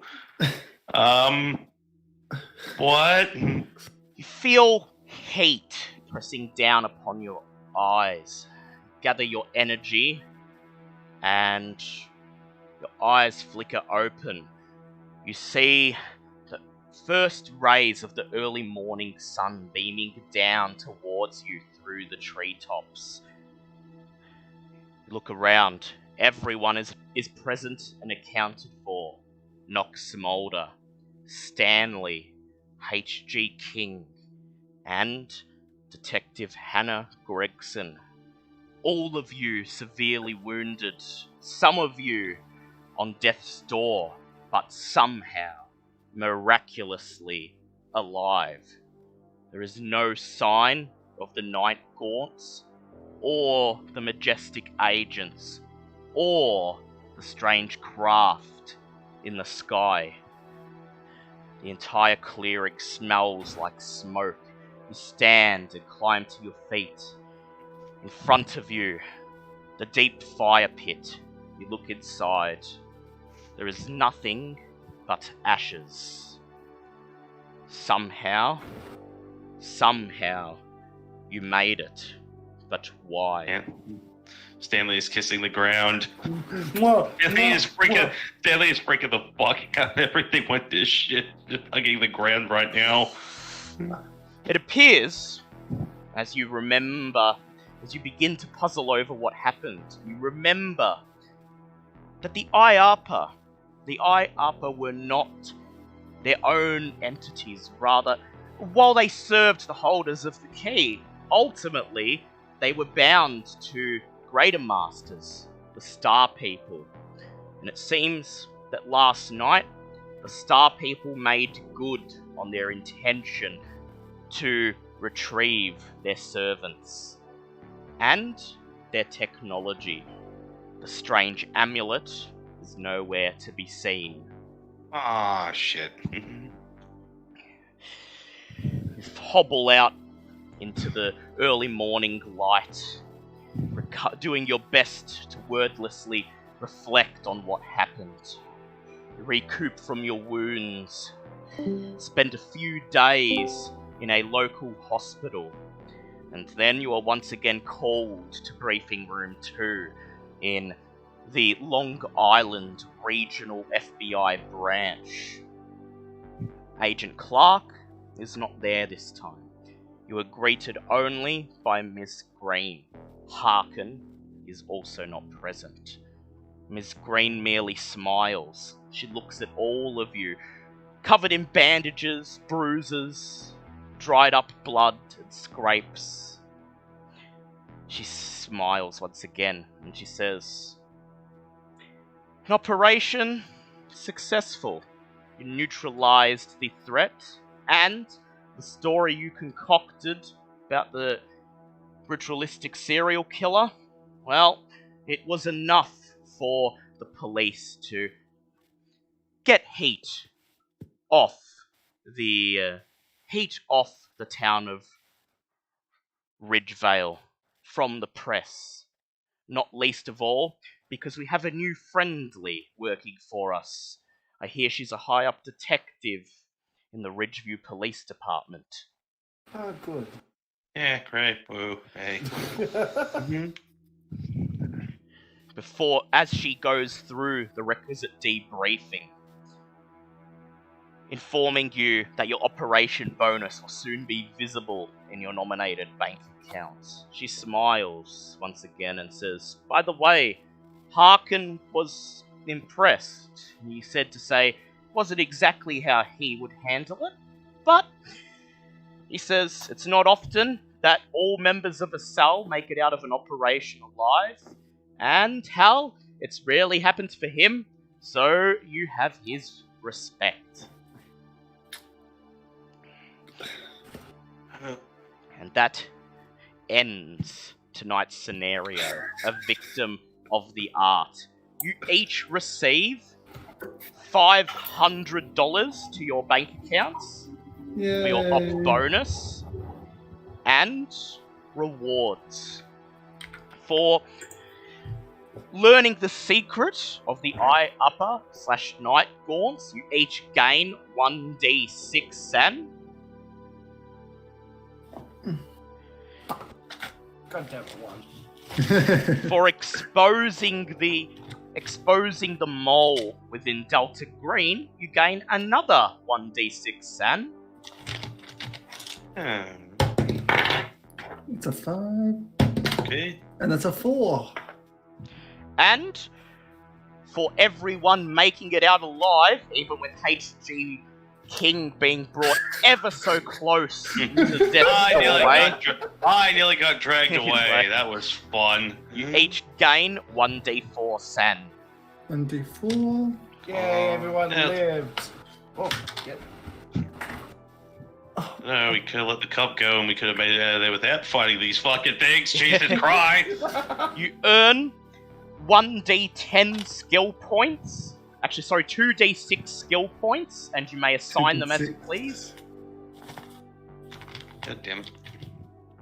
Oh, I suppose I should spend that 12 in drive order, shouldn't I? I got a 5. That's a 5, and that is 3, so that's 8.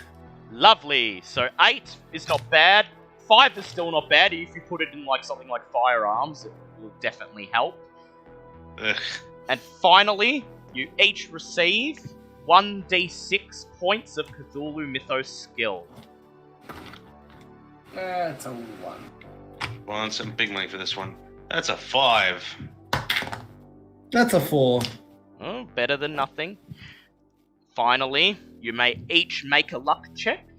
And if you fail, if you are below 30 luck, add 2d6 luck. And if you're above 30, add 1d6. God damn, I'm at 33. That's rude. And I failed big time. So 1d6, you said? Yep. And that's a 2. Well, that's just grand. I'll let you take another 1d6. No, I'm going with the rules. Alright. Up to 40 again. Well, not again. I was down a lot, but yeah. Yes. Up to 40. Your luck is slowly running out, though. Yeah. Oh god, what did you do? Did you pass your checks with the... So I have 44 luck and I rolled a 46. Okay, so you I just failed. failed. So 1d6 luck for you. Oh, Take it. I will take it. I'm just not used to having it like this. And then, with that, just as it did last time, your life returns to a veneer of normality. You settle Bullshit. You settle once again to your normal roles in the FBI, except this time something feels different. You cannot let yourselves fall once again into that lull of everyday mundane activity, because you've seen things you never could have imagined, and for some reason it feels as if you're not alive until you receive your next invitation to the opera. Thus concludes episode 3 of Victim of the Art.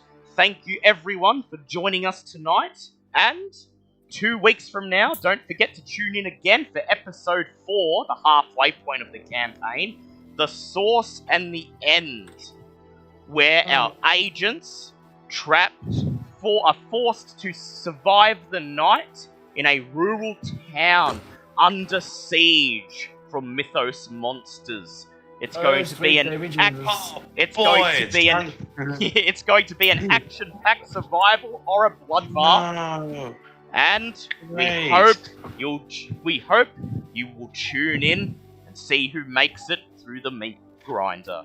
And Yay! Great. All the stats I don't have, all in one episode. Congratulations.